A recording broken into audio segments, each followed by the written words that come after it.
Chapter 11. The Victorian Age, 1850 to 1900. The modern period of progress and unrest. When Victoria became Queen, in 1837, English literature seemed to have entered upon a period of lean years. In marked contrast with the poetic fruitfulness of the Romantic Age which we have just studied. Coleridge, Shelley, Keats, Byron, and Scott had passed away, and it seemed as if there were no writers in England to fill their places. Wordsworth had written, in 1835. Like clouds that rake, the mountain summits. Or waves that own no curbing hand. How fast has brother followed brother. From sunshine to the sunless land. In these lines is reflected the sorrowful spirit of a literary man of the early 19th century who remembered the glory that had passed away from the earth. But the leanness of these first years is more apparent than real. Keats and Shelley were dead, it is true, but already there had appeared three disciples of these poets who were destined to be far more widely read than were their masters. Tennyson had been publishing poetry since 1827, his first poems appearing almost simultaneously with the last work of Byron, Shelley, and Keats. But it was not until 1842, with the publication of his collected poems, in 2 volumes, that England recognized in him one of her great literary leaders. So also Elizabeth Barrett had been writing since 1820, but not till 20 years later did her poems become deservedly popular. And Browning had published his Pauline in 1833, but it was not until 1846, when he published the last of the series called Bells and Pomegranates, that the reading public began to appreciate his power and originality. Moreover, even as Romanticism seemed passing away, a group of great prose writers Dickens, Thackeray, Carlyle, and Ruskin had already begun to proclaim the literary glory of a new age, which now seems to rank only just below the Elizabethan and the Romantic periods. Democracy Historical Summary. Amid the multitude of social and political forces of this great age, 4 things stand out clearly. First, the long struggle of the Anglo-Saxons for personal liberty is definitely settled, and democracy becomes the established order of the day. The king, who appeared in an age of popular weakness and ignorance, and the peers, who came with the Normans in triumph, are both stripped of their power and left as figureheads of a past civilization. The last vestige of personal government and of the divine right of rulers disappears, the House of Commons becomes the ruling power in England. And a series of new reform bills rapidly extend the suffrage, until the whole body of English people choose for themselves the men who shall represent them. Social unrest second, because it is an age of democracy, it is an age of popular education, of religious tolerance, of growing brotherhood, and of profound social unrest. The slaves had been freed in 1833. But in the middle of the century England awoke to the fact that slaves are not necessarily Negroes, stolen in Africa to be sold like cattle in the marketplace, but that multitudes of men, women, and little children in the mines and factories were victims of a more terrible industrial and social slavery. To free these slaves also, the unwilling victims of our unnatural competitive methods, has been the growing purpose of the Victorian age until the present day. The ideal of peace third, because it is an age of democracy and education, it is an age of comparative peace. England begins to think less of the pomp and false glitter of fighting, and more of its moral evils, as the nation realizes that it is the common people who bear the burden and the sorrow and the poverty of war, while the privileged classes reap most of the financial and political rewards. Moreover, with the growth of trade and of friendly foreign relations, it becomes evident that the social equality for which England was contending at home belongs to the whole race of men, that brotherhood is universal, not insular. That a question of justice is never settled by fighting, and that war is generally unmitigated horror and barbarism. Tennyson, who came of age when the great Reform Bill occupied attention, expresses the ideals of the liberals of his day who proposed to spread the gospel of peace, till the war drum throbbed no longer, and the battle flags were furled. In the Parliament of Man, the Federation of the World. Arts and Sciences fourth, the Victorian age is especially remarkable because of its rapid progress in all the arts and sciences and in mechanical inventions. A glance at any record of the industrial achievements of the 19th century will show how vast they are, and it is unnecessary to repeat here the list of the inventions, from spinning looms to steamboats, and from matches to electric lights. All these material things, as well as the growth of education, have their influence upon the life of a people, and it is inevitable that they should react upon its prose and poetry. Though as yet we are too much absorbed in our sciences and mechanics to determine accurately their influence upon literature. When these new things shall by long use have become familiar as country roads, or have been replaced by newer and better things, then they also will have their associations and memories. And a poem on the railroads may be as suggestive as Wordsworth's sonnet on Westminster Bridge.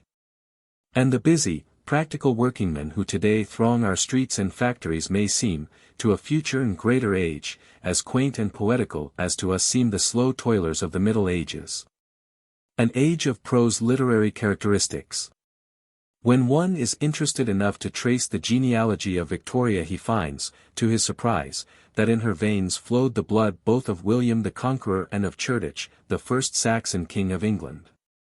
And this seems to be symbolic of the literature of her age, which embraces the whole realm of Saxon and Norman life, the strength and ideals of the one, and the culture and refinement of the other. The Romantic Revival had done its work, and England entered upon a new free period, in which every form of literature, from pure romance to gross realism, struggled for expression. At this day it is obviously impossible to judge the age as a whole. But we are getting far enough away from the early half of it to notice certain definite characteristics. First, though the age produced many poets, and two who deserve to rank among the greatest, nevertheless this is emphatically an age of prose. And since the number of readers has increased 1,000-fold with the spread of popular education, it is the age of the newspaper, the magazine, and the modern novel, the first two being the story of the world's daily life. And the last our pleasantest form of literary entertainment, as well as our most successful method of presenting modern problems and modern ideals. The novel in this age fills a place which the drama held in the days of Elizabeth, and never before, in any age or language, has the novel appeared in such numbers and in such perfection. Moral purpose. The second marked characteristic of the age is that literature, both in prose and in poetry, seems to depart from the purely artistic standard, of art for art's sake, and to be actuated by a definite moral purpose. Tennyson, Browning, Carlyle, Ruskin. Who and what were these men if not the teachers of England, not vaguely but definitely, with superb faith in their message, and with the conscious moral purpose to uplift and to instruct? Even the novel breaks away from Scott's romantic influence, and first studies life as it is, and then points out what life may and ought to be. Whether we read the fun and sentiment of Dickens, the social miniatures of Thackeray, or the psychological studies of George Eliot, we find in almost every case a definite purpose to sweep away error and to reveal the underlying truth of human life. So the novel sought to do for society in this age precisely what Lyell and Darwin sought to do for science, that is, to find the truth, and to show how it might be used to uplift humanity. Perhaps for this reason the Victorian age is emphatically an age of realism rather than of romance, not the realism of Zola and Ibsen, but a deeper realism which strives to tell the whole truth, showing moral and physical diseases as they are, but holding up health and hope as the normal conditions of humanity. Idealism. It is somewhat customary to speak of this age as an age of doubt and pessimism, following the new conception of man and of the universe which was formulated by science under the name of involution. It is spoken of also as a prosaic age, lacking in great ideals. Both these criticisms seem to be the result of judging a large thing when we are too close to it to get its true proportions, just as Cologne Cathedral, one of the world's most perfect structures, seems to be a shapeless pile of stone when we stand too close beneath its mighty walls and buttresses. Tennyson's immature work, like that of the minor poets, is sometimes in a doubtful or despairing strain, but his In Memoriam is like the rainbow after storm. And Browning seems better to express the spirit of his age in the strong, manly faith of Rabbi Ben Ezra, and in the courageous optimism of all his poetry. Stedman's Victorian Anthology is, on the whole, a most inspiring book of poetry. It would be hard to collect more varied cheer from any age. And the great essayists, like Macaulay, Carlyle, Ruskin, and the great novelists, like Dickens, Thackeray, George Eliot, generally leave us with a larger charity and with a deeper faith in our humanity. So also the judgment that this age is too practical for great ideals may be only a description of the husk that hides a very full ear of corn. It is well to remember that Spencer and Sidney judged their own age, which we now consider to be the greatest in our literary history, to be altogether given over to materialism, and to be incapable of literary greatness. Just as time has made us smile at their blindness, so the next century may correct our judgment of this as a material age, and looking upon the enormous growth of charity and brotherhood among us. And that the literature which expresses our faith in men, may judge the Victorian age to be, on the whole, the noblest and most inspiring in the history of the world. The Poets of the Victorian Age. Alfred Tennyson, 1809–1892. O young mariner! You from the haven, under the sea cliff, you that are watching the grey magician, with eyes of wonder. I am Merlin, and I am dying. I am Merlin, who follow the gleam. O young mariner! Down to the haven, call your companions, launch your vessel, and crowd your canvas. And, ere it vanishes over the margin, after it, follow it. Follow the gleam. One who reads this haunting poem of Merlin and the Gleam finds in it a suggestion of the spirit of the poet's whole life, his devotion to the ideal as expressed in poetry, his early romantic impressions, his struggles, doubts, triumphs, and his thrilling message to his race. Throughout the entire Victorian period Tennyson stood at the summit of poetry in England. Not in vain was he appointed laureate at the death of Wordsworth, in 1850. For, almost alone among those who have held the office, he felt the importance of his place, and filled and honored it. For nearly half a century Tennyson was not only a man and a poet. He was a voice, the voice of a whole people, expressing in exquisite melody their doubts and their faith, their griefs and their triumphs. In the wonderful variety of his verse he suggests all the qualities of England's greatest poets. The dreaminess of Spencer, the majesty of Milton, the natural simplicity of Wordsworth, the fantasy of Blake and Coleridge, the melody of Keats and Shelley, the narrative vigor of Scott and Byron. All these striking qualities are evident on successive pages of Tennyson's poetry.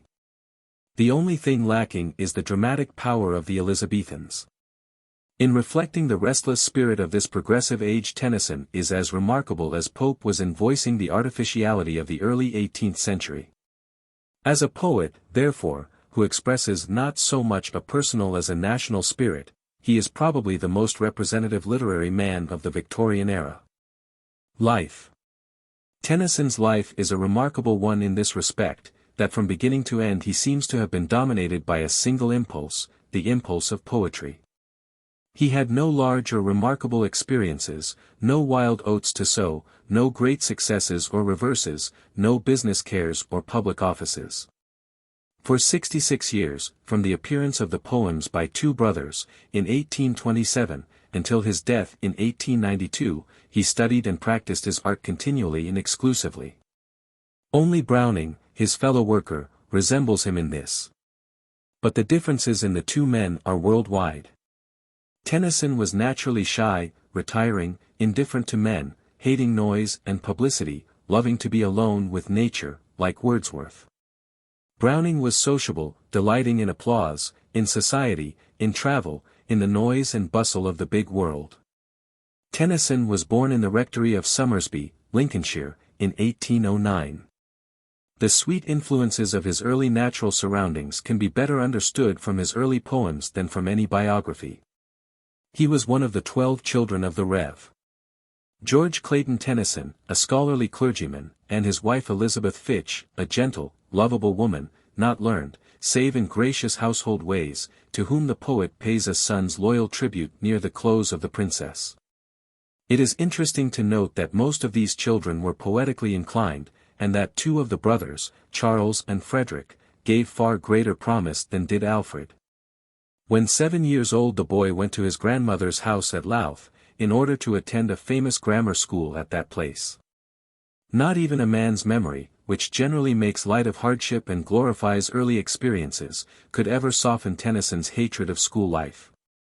His complaint was not so much at the roughness of the boys, which had so frightened Cooper, as at the brutality of the teachers, who put over the school door a wretched Latin inscription translating Solomon's barbarous advice about the rod and the child.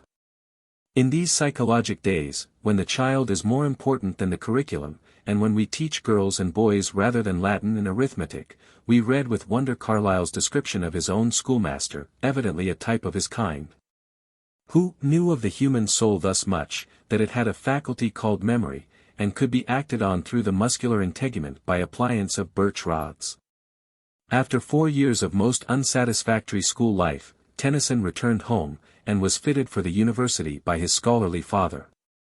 With his brothers he wrote many verses, and his first efforts appeared in a little volume called Poems by Two Brothers, in 1827.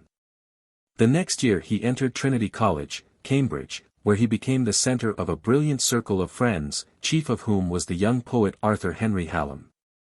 At the university Tennyson soon became known for his poetical ability, and 2 years after his entrance he gained the prize of the Chancellor's Medal for a poem called Timbuktu, the subject, needless to say, being chosen by the Chancellor. Soon after winning this honour Tennyson published his first signed work, called Poems Chiefly Lyrical, 1830, which, though it seems somewhat crude and disappointing to us now, nevertheless contained the germ of all his later poetry. One of the most noticeable things in this volume is the influence which Byron evidently exerted over the poet in his early days. And it was perhaps due largely to the same romantic influence that Tennyson and his friend Hallam presently sailed away to Spain, with the idea of joining the army of insurgents against King Ferdinand. Considered purely as a revolutionary venture, this was something of a fiasco, suggesting the noble Duke of York and his 10,000 men. He marched them up a hill, one day, and he marched them down again. From a literary viewpoint, however, the experience was not without its value. The deep impression which the wild beauty of the Pyrenees made upon the young poet's mind is reflected clearly in the poem Oenone.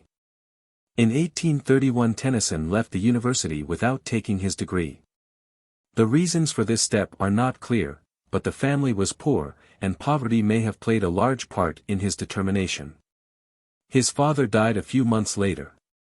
But, by a generous arrangement with the new rector, the family retained the rectory at Somersby, and here, for nearly 6 years, Tennyson lived in a retirement which strongly suggests Milton at Horton. He read and studied widely, cultivated an intimate acquaintance with nature, thought deeply on the problems suggested by the Reform Bill which was then agitating England, and during his leisure hours wrote poetry. The first fruits of this retirement appeared, late in 1832, in a wonderful little volume bearing the simple name Poems. As the work of a youth only 23, this book is remarkable for the variety and melody of its verse. Among its treasures we still read with delight, The Lotus Eaters, Palace of Art, A Dream of Fair Women, The Miller's Daughter, Oenone, and The Lady of Shalott. But the critics of the Quarterly, who had brutally condemned his earlier work, were again unmercifully severe. The effect of this harsh criticism upon a sensitive nature was most unfortunate. And when his friend Hallam died, in 1833, Tennyson was plunged into a period of gloom and sorrow. The sorrow may be read in the exquisite little poem beginning, Break, break, break, on thy cold grey stones, O sea, which was his first published elegy for his friend, and the depressing influence of the harsh and unjust criticism is suggested in Merlin and the Gleam, which the reader will understand only after he has read Tennyson's biography. For nearly 10 years after Hallam's death Tennyson published nothing, and his movements are hard to trace as the family went here and there, seeking peace and a home in various parts of England. But though silent, he continued to write poetry, and it was in these sad wandering days that he began his Immortal In Memoriam and his Idylls of the King. In 1842 his friends persuaded him to give his work to the world, and with some hesitation he published his poems. The success of this work was almost instantaneous, and we can appreciate the favour with which it was received when we read the noble blank verse of Ulysses and Morte d'Arthur. The perfect little song of grief for Hallam which we have already mentioned, and the exquisite idylls like Dora and The Gardener's Daughter, which aroused even Wordsworth's enthusiasm and brought from him a letter saying that he had been trying all his life to write such an English pastoral as Dora, and had failed. From this time forward Tennyson, with increasing confidence in himself and his message, steadily maintained his place as the best-known and best-loved poet in England. The year 1850 was a happy one for Tennyson. He was appointed Poet Laureate, to succeed Wordsworth. And he married Emily Selwood. Her whose gentle will has changed my fate, and made my life a perfumed altar flame. Whom he had loved for 13 years, but whom his poverty had prevented him from marrying. The year is made further remarkable by the publication of In Memoriam, probably the most enduring of his poems, upon which he had worked at intervals for 16 years.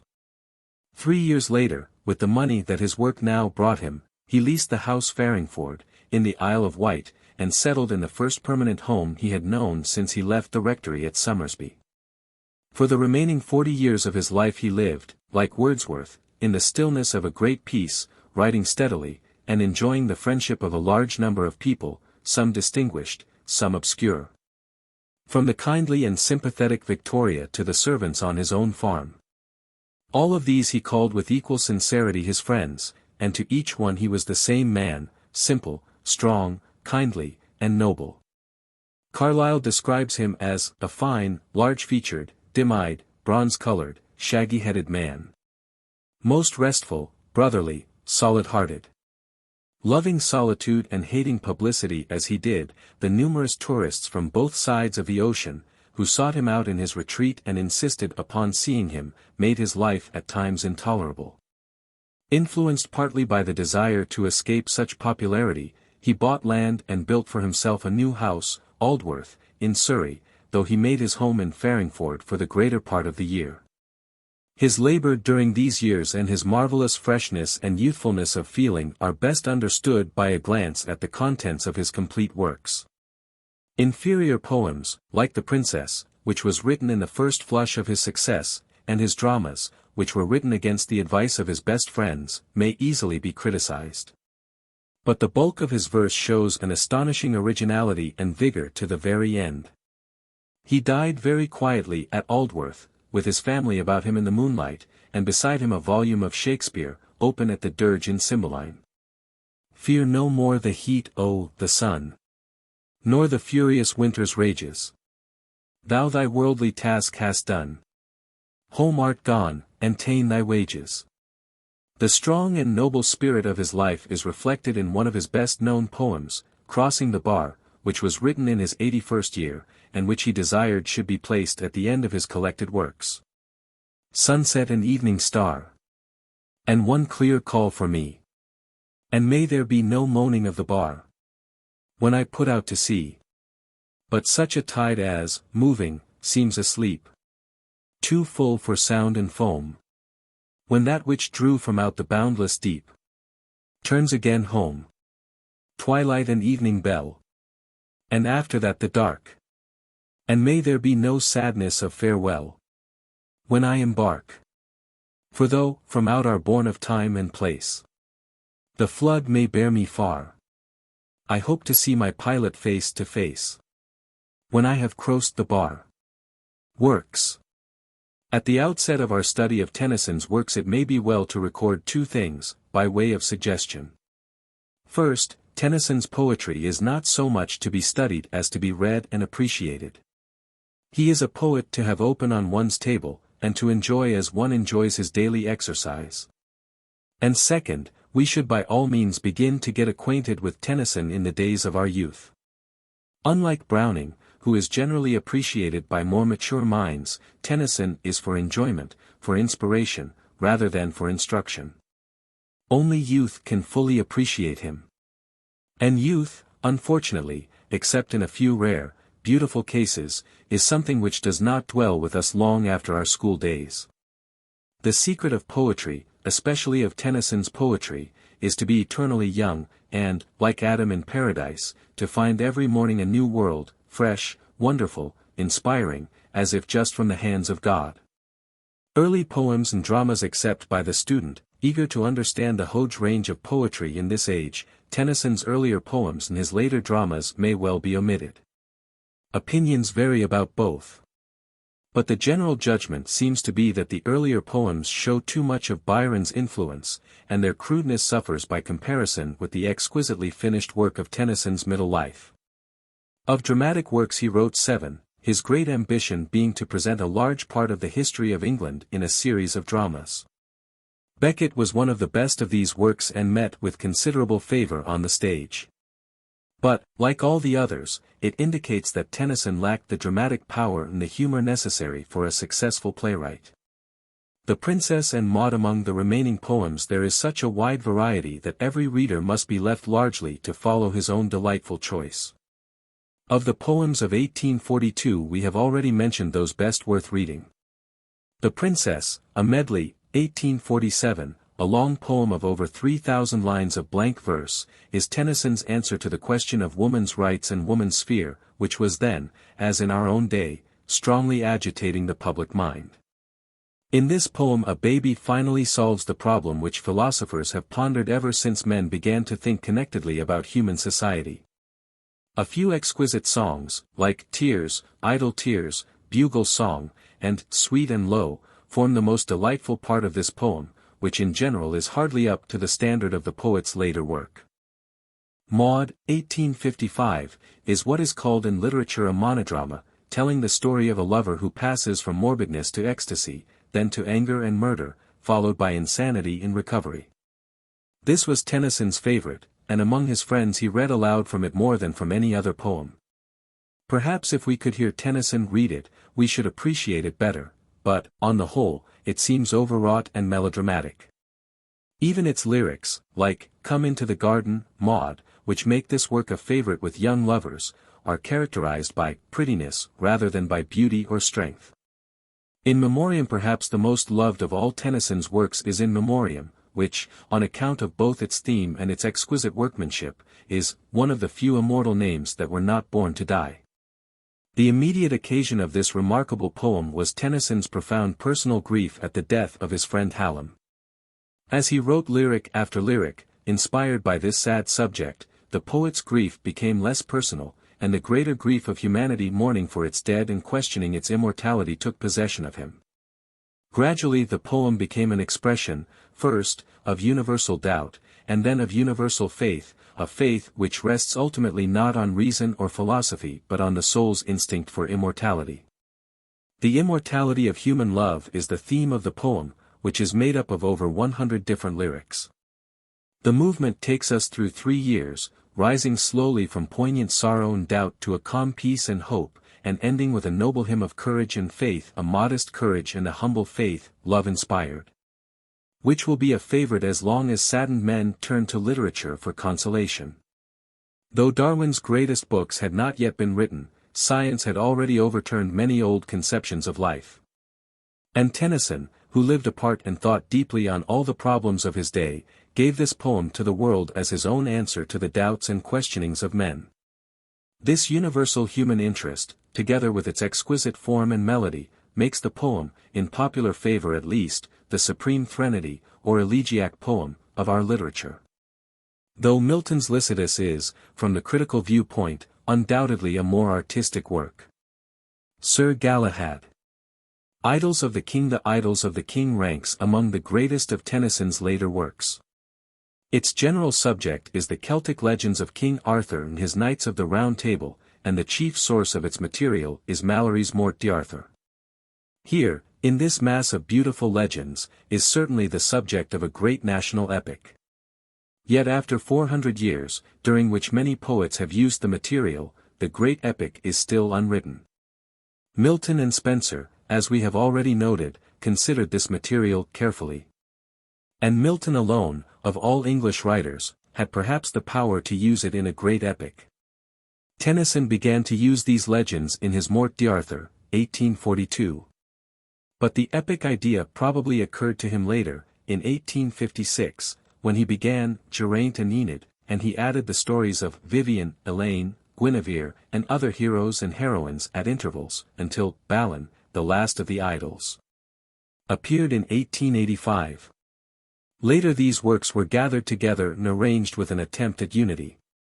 The result is in no sense an epic poem, but rather a series of single poems loosely connected by a thread of interest in Arthur, the central personage, and in his unsuccessful attempt to found an ideal kingdom.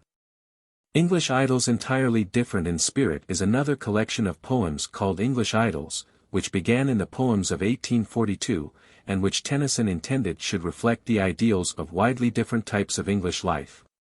Of these varied poems, Dora, the Gardener's Daughter, Ulysses, Locksley Hall, and Sir Galahad are the best, but all are worthy of study.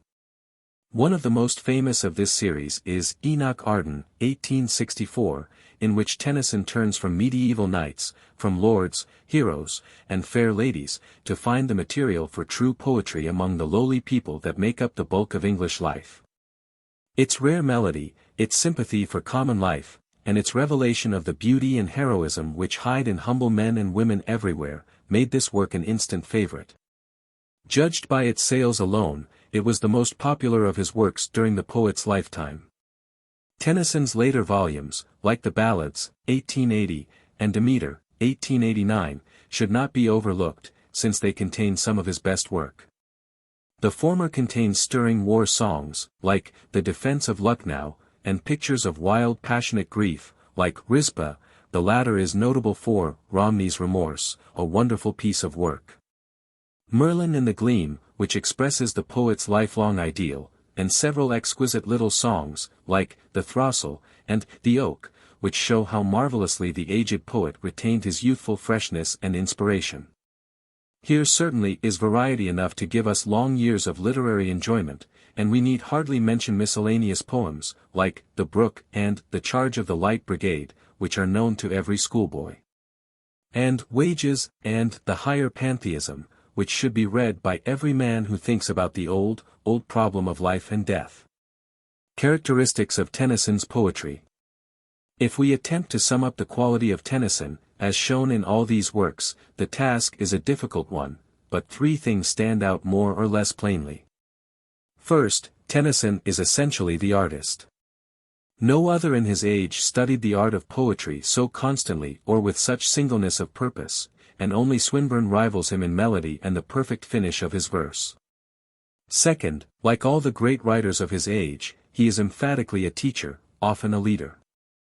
In the preceding age, as the result of the turmoil produced by the French Revolution, lawlessness was more or less common, and individuality was the rule in literature. Tennyson's theme, so characteristic of his age, is the reign of order of law in the physical world, producing evolution, and of law in the spiritual world, working out the perfect man. In Memoriam, Idylls of the King, the Princess, here are three widely different poems. Yet the theme of each, so far as poetry is a kind of spiritual philosophy and weighs its words before it utters them, is the orderly development of law in the natural and in the spiritual world. Tennyson's message. This certainly is a new doctrine in poetry, but the message does not end here. Law implies a source, a method, an object. Tennyson, after facing his doubts honestly and manfully, finds law even in the sorrows and losses of humanity. He gives this law an infinite and personal source, and finds the supreme purpose of all law to be a revelation of divine love. All earthly love, therefore, becomes an image of the heavenly. What first perhaps attracted readers to Tennyson, as to Shakespeare, was the character of his women, pure, gentle, refined beings, whom we must revere as our Anglo-Saxon forefathers revered the women they loved. Like Browning, the poet had loved one good woman supremely, and her love made clear the meaning of all life. The message goes one step farther. Because law and love are in the world, faith is the only reasonable attitude toward life and death, even though we understand them not. Such, in a few words, seems to be Tennyson's whole message in philosophy. If we attempt now to fix Tennyson's permanent place in literature, as the result of his life and work, we must apply to him the same test that we applied to Milton and Wordsworth, and, indeed, to all our great poets, and ask with the German critics. What new thing has he said to the world or even to his own country? The answer is, frankly, that we do not yet know surely, that we are still too near Tennyson to judge him impersonally. This much, however, is clear. In a marvelously complex age, and amid 100 great men, he was regarded as a leader. For a full half-century he was the voice of England, loved and honored as a man and a poet, not simply by a few discerning critics, but by a whole people that do not easily give their allegiance to any one man. And that, for the present, is Tennyson's sufficient eulogy. Robert Browning, 1812–1889. How good is man's life, the mere living! How fit to employ all the heart and the soul and the senses for ever in joy! In this new Song of David, from Browning's Saul, we have a suggestion of the astonishing vigor and hope that characterize all the works of Browning, the one poet of the age who, after 30 years of continuous work, was finally recognized and placed beside Tennyson, and whom future ages may judge to be a greater poet, perhaps, even, the greatest in our literature since Shakespeare. The chief difficulty in reading Browning is the obscurity of his style, which the critics of half a century ago held up to ridicule. Their attitude towards the poet's early work may be inferred from Tennyson's humorous criticism of Sordello. It may be remembered that the first line of this obscure poem is, "Who will may hear Sordello's story told," and that the last line is, "Who would has heard Sordello's story told." Tennyson remarked that these were the only lines in the whole poem that he understood, and that they were evidently both lies. If we attempt to explain this obscurity, which puzzled Tennyson and many less friendly critics, we find that it has many sources. First, the poet's thought is often obscure, or else so extremely subtle that language expresses it imperfectly. Thoughts hardly to be packed into a narrow act. Fancies that broke through language and escaped. Browning's obscurity. Second, Browning is led from one thing to another by his own mental associations, and forgets that the reader's associations may be of an entirely different kind. Third, Browning is careless in his English, and frequently clips his speech, giving us a series of ejaculations. As we do not quite understand his processes of thought, we must stop between the ejaculations to trace out the connections. Fourth, Browning's allusions are often far-fetched, referring to some odd scrap of information which he has picked up in his wide reading, and the ordinary reader finds it difficult to trace and understand them. Finally, Browning wrote too much and revised too little. The time which he should have given to making one thought clear was used in expressing other thoughts that flitted through his head like a flock of swallows. His field was the individual soul, never exactly alike in any two men, and he sought to express the hidden motives and principles which govern individual action. In this field he is like a miner delving underground, sending up masses of mingled earth and ore, and the reader must sift all this material to separate the gold from the dross. Here, certainly, are sufficient reasons for Browning's obscurity. And we must add the word that the fault seems unpardonable, for the simple reason that Browning shows himself capable, at times, of writing directly, melodiously, and with noble simplicity. Browning as a teacher so much for the faults, which must be faced and overlooked before one finds the treasure that is hidden in Browning's poetry. Of all the poets in our literature, no other is so completely, so consciously, so magnificently a teacher of men. He feels his mission of faith and courage in a world of doubt and timidity. For 30 years he faced indifference or ridicule, working bravely and cheerfully the while, until he made the world recognize and follow him. The spirit of his whole life is well expressed in his Paracelsus, written when he was only 22 years old. I see my way as birds their trackless way. I shall arrive, what time, what circuit first. I ask not. But unless God send his hail, or blinding fireballs, sleet or stifling snow, in some time, his good time, I shall arrive. He guides me and the bird. In his good time. He is not, like so many others, an entertaining poet. One cannot read him after dinner, or when settled in a comfortable easy chair. One must sit up, and think, and be alert when he reads Browning. If we accept these conditions, we shall probably find that Browning is the most stimulating poet in our language. His influence upon our life is positive and tremendous. His strength, his joy of life, his robust faith, and his invincible optimism enter into us, making us different and better men after reading him. And perhaps the best thing he can say of Browning is that his thought is slowly but surely taking possession of all well-educated men and women. Life. Browning's father was outwardly a businessman, a clerk for 50 years in the Bank of England. Inwardly he was an interesting combination of the scholar and the artist, with the best tastes of both. His mother was a sensitive, musical woman, evidently very lovely in character, the daughter of a German shipowner and merchant who had settled in Scotland. She was of Celtic descent, and Carlyle describes her as the true type of a Scottish gentlewoman. From his neck down, Browning was the typical Briton, short, stocky, large-chested, robust. But even in the lifeless portrait his face changes as we view it from different angles. Now it is like an English businessman, now like a German scientist, and now it has a curious suggestion of Uncle Remus, these being, no doubt, so many different reflections of his mixed and unremembered ancestors. He was born in Camberwell, on the outskirts of London, in 1812. From his home and from his first school, at Peckham, he could see London.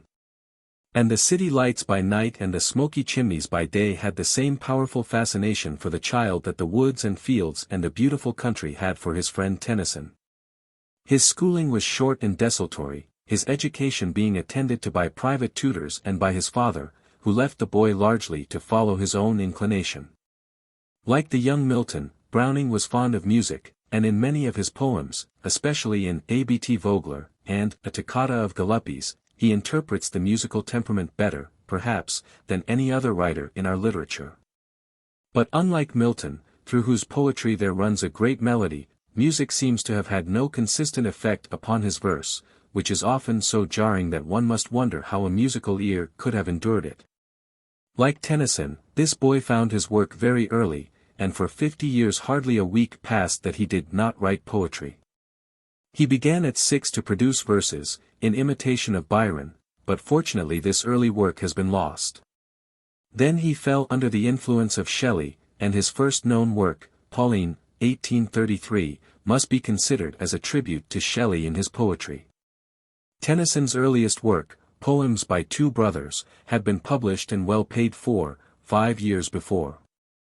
But Browning could find no publisher who would even consider Pauline, and the work was published by means of money furnished by an indulgent relative.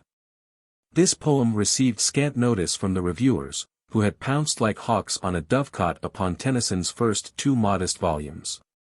2 years later appeared Paracelsus, and then his tragedy Strafford was put upon the stage.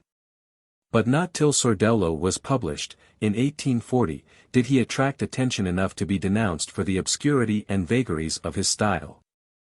6 years later, in 1846, he suddenly became famous, not because he finished in that year his Bells and Pomegranates, which is Browning's symbolic name for poetry and thought, or singing and sermonizing, but because he eloped with the best-known literary woman in England, Elizabeth Barrett, whose fame was for many years, both before and after her marriage, much greater than Browning's, and who was at first considered superior to Tennyson.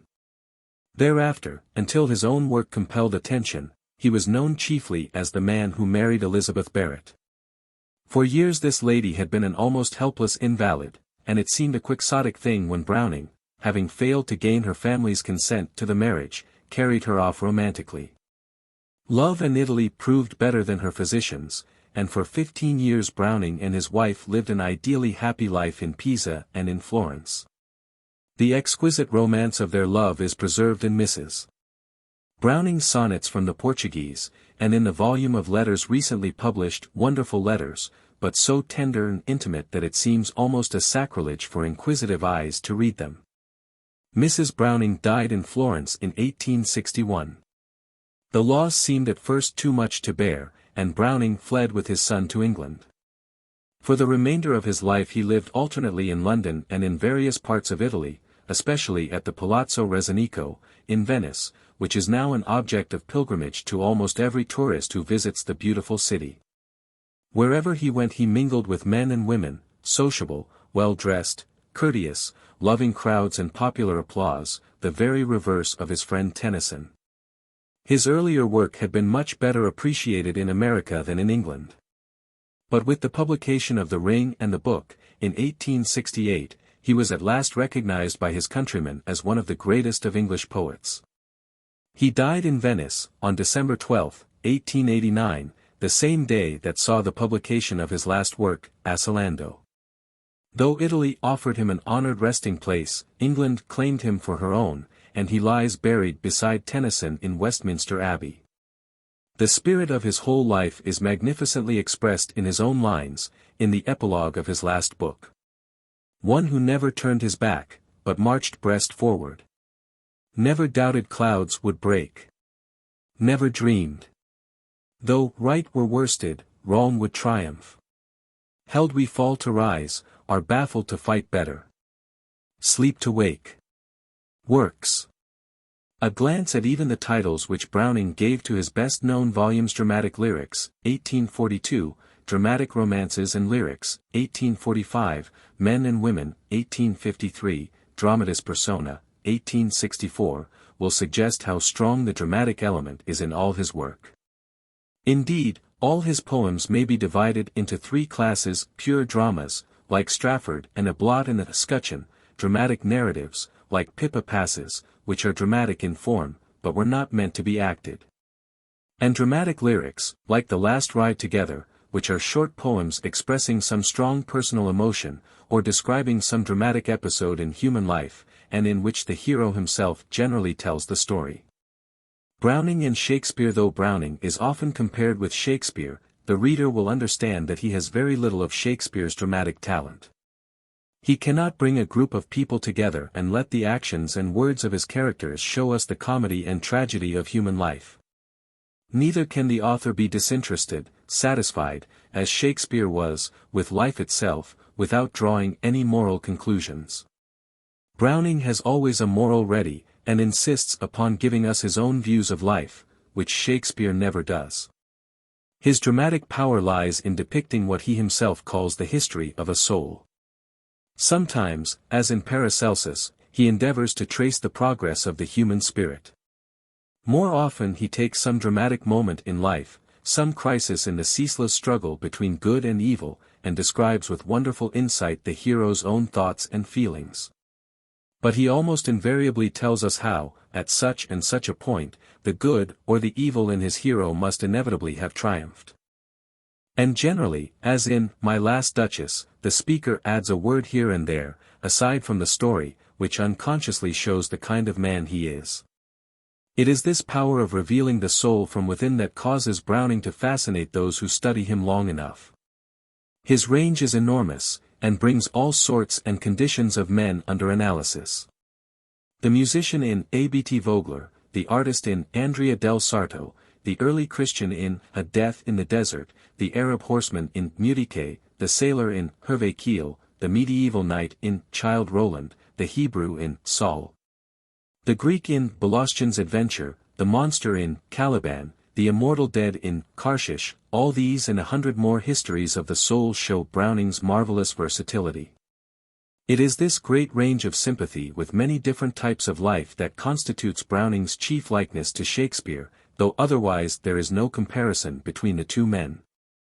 First period of work. If we separate all these dramatic poems into three main periods: the early, from 1833 to 1841, the middle, from 1841 to 1868, and the late, from 1868 to 1889, the work of the beginner will be much more easily designated. Of his early soul studies, Pauline, 1833, Paracelsus, 1835, and Sordello, 1840, little need be said here, except perhaps this, that if we begin with these works, we shall probably never read anything else by Browning. And that were a pity. It is better to leave these obscure works until his better poems have so attracted us to Browning that we will cheerfully endure his worst faults for the sake of his undoubted virtues. The same criticism applies, though in less degree, to his first drama, Strafford, 1837, which belongs to the early period of his work.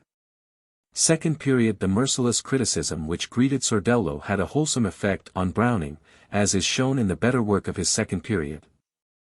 Moreover, his new power was developing rapidly, as may be seen by comparing the 8 numbers of his famous Bells and Pomegranate series, 1841 to 1846, with his earlier work.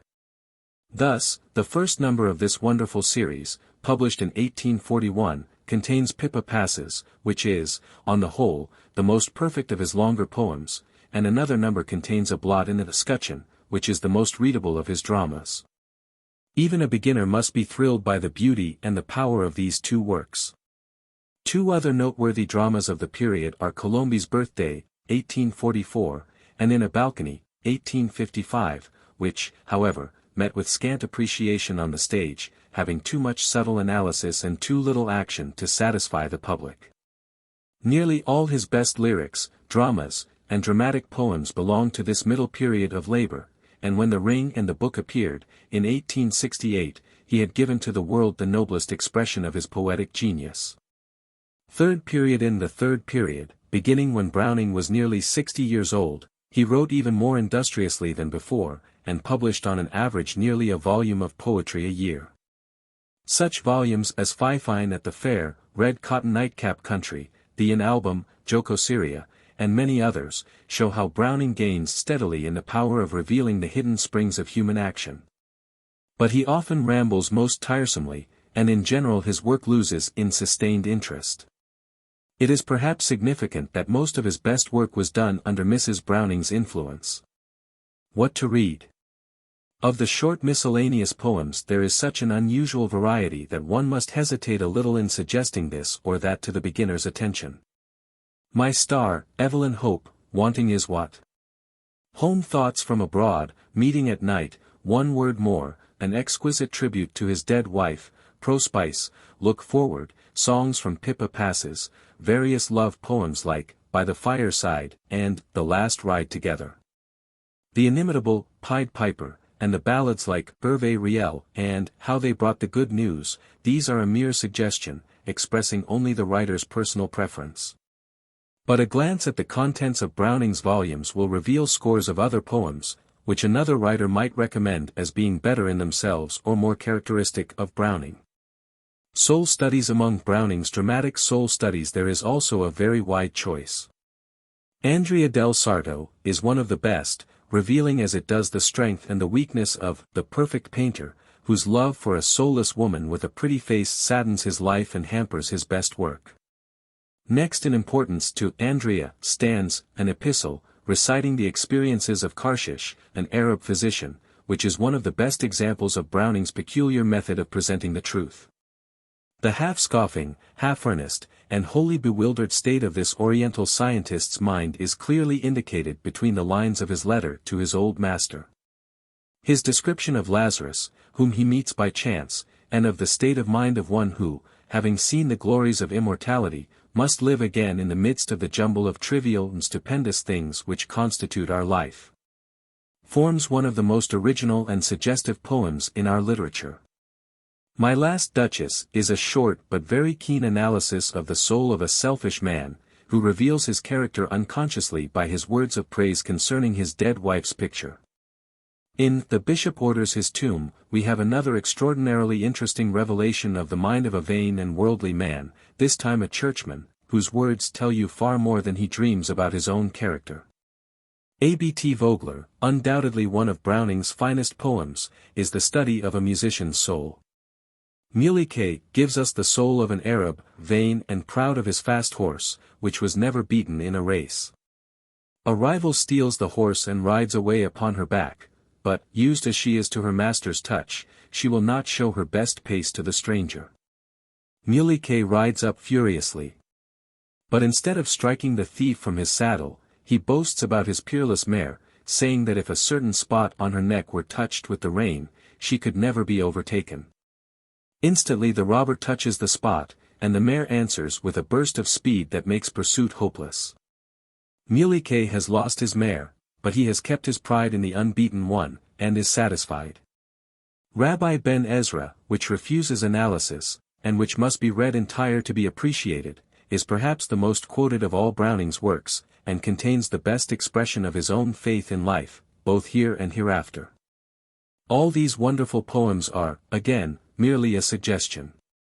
They indicate simply the works to which one reader turns when he feels mentally vigorous enough to pick up Browning. Another list of soul studies, citing A Toccata of Galuppi's, A Grammarian's Funeral, Fra Lippo Lippi, Saul, Cleon, A Death in the Desert, and Soliloquy of the Spanish Cloister, might, in another's judgment, be more interesting and suggestive. Pippa Passes. Among Browning's longer poems there are two, at least, that well deserve our study. Pippa Passes, aside from its rare poetical qualities, is a study of unconscious influence. The idea of the poem was suggested to Browning while listening to a gypsy girl singing in the woods near his home, but he transfers the scene of the action to the little mountain town of Asolo, in Italy. Pippa is a little silk weaver, who goes out in the morning to enjoy her one holiday of the whole year. As she thinks of her own happiness she is vaguely wishing that she might share it, and do some good. Then, with her childish imagination, she begins to weave a little romance in which she shares in the happiness of the four greatest and happiest people in Asolo. It never occurs to her that perhaps there is more of misery than of happiness in the four great ones of whom she dreams, and so she goes on her way singing. The years at the spring. And days at the morn. Mornings at 7. The hillsides dew pearled. The larks on the wing. The snails on the thorn. God's in his heaven. All's right with the world. Fate wills it that the words and music of her little songs should come to the ears of four different groups of people at the moment when they are facing the greatest crises of their lives, and turn the scale from evil to good. But Pippa knows nothing of this. She enjoys her holiday, and goes to bed still singing, entirely ignorant of the good she has done in the world. With one exception, it is the most perfect of all Browning's works. At best it is not easy, nor merely entertaining reading, but it richly repays whatever hours we spend in studying it. The Ring and the Book. The Ring and the Book is Browning's masterpiece. It is an immense poem, twice as long as Paradise Lost, and longer by some 2,000 lines than the Iliad. And before we begin the undoubted task of reading it, we must understand that there is no interesting story or dramatic development to carry us along. In the beginning we have an outline of the story, such as it is a horrible story of Count Guido's murder of his beautiful young wife. And Browning tells us in detail just when and how he found a book containing the record of the crime and the trial. There the story element ends, and the symbolism of the book begins. The title of the poem is explained by the habit of the old Etruscan goldsmiths who, in making one of their elaborately chased rings, would mix the pure gold with an alloy, in order to harden it. When the ring was finished, acid was poured upon it. And the acid ate out the alloy, leaving the beautiful design in pure gold. Browning purposes to follow the same plan with his literary material, which consists simply of the evidence given at the trial of Guido in Rome, in 1698. He intends to mix a poet's fancy with the crude facts, and create a beautiful and artistic work. The result of Browning's purpose is a series of monologues, in which the same story is retold 9 different times by the different actors in the drama. The Count, the young wife, the suspected priest, the lawyers, the Pope who presides at the trial each tells the story, and each unconsciously reveals the depths of his own nature in the recital. The most interesting of the characters are Guido, the husband, who changes from bold defiance to abject fear, Caponsacchi, the young priest, who aids the wife in her flight from her brutal husband, and is unjustly accused of false motives. Pompilia, the young wife, one of the noblest characters in literature, fit in all respects to rank with Shakespeare's great heroines, and the Pope, a splendid figure, the strongest of all Browning's masculine characters. When we have read the story, as told by these 4 different actors, we have the best of the poet's work, and of the most original poem in our language. Browning and Tennyson. Browning's place and message. Browning's place in our literature will be better appreciated by comparison with his friend Tennyson, whom we have just studied. In one respect, at least, these poets are in perfect accord. Each finds in love the supreme purpose and meaning of life. In other respects, especially in their methods of approaching the truth, the two men are the exact opposites. Tennyson is first the artist and then the teacher. But with Browning the message is always the important thing, and he is careless, too careless, of the form in which it is expressed. Again, Tennyson is under the influence of the Romantic Revival, and chooses his subjects daintily. But all's fish that comes to Browning's net. He takes comely and ugly subjects with equal pleasure, and aims to show that truth lies hidden in both the evil and the good. This contrast is all the more striking when we remember that Browning's essentially scientific attitude was taken by a man who refused to study science. Tennyson, whose work is always artistic, never studied art, but was devoted to the sciences. While Browning, whose work is seldom artistic in form, thought that art was the most suitable subject for a man's study. Browning's message that two poets differ even more widely in their respective messages. Tennyson's message reflects the growing order of the age, and is summed up in the word law. In his view, the individual will must be suppressed, the self must always be subordinate. His resignation is at times almost oriental in its fatalism, and occasionally it suggests Schopenhauer in its mixture of fate and pessimism. Browning's message, on the other hand, is the triumph of the individual will over all obstacles. The self is not subordinate but supreme. There is nothing oriental, nothing doubtful, nothing pessimistic in the whole range of his poetry. His is the voice of the Anglo-Saxon, standing up in the face of all obstacles and saying, I can and I will. He is, therefore, far more radically English than is Tennyson, and it may be for this reason that he is the more studied, and that, while youth delights in Tennyson, manhood is better satisfied with Browning. Because of his invincible will and optimism, Browning is at present regarded as the poet who has spoken the strongest word of faith to an age of doubt. His energy, his cheerful courage, his faith in life and in the development that awaits us beyond the portals of death, are like a bugle call to good living. This sums up his present influence upon the minds of those who have learned to appreciate him. Of the future we can only say that, both at home and abroad, he seems to be gaining steadily in appreciation as the years go by. Minor poets of the Victorian age. Elizabeth Barrett. Among the minor poets of the past century, Elizabeth Barrett, Mrs. Browning, occupies perhaps the highest place in popular favor. She was born at Coxhoe Hall, near Durham, in 1806. But her childhood and early youth were spent in Herefordshire, among the Malvern Hills made famous by Piers Plowman. In 1835 the Barrett family moved to London, where Elizabeth gained a literary reputation by the publication of the Seraphim and Other Poems, 1838. Then illness and the shock caused by the tragic death of her brother, in 1840, placed her frail life in danger, and for 6 years she was confined to her own room.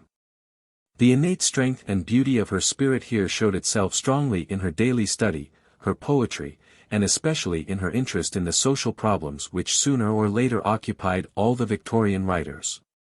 My mind to me a kingdom is, might well have been written over the door of the room where this delicate invalid worked and suffered in loneliness and in silence. In 1844 Miss Barrett published her poems, which, though somewhat impulsive and overwrought, met with remarkable public favor. Such poems as The Cry of the Children, which voices the protest of humanity against child labor, appealed tremendously to the readers of the age, and this young woman's fame as a poet temporarily overshadowed that of Tennyson and Browning. Indeed, as late as 1850, when Wordsworth died, she was seriously considered for the position of poet laureate, which was finally given to Tennyson.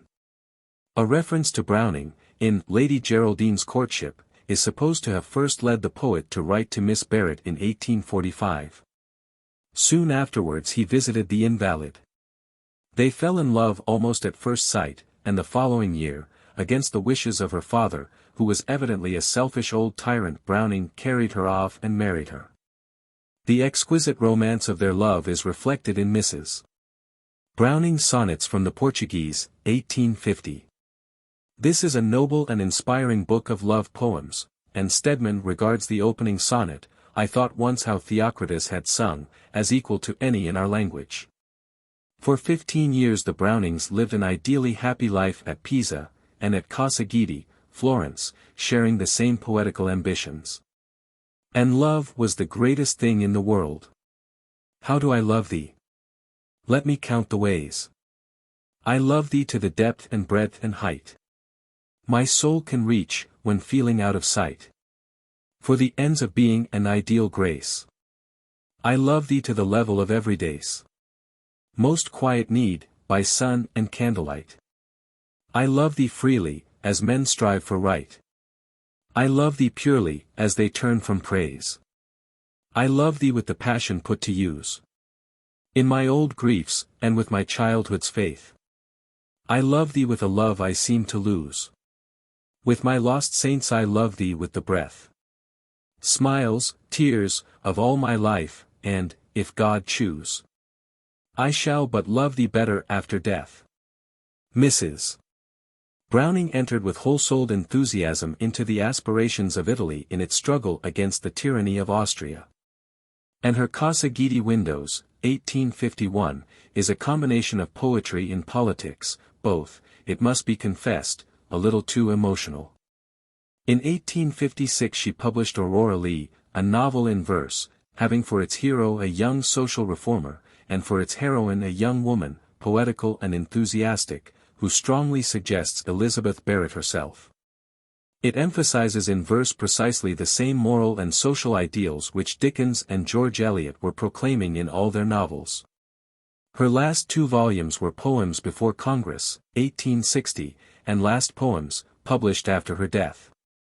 She died suddenly in 1861 and was buried in Florence. Browning's famous line, "O lyric love, half angel and half bird," may well apply to her frail life and aerial spirit. Mrs. Browning. Rossetti. Dante Gabriel Rossetti, 1828–1882, the son of an exiled Italian painter and scholar, was distinguished both as a painter and as a poet. He was a leader in the Pre-Raphaelite movement and published in the first numbers of the Germ his Hand and Soul, a delicate prose study, and his famous, The Blessed Damozel, beginning. The blessed damozel leaned out from the gold bar of heaven. Her eyes were deeper than the depth of waters stilled at even. She had 3 lilies in her hand, and the stars in her hair were 7. These two early works, especially The Blessed Damozel, with its simplicity and exquisite spiritual quality, are characteristic of the ideals of the Pre-Raphaelites. In 1860, after a long engagement, Rossetti married Elizabeth Siddal, a delicate, beautiful English girl, whom he has immortalized both in his pictures and in his poetry. She died 2 years later, and Rossetti never entirely recovered from the shock. At her burial he placed in her coffin the manuscripts of all his unpublished poems, and only at the persistent demands of his friends did he allow them to be exhumed and printed in 1870. The publication of this volume of love poems created a sensation in literary circles, and Rossetti was hailed as one of the greatest of living poets. In 1881 he published his Ballads and Sonnets, a remarkable volume containing, among other poems, The Confession, modeled after Browning, The Ballad of Sister Helen, founded on a medieval superstition, The King's Tragedy, a masterpiece of dramatic narrative, and The House of Life, a collection of 101 sonnets reflecting the poet's love and loss. This last collection deserves to rank with Mrs. Browning's sonnets from the Portuguese and with Shakespeare's sonnets, as one of the 3 great cycles of love poems in our language. It has been well said that both Rossetti and Morris paint pictures as well in their poems as on their canvases, and this pictorial quality of their verse is its chief characteristic. Morris. William Morris, 1834–1896, is a most interesting combination of literary man and artist. In the latter capacity, as architect, designer, and manufacturer of furniture, carpets, and wallpaper, and as founder of the Kelmscott Press for artistic printing and bookbinding, he has laid us all under an immense debt of gratitude. From boyhood he had steeped himself in the legends and ideals of the Middle Ages, and his best literary work is wholly medieval in spirit. The Earthly Paradise, 1868–1870, is generally regarded as his masterpiece. This delightful collection of stories in verse tells of a roving band of Vikings, who are wrecked on the fabled island of Atlantis, and who discover there a superior race of men having the characteristics of ideal Greeks. The Vikings remain for a year, telling stories of their own Northland, and listening to the classic and oriental tales of their hosts.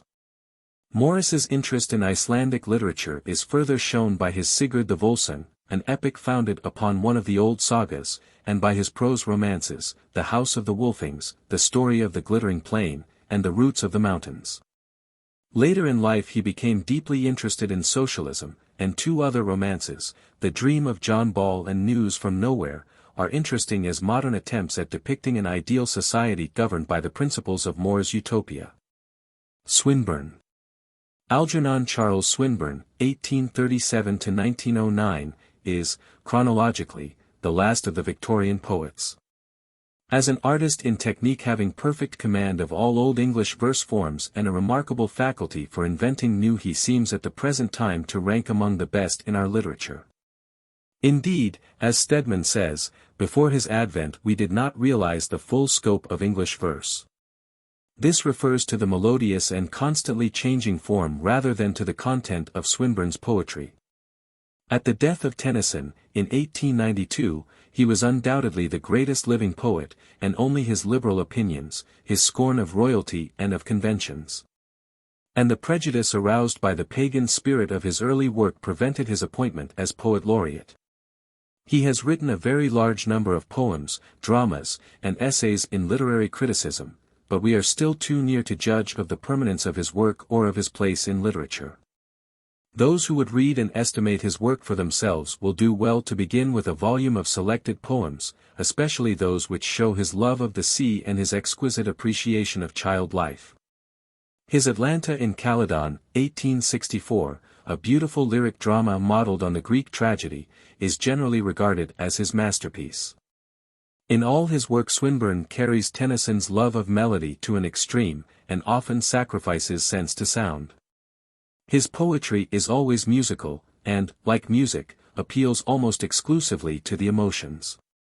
We have chosen, somewhat arbitrarily, these four writers: Mrs. Browning, D.G. Rossetti, Morris, and Swinburne as representative of the minor poets of the age. But there are many others who are worthy of study: Arthur Hugh Clough and Matthew Arnold, who are often called the poets of skepticism, but who in reality represent a reverent seeking for truth through reason and human experience.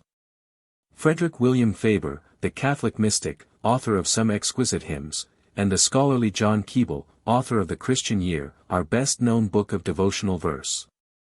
And among the women poets, Adelaide Proctor, Jean Ingelow, and Christina Rossetti, each of whom had a large, admiring circle of readers. It would be a hopeless task at the present time to inquire into the relative merits of all these minor poets. We note only their careful workmanship and exquisite melody, their wide range of thought and feeling, their eager search for truth, each in his own way, and especially the note of freshness and vitality which they have given to English poetry. 2. The novelists of the Victorian Age. Charles Dickens, 1812–1870. When we consider Dickens's life and work, in comparison with that of the two great poets we have been studying, the contrast is startling. While Tennyson and Browning were being educated for the life of literature, and shielded most tenderly from the hardships of the world, Dickens, a poor, obscure, and suffering child, was helping to support a shiftless family by pasting labels on blacking bottles, sleeping under a counter like a homeless cat, and once a week timidly approaching the big prison where his father was confined for debt.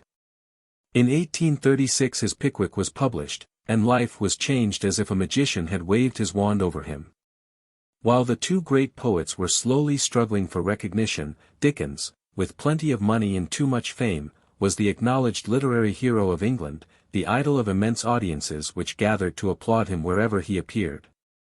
And there is also this striking contrast between the novelist and the poets, that while the whole tendency of the age was toward realism, away from the extremes of the romanticists and from the oddities and absurdities of the early novel writers, it was precisely by emphasizing oddities and absurdities, by making caricatures rather than characters, that Dickens first achieved his popularity.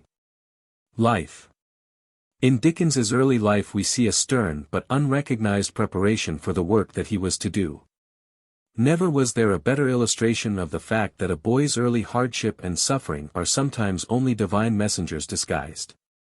And that circumstances which seem only evil are often the source of a man's strength and of the influence which he is to wield in the world. He was the second of 8 poor children, and was born at Landport in 1812. His father, who is supposed to be the original of Mr. Micawber, was a clerk in a navy office. He could never make both ends meet, and after struggling with debts in his native town for many years, moved to London when Dickens was 9 years old. The debt still pursued him, and after 2 years of grandiloquent misfortune he was thrown into the poor debtors' prison. His wife, the original of Mrs. Micawber, then set up the famous boarding establishment for young ladies. But, in Dickens's words, no young ladies ever came. The only visitors were creditors, and they were quite ferocious. In the picture of the Micawber family, with its tears and smiles and general shiftlessness, we have a suggestion of Dickens's own family life. At 11 years of age the boy was taken out of school and went to work in the cellar of a blacking factory. At this time he was, in his own words, a queer small boy, who suffered as he worked. And we can appreciate the boy and the suffering more when we find both reflected in the character of David Copperfield. It is a heart-rending picture, this sensitive child working from dawn till dark for a few pennies, and associating with toughs and waifs in his brief intervals of labor. But we can see in it the sources of that intimate knowledge of the hearts of the poor and outcast which was soon to be reflected in literature and to startle all England by its appeal for sympathy. A small legacy ended this wretchedness, bringing the father from the prison and sending the boy to Wellington House Academy, a worthless and brutal school, evidently, whose head-master was, in Dickens's words, a most ignorant fellow and a tyrant. He learned little at this place, being interested chiefly in stories, and in acting out the heroic parts which appealed to his imagination. But again his personal experience was of immense value, and resulted in his famous picture of Dotheboys Hall, in Nicholas Nickleby, which helped largely to mitigate the evils of private schools in England. Wherever he went, Dickens was a marvellously keen observer, with an active imagination which made stories out of incidents and characters that ordinary men would have hardly noticed. Moreover he was a born actor, and was at one time the leading spirit of a band of amateurs who gave entertainments for charity all over England. These 3 things, his keen observation, his active imagination, and the actor's spirit which animated him, furnish a key to his life and writings. When only 15 years old, he left the school and again went to work, this time as clerk in a lawyer's office. By night he studied shorthand, in order to fit himself to be a reporter, this in imitation of his father, who was now engaged by a newspaper to report the speeches in Parliament. Everything that Dickens attempted seems to have been done with vigor and intensity, and within 2 years we find him reporting important speeches, and writing out his notes as the heavy coach lurched and rolled through the mud of country roads on its dark way to London town. It was largely during this period that he gained his extraordinary knowledge of inns and stables and horsey persons, which is reflected in his novels. He also grew ambitious, and began to write on his own account. At the age of 21 he dropped his first little sketch stealthily, with fear and trembling, into a dark letterbox, in a dark office up a dark court in Fleet Street. The name of this first sketch was Mr. Minns and His Cousin, and it appeared with other stories in his first book, Sketches by Boz, in 1835. One who reads these sketches now, with their intimate knowledge of the hidden life of London, can understand Dickens's first newspaper success perfectly. His best-known work, Pickwick, was published serially in 1836 to 1837, and Dickens's fame and fortune were made. Never before had a novel appeared so full of vitality and merriment.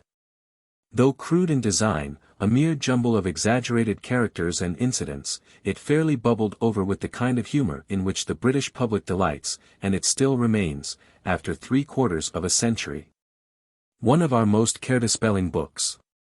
The remainder of Dickens's life is largely a record of personal triumphs. Pickwick was followed rapidly by Oliver Twist, Nicholas Nickleby, Old Curiosity Shop, and by many other works which seem to indicate that there was no limit to the new author's invention of odd, grotesque, uproarious, and sentimental characters. In the intervals of his novel writing he attempted several times to edit a weekly paper, but his power lay in other directions, and with the exception of household words, his journalistic ventures were not a marked success. Again the actor came to the surface, and after managing a company of amateur actors successfully, Dickens began to give dramatic readings from his own works. As he was already the most popular writer in the English language, these readings were very successful. Crowds thronged to hear him, and his journeys became a continuous ovation. Money poured into his pockets from his novels and from his readings, and he bought for himself a home, Gadshill Place, which he had always desired, and which is forever associated with his memory. Though he spent the greater part of his time and strength in travel at this period, nothing is more characteristic of the man than the intense energy with which he turned from his lecturing to his novels, and then, for relaxation, gave himself up to what he called the magic lantern of the London streets. In 1842, while still a young man, Dickens was invited to visit the United States and Canada, where his works were even better known than in England, and where he was received as the guest of the nation and treated with every mark of honor and appreciation. At this time America was, to most Europeans, a kind of huge fairyland, where money sprang out of the earth, and life was happy as a long holiday. Dickens evidently shared this rosy view, and his romantic expectations were naturally disappointed. The crude, unfinished look of the big country seems to have roused a strong prejudice in his mind, which was not overcome at the time of his second visit, 25 years later, and which brought forth the harsh criticism of his American Notes, 1842, and of Martin Chuzzlewit, 1843–1844. These two unkind books struck a false note, and Dickens began to lose something of his great popularity. In addition, he had spent money beyond his income.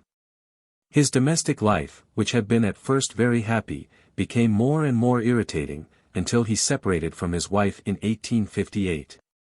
To get inspiration, which seemed for a time to have failed, he journeyed to Italy, but was disappointed. Then he turned back to the London streets, and in the 5 years from 1848 to 1853 appeared Dombey and Son, David Copperfield, and Bleak House, 3 remarkable novels, which indicate that he had rediscovered his own power and genius. Later he resumed the public readings, with their public triumph and applause, which soon came to be a necessity to one who craved popularity as a hungry man craves bread. These excitements exhausted Dickens, physically and spiritually, and death was the inevitable result. He died in 1870, over his unfinished Edwin Drood, and was buried in Westminster Abbey. Dickens's work in view of his life. A glance through even this unsatisfactory biography gives us certain illuminating suggestions in regard to all of Dickens's work. First, as a child, poor and lonely, longing for love and for society, he laid the foundation for those heartrending pictures of children, which have moved so many readers to unaccustomed tears. Second, as clerk in a lawyer's office and in the courts, he gained his knowledge of an entirely different side of human life. Here he learned to understand both the enemies and the victims of society, between whom the harsh laws of that day frequently made no distinction. Third, as a reporter, and afterwards as manager of various newspapers, he learned the trick of racy writing, and of knowing to a nicety what would suit the popular taste. Fourth, as an actor, always an actor in spirit, he seized upon every dramatic possibility, every tense situation, every peculiarity of voice and gesture in the people whom he met, and reproduced these things in his novels, exaggerating them in the way that most pleased his audience. When we turn from his outward training to his inner disposition, we find 2 strongly marked elements. The first is his excessive imagination, which made good stories out of incidents that ordinarily pass unnoticed, and which described the commonest things: a street, a shop, a fog, a lamp-post, a stagecoach, with a wealth of detail and of romantic suggestion that makes many of his descriptions like lyric poems. The second element is his extreme sensibility, which finds relief only in laughter and tears. Like shadow and sunshine, these follow one another closely throughout all his books. Dickens and his public remembering these 2 things, his training and disposition, we can easily foresee the kind of novel he must produce. He will be sentimental, especially over children and outcasts. He will excuse the individual in view of the faults of society. He will be dramatic or melodramatic, and his sensibility will keep him always close to the public, studying its tastes and playing with its smiles and tears. If pleasing the public be in itself an art, then Dickens is one of our greatest artists. And it is well to remember that in pleasing his public there was nothing of the hypocrite or demagogue in his makeup. He was essentially a part of the great drifting panoramic crowd that he loved.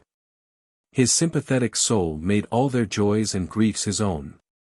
He fought against injustice, he championed the weak against the strong. He gave courage to the faint, and hope to the weary in heart, and in the love which the public gave him in return he found his best reward. Here is the secret of Dickens's unprecedented popular success, and we may note here a very significant parallel with Shakespeare. The great difference in the genius and work of the two men does not change the fact that each won success largely because he studied and pleased his public. General plan of Dickens's novels. An interesting suggestion comes to us from a study of the conditions which led to Dickens's first 3 novels. Pickwick was written, at the suggestion of an editor, for serial publication. Each chapter was to be accompanied by a cartoon by Seymour, a comic artist of the day, and the object was to amuse the public, and, incidentally, to sell the paper. The result was a series of characters and scenes and incidents which for vigor and boundless fun have never been equaled in our language. Thereafter, no matter what he wrote, Dickens was labelled a humorist. Like a certain American writer of our own generation, everything he said, whether for a feast or a funeral, was supposed to contain a laugh. In a word, he was the victim of his own book. Dickens was keen enough to understand his danger, and his next novel, Oliver Twist, had the serious purpose of mitigating the evils under which the poor were suffering. Its hero was a poor child, the unfortunate victim of society. And, in order to draw attention to the real need, Dickens exaggerated the woeful condition of the poor, and filled his pages with sentiment which easily slipped over into sentimentality. This also was a popular success, and in his third novel, Nicholas Nickleby, and indeed in most of his remaining works, Dickens combined the principles of his first 2 books, giving us mirth on the one hand, injustice and suffering on the other. Mingling humor and pathos, tears and laughter, as we find them in life itself. And in order to increase the lights and shadows in his scenes, and to give greater dramatic effect to his narrative, he introduced odious and loathsome characters, and made vice more hateful by contrasting it with innocence and virtue. His characters we find, therefore, in most of Dickens's novels 3 or 4 widely different types of character. First, the innocent little child, like Oliver, Joe, Paul, Tiny Tim, and Little Nell. Appealing powerfully to the child love in every human heart. Scond, the horrible or grotesque foil, like Skeers, Fagin, Quilp, Uriah Heep, and Bill Sikes. Third, the grandiloquent or broadly humorous fellow, the fun-maker, like Micawber and Sam Weller. And fourth, a tenderly or powerfully drawn figure, like Lady Dedlock of Bleak House, and Sidney Carton of A Tale of Two Cities, which rise to the dignity of true characters. We note also that most of Dickens's novels belong decidedly to the class of purpose or problem novels. Thus Bleak House attacks the law's delays, Little Dorrit, the injustice which persecutes poor debtors. Nicholas Nickleby, the abuses of charity schools and brutal schoolmasters, and Oliver Twist, the unnecessary degradation and suffering of the poor in English workhouses. Dickens's serious purpose was to make the novel the instrument of morality and justice, and whatever we may think of the exaggeration of his characters. It is certain that his stories did more to correct the general selfishness and injustice of society toward the poor than all the works of other literary men of his age combined. The limitations of Dickens. Any severe criticism of Dickens as a novelist must seem, at first glance, unkind and unnecessary. In almost every house he is a welcome guest, a personal friend who has beguiled many an hour with his stories, and who has furnished us much good laughter and a few good tears. Moreover, he has always a cheery message. He emphasizes the fact that this is an excellent world, that some errors have crept into it, due largely to thoughtlessness, but that they can be easily remedied by a little human sympathy. That is a most welcome creed to an age overburdened with social problems, and to criticize our cheery companion seems as discourteous as to speak unkindly of a guest who has just left our home. But we must consider Dickens not merely as a friend, but as a novelist, and apply to his work the same standards of art which we apply to other writers, and when we do this we are sometimes a little disappointed. We must confess that his novels, while they contain many realistic details, seldom give the impression of reality. His characters, though we laugh or weep or shudder at them, are sometimes only caricatures, each one an exaggeration of some peculiarity, which suggest Ben Jonson's every man in his humor. It is Dickens's art to give his heroes sufficient reality to make them suggest certain types of men and women whom we know. But in reading him we find ourselves often in the mental state of a man who is watching through a microscope the swarming life of a water drop. Here are lively, bustling, extraordinary creatures, some beautiful, some grotesque, but all far apart from the life that we know in daily experience. It is certainly not the reality of these characters, but rather the genius of the author in managing them, which interests us and holds our attention. Notwithstanding this criticism, which we would gladly have omitted, Dickens is excellent reading, and his novels will continue to be popular just so long as men enjoy a wholesome and absorbing story. What to read? Aside from the reforms in schools and prisons and workhouses which Dickens accomplished, he has laid us all, rich and poor alike, under a debt of gratitude. After the year 1843 the one literary work which he never neglected was to furnish a Christmas story for his readers. And it is due in some measure to the help of these stories, brimming over with good cheer, that Christmas has become in all English-speaking countries a season of gladness, of gift-giving at home, and of remembering those less fortunate than ourselves, who are still members of a common brotherhood. If we read nothing else of Dickens, once a year, at Christmas time, we should remember him and renew our youth by reading one of his holiday stories, The Cricket on the Hearth, The Chimes, and above all the unrivaled Christmas Carol. The latter especially will be read and loved as long as men are moved by the spirit of Christmas. Tale of Two Cities of the novels, David Copperfield is regarded by many as Dickens's masterpiece. It is well to begin with this novel, not simply for the unusual interest of the story, but also for the glimpse it gives us of the author's own boyhood and family. For pure fun and hilarity Pickwick will always be a favorite. But for artistic finish, and for the portrayal of one great character, Sidney Carton, nothing else that Dickens wrote is comparable to A Tale of Two Cities. Here is an absorbing story, with a carefully constructed plot, and the action moves swiftly to its thrilling, inevitable conclusion. Usually Dickens introduces several pathetic or grotesque or laughable characters besides the main actors, and records various unnecessary dramatic episodes for their own sake. But in A Tale of Two Cities everything has its place in the development of the main story. There are, as usual, many characters: Sidney Carton, the outcast, who lays down his life for the happiness of one whom he loves. Charles Darnay, an exiled young French noble, Dr. Manette, who has been recalled to life from a frightful imprisonment, and his gentle daughter Lucy, the heroine, Jarvis Lorry, a lovable, old-fashioned clerk in the big banking house. The terrible Madame Defarge, knitting calmly at the door of her wine shop and recording, with the ferocity of a tiger licking its chops, the names of all those who are marked for vengeance. And a dozen others, each well drawn, who play minor parts in the tragedy. The scene is laid in London and Paris, at the time of the French Revolution. And, though careless of historical details, Dickens reproduces the spirit of the Reign of Terror so well that A Tale of Two Cities is an excellent supplement to the history of the period. It is written in Dickens's usual picturesque style, and reveals his usual imaginative outlook on life and his fondness for fine sentiments and dramatic episodes. Indeed, all his qualities are here shown, not brilliantly or garishly, as in other novels, but subdued and softened, like a shaded light, for artistic effect.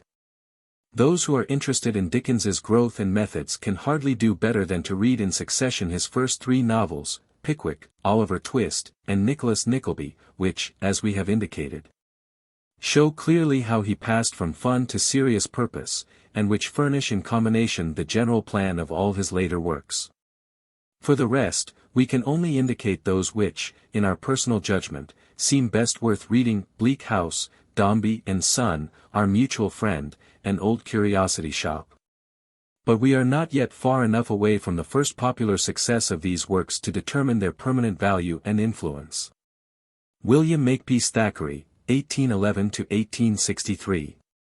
As the two most successful novelists of their day, it is natural for us, as it was for their personal friends and admirers, to compare Dickens and Thackeray with respect to their life and work, and their attitude toward the world in which they lived. Dickens, after a desperately hard struggle in his boyhood, without friends or higher education, comes into manhood cheery, self-confident, energetic, filled with the joy of his work. And in the world, which had at first treated him so harshly, he finds good everywhere, even in the jails and in the slums, simply because he is looking for it. Thackeray, after a boyhood spent in the best of English schools, with money, friends, and comforts of every kind, faces life timidly, distrustfully, and dislikes the literary work which makes him famous. He has a gracious and lovable personality, is kind of heart, and reveres all that is pure and good in life. Yet he is almost cynical toward the world which uses him so well, and finds shams, deceptions, vanities everywhere, because he looks for them. One finds what one seeks in this world, but it is perhaps significant that Dickens sought his golden fleece among plain people, and Thackeray in high society. The chief difference between the two novelists, however, is not one of environment but of temperament. Put Thackeray in a workhouse, and he will still find material for another book of snobs. Put Dickens in society, and he cannot help finding undreamed-of possibilities among bewigged and bepowdered high lords and ladies. For Dickens is romantic and emotional, and interprets the world largely through his imagination. Thackeray is the realist and moralist, who judges solely by observation and reflection. He aims to give us a true picture of the society of his day, and as he finds it pervaded by intrigues and snobbery he proceeds to satirize it and point out its moral evils. In his novels he is influenced by Swift and Fielding, but he is entirely free from the bitterness of the one and the coarseness of the other, and his satire is generally softened by a noble tenderness. Taken together, the novels of Dickens and Thackeray give us a remarkable picture of all classes of English society in the middle of the 19th century. Life. Thackeray was born in 1811, in Calcutta, where his father held a civil position under the Indian government. When the boy was 5 years old his father died, and the mother returned with her child to England. Presently she married again, and Thackeray was sent to the famous Charterhouse School, of which he has given us a vivid picture in the Newcomes. Such a school would have been a veritable heaven to Dickens, who at this time was tossed about between poverty and ambition, but Thackeray detested it for its rude manners, and occasionally referred to it as the slaughterhouse. Writing to his mother he says, "There are 370 boys in the school. I wish there were only 369. William Makepeace Thackeray. In 1829 Thackeray entered Trinity College, Cambridge, but left after less than 2 years, without taking a degree, and went to Germany and France where he studied with the idea of becoming an artist. When he became of age, in 1832, he came into possession of a comfortable fortune, returned to England, and settled down in the Temple to study law. Soon he began to dislike the profession intensely, and we have in Pendennis a reflection of his mental attitude toward the law and the young men who studied it. He soon lost his fortune, partly by gambling and speculation, partly by unsuccessful attempts at running a newspaper, and at 22 began for the first time to earn his own living, as an artist and illustrator. An interesting meeting between Thackeray and Dickens at this time, 1836, suggests the relative importance of the two writers. Seymour, who was illustrating the Pickwick Papers, had just died, and Thackeray called upon Dickens with a few drawings and asked to be allowed to continue the illustrations. Dickens was at this time at the beginning of his great popularity. The better literary artist, whose drawings were refused, was almost unknown, and had to work hard for more than 10 years before he received recognition. Disappointed by his failure as an illustrator, he began his literary career by writing satires on society for Fraser's magazine. This was the beginning of his success. But though the Yellow Plush Papers, the Great Hoggarty Diamond, Catherine, the Fitz Boodlers, the Book of Snobs, Barry Lyndon, and various other immature works made him known to a few readers of Punch and of Fraser's magazine. It was not till the publication of Vanity Fair, 1847 to 1848, that he began to be recognized as one of the great novelists of his day. All his earlier works are satires, some upon society, others upon the popular novelists Bulwer, Disraeli, and especially Dickens, with whose sentimental heroes and heroines he had no patience whatever. He had married, meanwhile, in 1836, and for a few years was very happy in his home. Then disease and insanity fastened upon his young wife, and she was placed in an asylum. The whole after life of our novelist was darkened by this loss worse than death. He became a man of the clubs, rather than of his own home, and though his wit and kindness made him the most welcome of club men, there was an undercurrent of sadness in all that he wrote. Long afterwards he said that, though his marriage ended in shipwreck, he would do it over again, for behold love is the crown and completion of all earthly good. After the moderate success of Vanity Fair, Thackeray wrote the 3 novels of his middle life upon which his fame chiefly rests, Pendennis in 1850, Henry Esmond in 1852, and The Newcomes in 1855. Dickens's great popular success as a lecturer and dramatic reader had led to a general desire on the part of the public to see and to hear literary men, and Thackeray, to increase his income, gave 2 remarkable courses of lectures. The first being English humorists of the 18th century, and the second the Four Georges, both courses being delivered with gratifying success in England and especially in America. Dickens, as we have seen, was disappointed in America and vented his displeasure in outrageous criticism. But Thackeray, with his usual good breeding, saw only the best side of his generous entertainers, and in both his public and private utterances emphasized the virtues of the new land, whose restless energy seemed to fascinate him. Unlike Dickens, he had no confidence in himself when he faced an audience, and like most literary men he disliked lecturing, and soon gave it up. In 1860 he became editor of the Cornhill magazine, which prospered in his hands.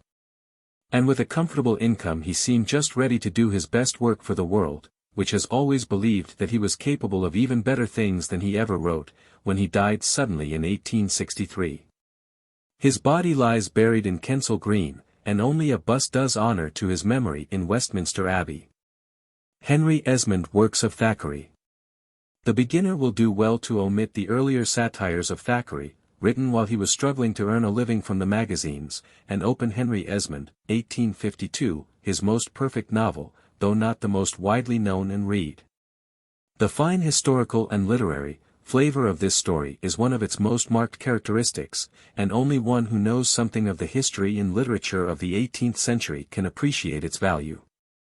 The hero, Colonel Esmond, relates his own story, carrying the reader through the courts and camps of Queen Anne's reign, and giving the most complete and accurate picture of a past age that has ever appeared in a novel. Thackeray is, as we have said, a realist, and he begins his story by adopting the style and manner of a scholarly gentleman of the period he is describing. He has an extraordinary knowledge of 18th-century literature, and he reproduces its style in detail, going so far as to insert in his narrative an alleged essay from the Tatler. And so perfectly is it done that it is impossible to say wherein it differs from the style of Addison and Steele. Realism of Esmond in his matter also Thackeray is realistic, reflecting not the pride and pomp of war, which are largely delusions, but its brutality and barbarism, which are all too real. Painting generals and leaders, not as the newspaper heroes to whom we are accustomed, but as moved by intrigues, petty jealousies, and selfish ambitions. Showing us the great Duke of Marlborough not as the military hero, the idol of war-crazed multitudes, but as without personal honor, and governed by despicable avarice. In a word, Thackeray gives us the back-stairs view of war, which is, as a rule, totally neglected in our histories. When he deals with the literary men of the period, he uses the same frank realism, showing us Steele and Addison and other leaders, not with halos about their heads, as popular authors, but in slippers and dressing gowns, smoking a pipe in their own rooms, or else growing tipsy and hilarious in the taverns, just as they appeared in daily life. Both in style and in matter, therefore, Esmond deserves to rank as probably the best historical novel in our language. The plot of Esmond. The plot of the story is, like most of Thackeray's plots, very slight, but perfectly suited to the novelist's purpose. The plans of his characters fail, their ideals grow dim, there is a general disappearance of youthful ambitions.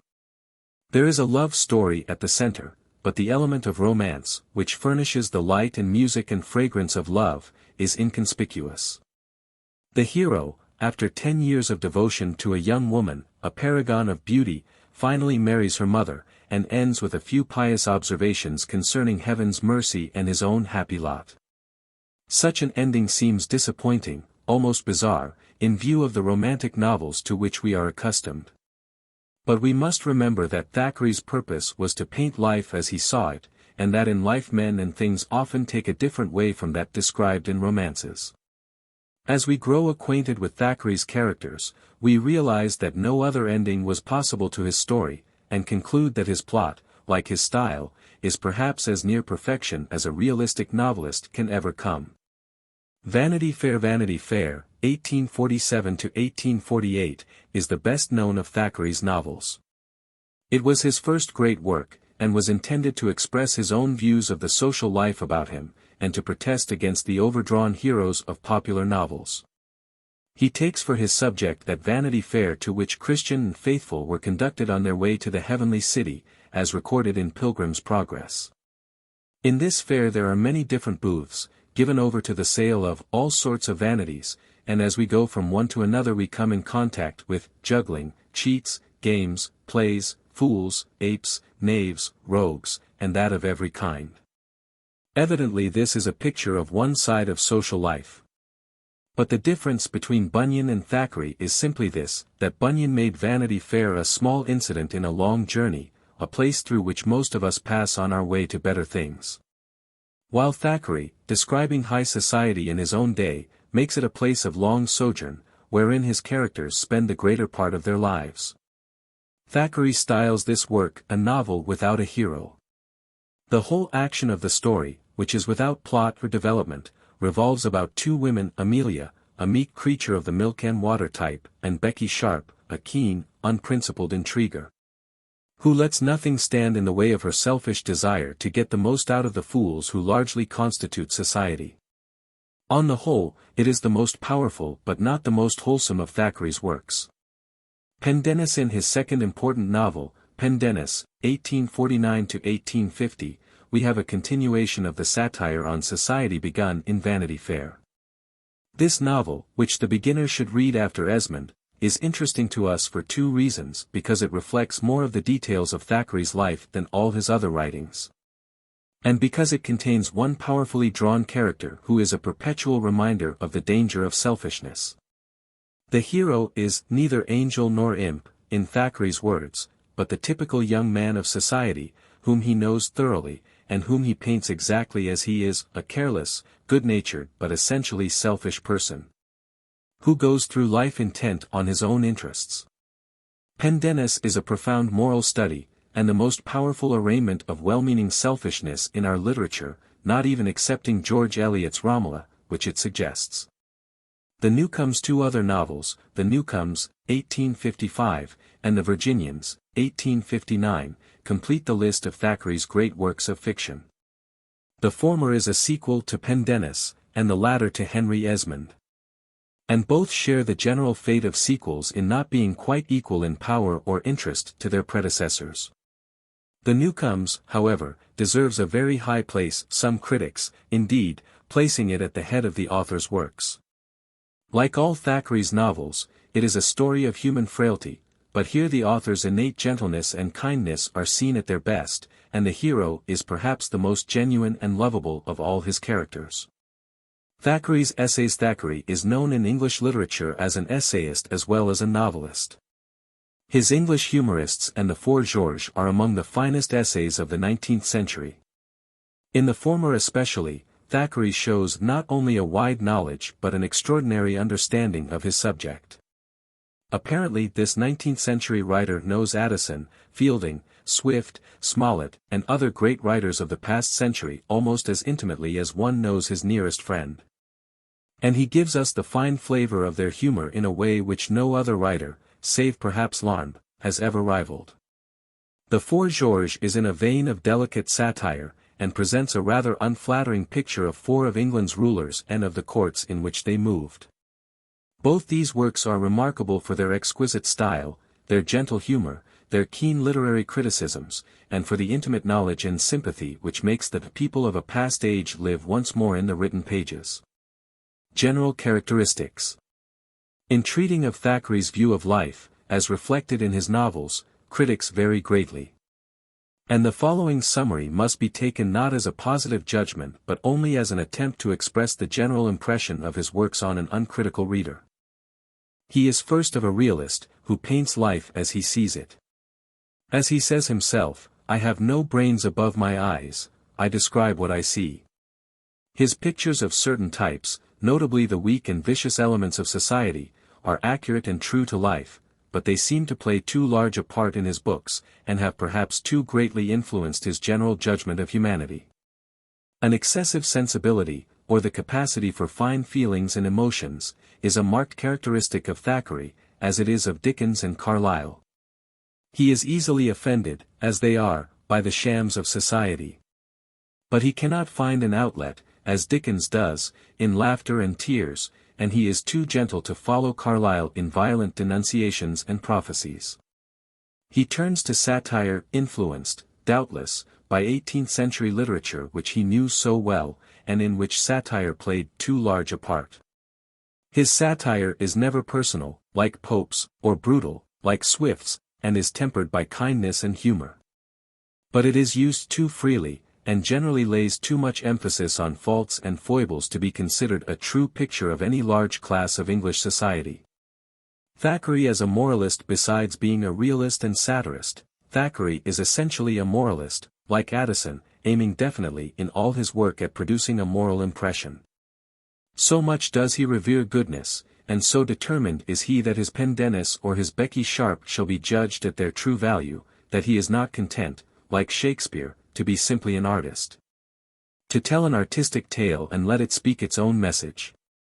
He must explain and emphasize the moral significance of his work. There is no need to consult our own conscience over the actions of Thackeray's characters. The beauty of virtue and the ugliness of vice are evident on every page.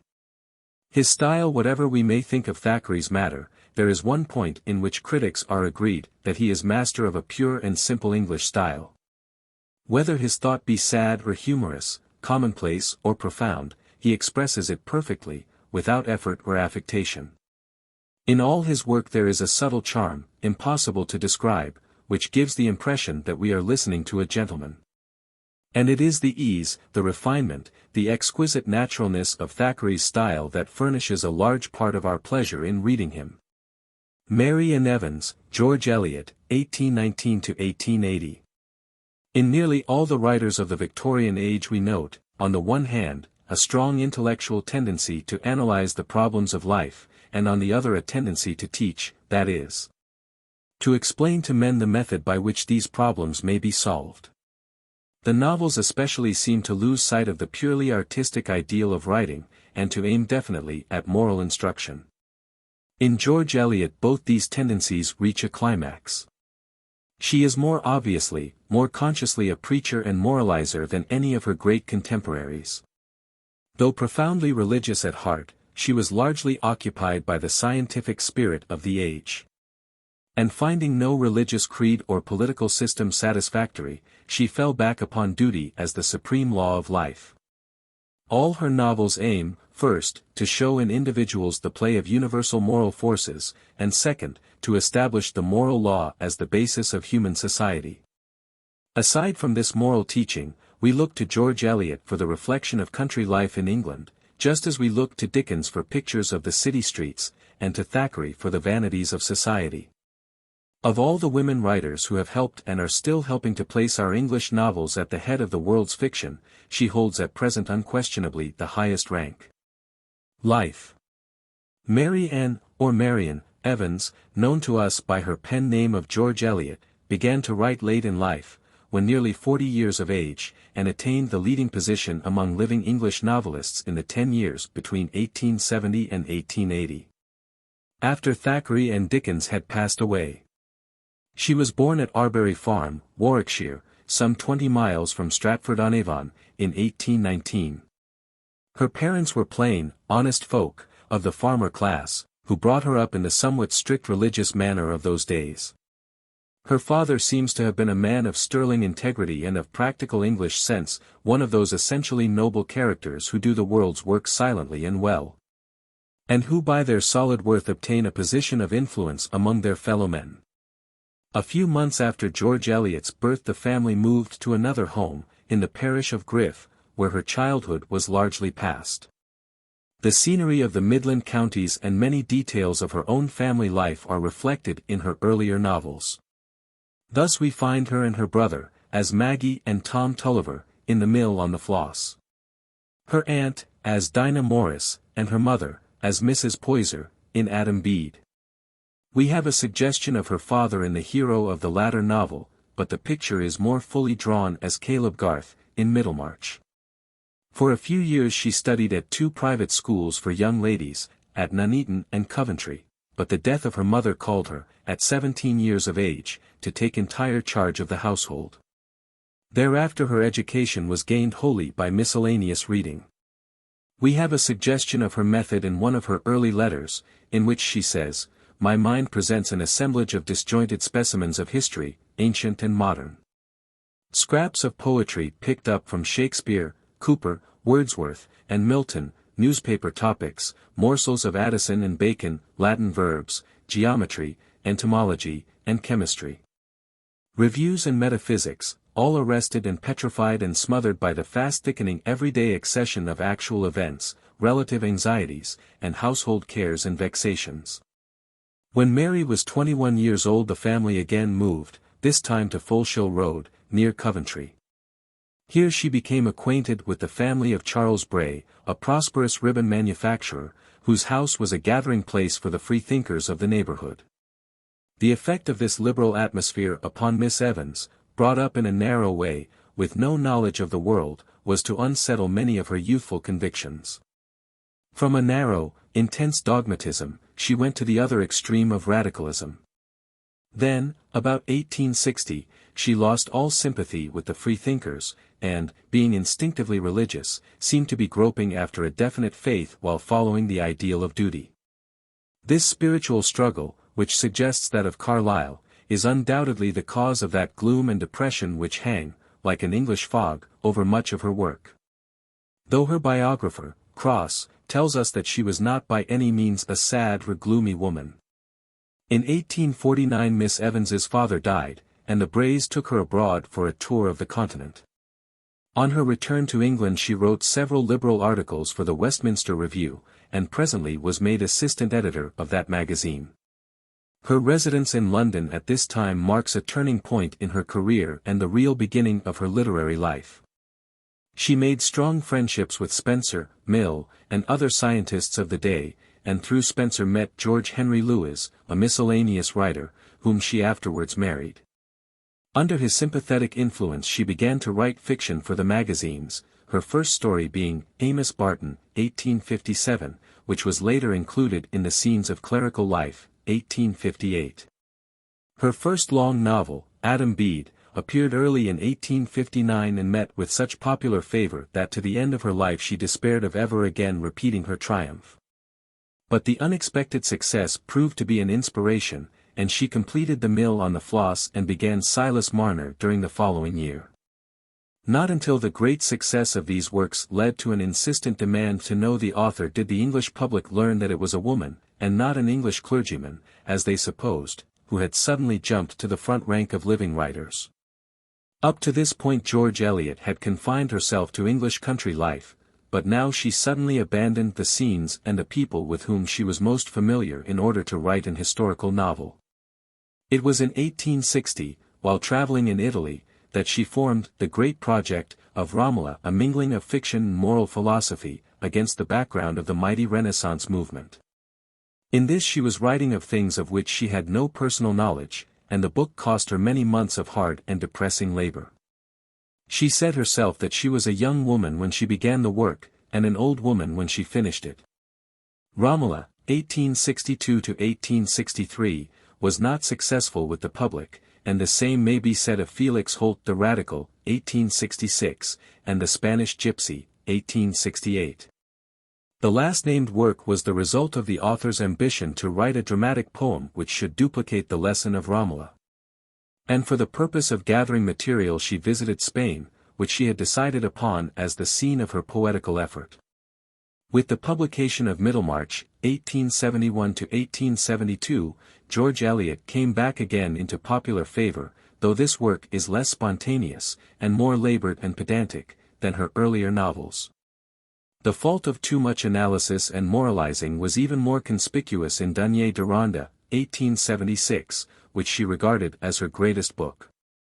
Her life during all this time was singularly uneventful, and the chief milestones along the road marked the publication of her successive novels. During all the years of her literary success her husband Louis had been a most sympathetic friend and critic, and when he died, in 1878, the loss seemed to be more than she could bear. Her letters of this period are touching in their loneliness and their craving for sympathy. Later she astonished everybody by marrying John Walter Cross, much younger than herself, who is known as her biographer. Deep down below there is a river of sadness, but I am able to enjoy my newly reopened life, writes this woman of 60, who, ever since she was the girl whom we know as Maggie Tulliver, must always have someone to love and to depend upon. Her new interest in life lasted but a few months, for she died in December of the same year, 1880. One of the best indications of her strength and her limitations is her portrait, with its strong masculine features. Suggesting both by resemblance and by contrast that wonderful portrait of Savonarola which hangs over his old desk in the monastery at Florence. Works of George Eliot. These are conveniently divided into three groups, corresponding to the three periods of her life. The first group includes all her early essays and miscellaneous work, from her translation of Strauss's Leben Jesu, in 1846, to her union with Louis in 1854. The second group includes scenes of clerical life, Adam Bede, Mill on the Floss, and Silas Marner, all published between 1858 and 1861. These four novels of the middle period are founded on the author's own life and experience. Their scenes are laid in the country, and their characters are taken from the stolid people of the Midlands, with whom George Eliot had been familiar since childhood. They are probably the author's most enduring works. They have a naturalness, a spontaneity, at times a flash of real humor, which are lacking in her later novels, and they show a rapid development of literary power which reaches a climax in Silas Marner.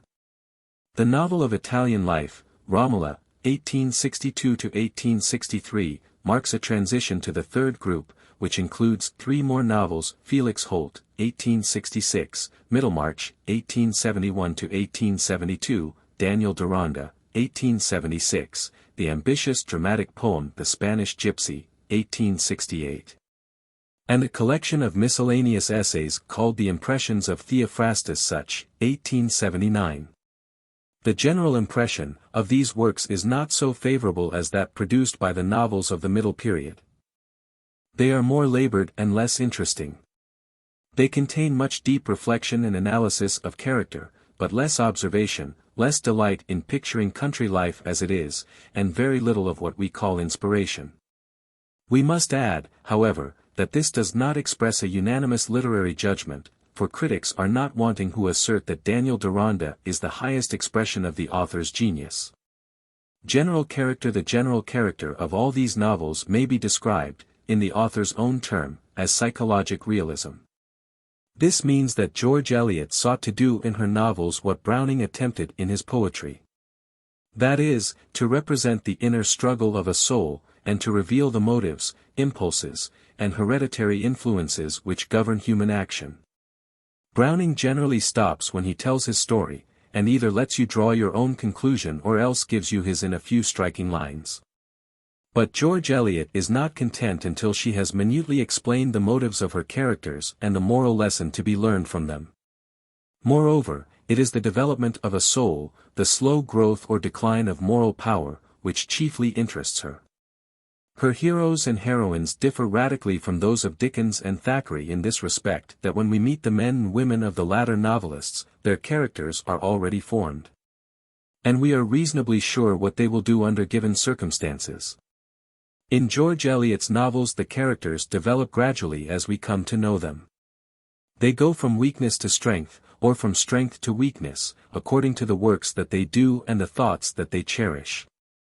In Romola, for instance, Tito, as we first meet him, may be either good or bad, and we know not whether he will finally turn to the right hand or to the left. As time passes, we see him degenerate steadily because he follows his selfish impulses, while Romola, whose character is at first only faintly indicated, grows into beauty and strength with every act of self-renunciation. Moral teaching in these two characters, Tito and Romola, we have an epitome of our author's moral teaching. The principle of law was in the air during the Victorian era, and we have already noted how deeply Tennyson was influenced by it. With George Eliot law is like fate, it overwhelms personal freedom and inclination. Moral law was to her as inevitable, as automatic, as gravitation. Tito's degeneration, and the sad failure of Dorothea and Lydgate in Middlemarch, may be explained as simply as the fall of an apple, or as a bruised knee when a man loses his balance. A certain act produces a definite moral effect on the individual.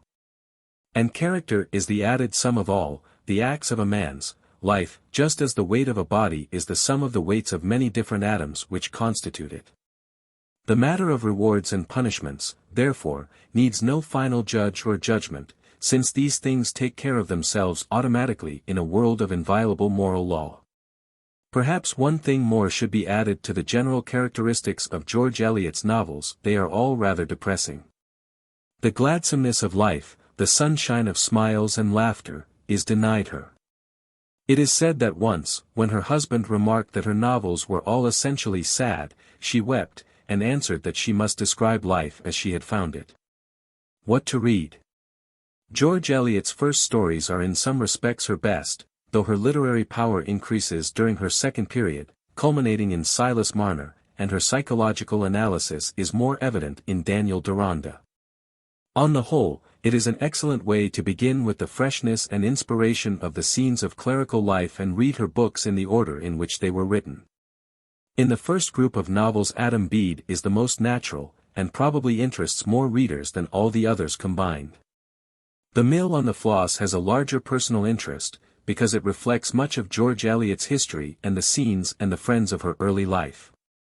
The lack of proportion in this story, which gives rather too much space to the girl and boy experiences, is naturally explained by the tendency in every man and woman to linger over early memories.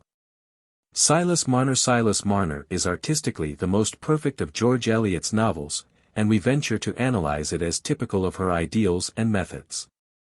We note first the style, which is heavy and a little self-conscious, lacking the vigor and picturesqueness of Dickens, and the grace and naturalness of Thackeray.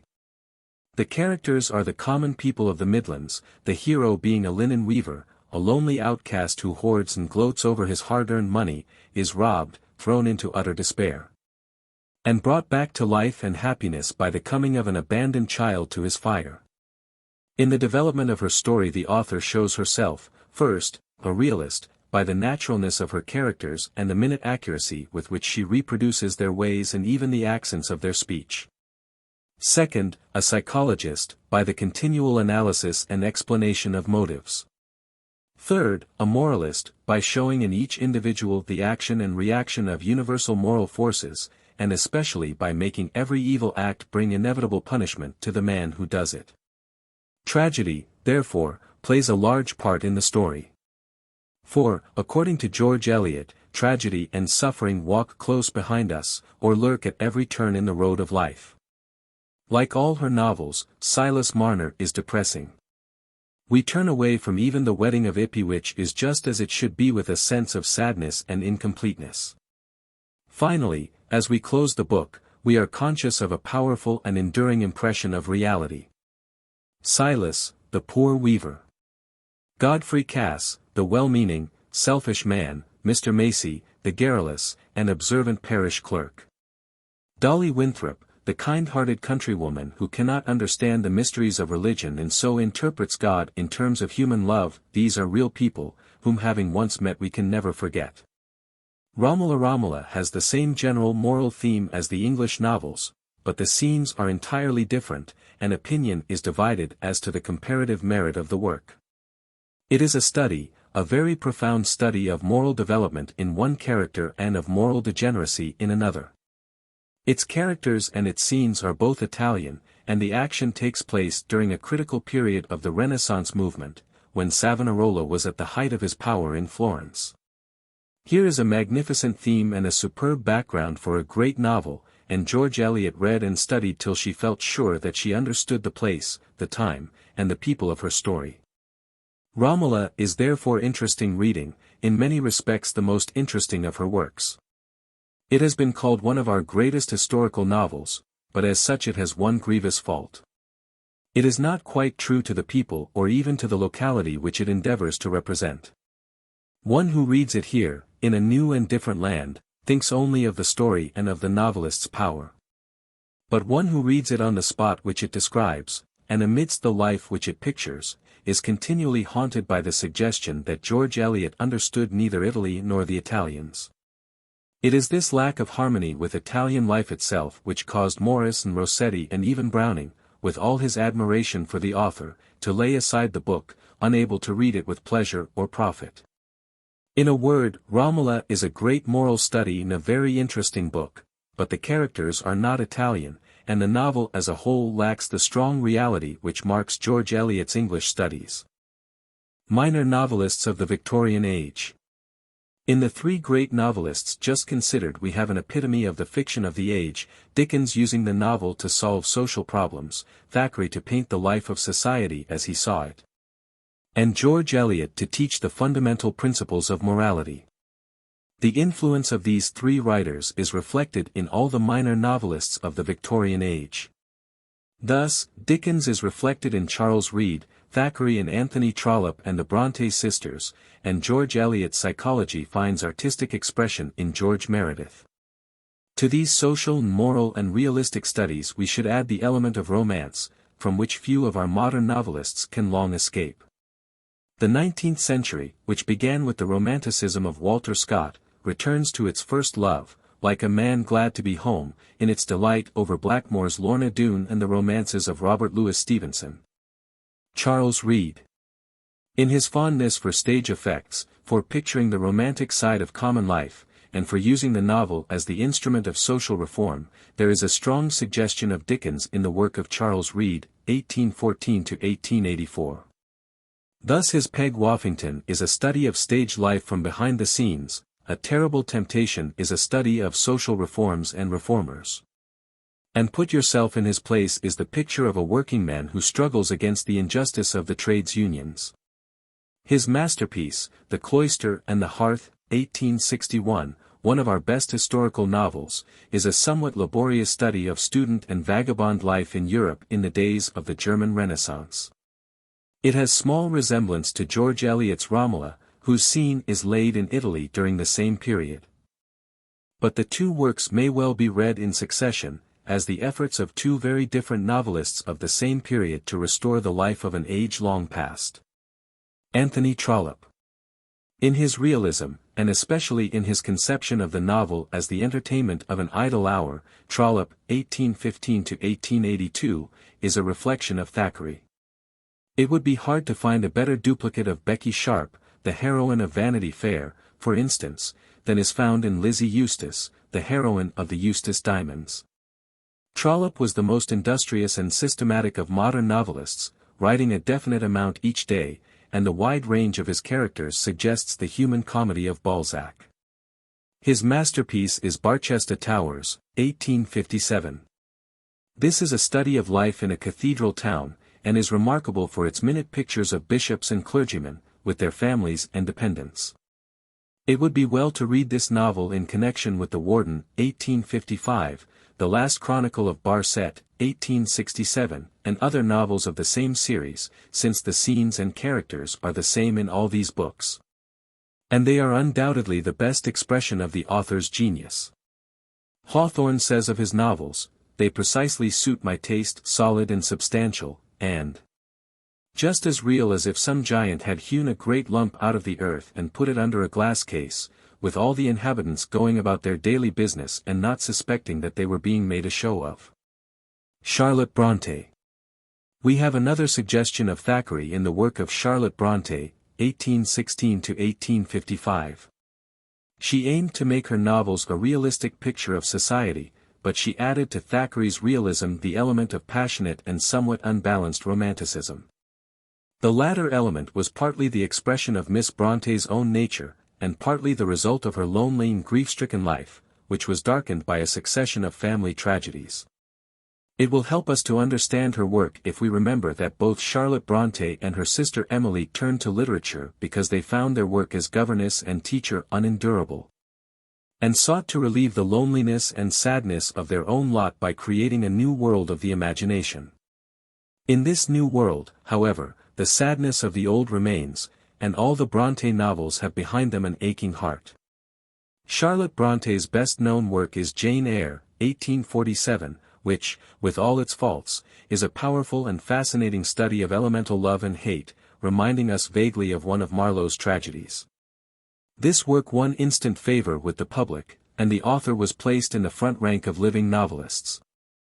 Aside from its value as a novel, it is interesting, in many of its early passages, as the reflection of the author's own life and experience.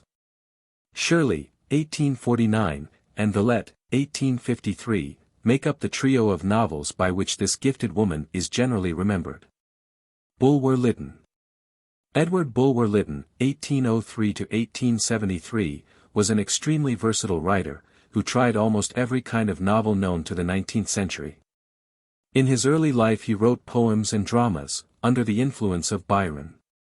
But his first notable work, Pelham, 1828, one of the best of his novels, was a kind of burlesque on the Byronic type of gentleman.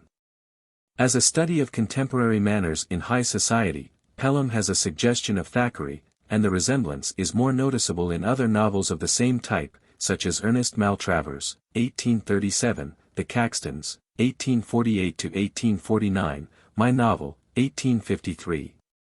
And Kenelm Chillingly, 1873. We have a suggestion of Dickens in at least two of Lytton's novels, Paul Clifford and Eugene Aram, the heroes of which are criminals, pictured as the victims rather than as the oppressors of society. Lytton essayed also, with considerable popular success, the romantic novel in The Pilgrims of the Rhine and Zanoni, and tried the ghost story in The Haunted and the Haunters. His fame at the present day rests largely upon his historical novels, in imitation of Walter Scott, The Last Days of Pompeii, 1834, Riezza, 1835, and Harold, 1848. The last being his most ambitious attempt to make the novel the supplement of history. In all his novels Lytton is inclined to sentimentalism and sensationalism, and his works, though generally interesting, seem hardly worthy of a high place in the history of fiction. Kingsley. Entirely different in spirit are the novels of the scholarly clergyman, Charles Kingsley, 1819–1875. His works naturally divide themselves into three classes. In the first are his social studies and problem novels, such as Alton Locke, 1850, having for its hero a London tailor and poet, and Yeast, 1848, which deals with the problem of the agricultural laborer. In the second class are his historical novels, Hereward the Wake, Hypatia, and Westward Ho! Hypatia is a dramatic story of Christianity in contact with paganism, having its scene laid in Alexandria at the beginning of the 5th century. Westward Ho! 1855, his best-known work, is a stirring tale of English conquest by land and sea in the days of Elizabeth.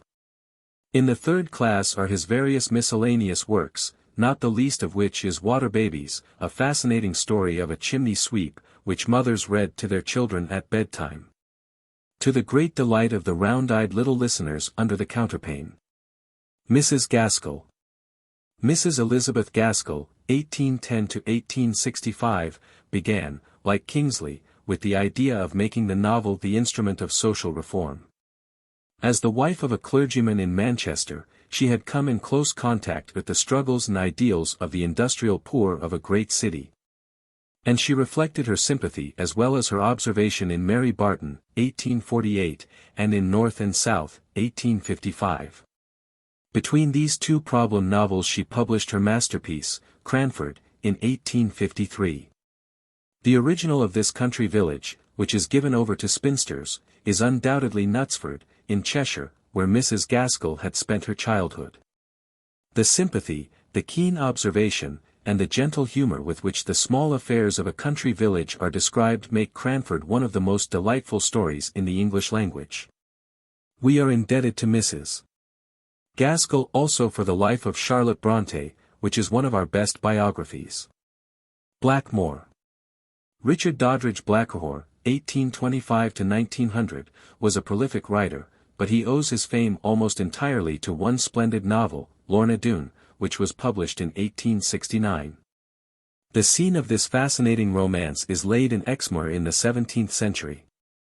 The story abounds in romantic scenes and incidents, its descriptions of natural scenery are unsurpassed, the rhythmic language is at times almost equal to poetry. And the whole tone of the book is wholesome and refreshing.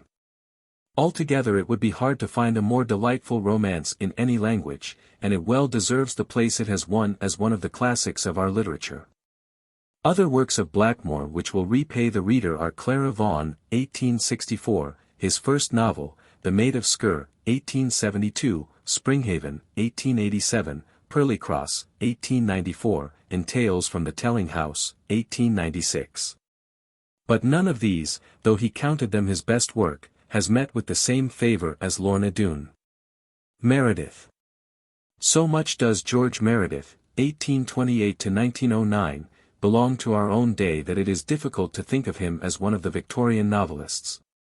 His first notable work, The Ordeal of Richard Feverel, was published in 1859, the same year as George Eliot's Adam Bede, but it was not till the publication of Diana of the Crossways in 1885, that his power as a novelist was widely recognized. He resembles Browning not only in his condensed style, packed with thought, but also in this respect that he labored for years in obscurity. And after much of his best work was published and apparently forgotten, he slowly won the leading place in English fiction. We are still too near him to speak of the permanence of his work, but a casual reading of any of his novels suggests a comparison and a contrast with George Eliot. Like her, he is a realist and a psychologist. But while George Eliot uses tragedy to teach a moral lesson, Meredith depends more upon comedy, making vice not terrible but ridiculous. For the hero or heroine of her novel, George Eliot invariably takes an individual, and shows in each one the play of universal moral forces. Meredith constructs a type man as a hero, and makes this type express his purpose and meaning. So his characters seldom speak naturally, as George Eliot's do, they are more like Browning's characters in packing a whole paragraph into a single sentence or an exclamation. On account of his enigmatic style and his psychology, Meredith will never be popular, but by thoughtful men and women he will probably be ranked among our greatest writers of fiction. The simplest and easiest of his novels for a beginner is The Adventures of Henry Richmond, 1871. Among the best of his works, besides the two mentioned above, are Beauchamp's Career, 1876, and The Egoist, 1879. The latter is, in our personal judgment, one of the strongest and most convincing novels of the Victorian age. Hardy. Thomas Hardy, 1840, seems, like Meredith, to belong to the present rather than to a past age, and an interesting comparison may be drawn between these two novelists. In style, Meredith is obscure and difficult, while Hardy is direct and simple, aiming at realism in all things. Meredith makes man the most important phenomenon in the universe, and the struggles of men are brightened by the hope of victory. Hardy makes man an insignificant part of the world, struggling against powers greater than himself, sometimes against systems which he cannot reach or influence. Sometimes against a kind of grim world spirit who delights in making human affairs go wrong. He is, therefore, hardly a realist, but rather a man blinded by pessimism, and his novels, though generally powerful and sometimes fascinating, are not pleasant or wholesome reading. From the reader's viewpoint, some of his earlier works, like the idyllic love story Under the Greenwood Tree, 1872, and A Pair of Blue Eyes, 1873, are the most interesting. Hardy became noted, however, when he published Far from the Madding Crowd, a book which, when it appeared anonymously in the Cornhill magazine, 1874, was generally attributed to George Eliot. For the simple reason that no other novelist was supposed to be capable of writing it. The Return of the Native, 1878, and The Woodlanders are generally regarded as Hardy's masterpieces.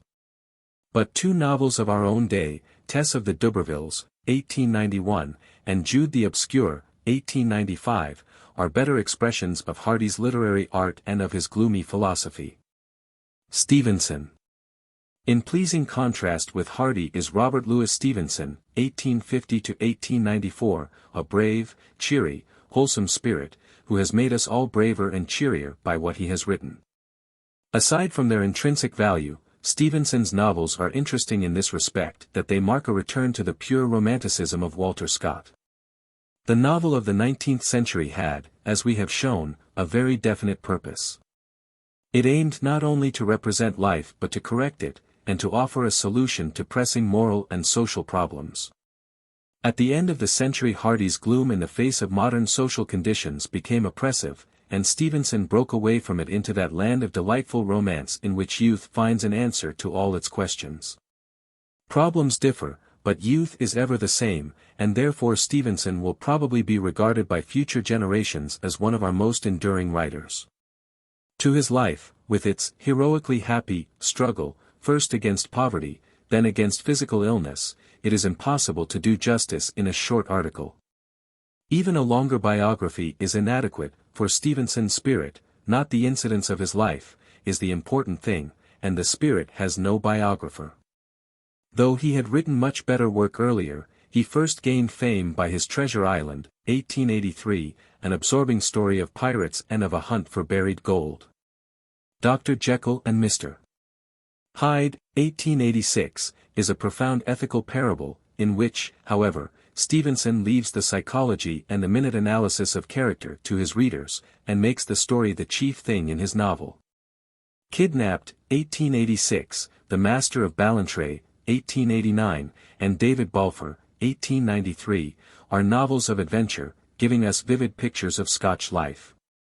Two romances left unfinished by his early death in Samoa are The Weir of Hermiston and St. Ives. The latter was finished by Quiller Couch in 1897, the former is happily just as Stevenson left it, and though unfinished is generally regarded as his masterpiece. In addition to these novels, Stevenson wrote a large number of essays, the best of which are collected in Virginibus Puerisque, Familiar Studies of Men and Books, and Memories and Portraits.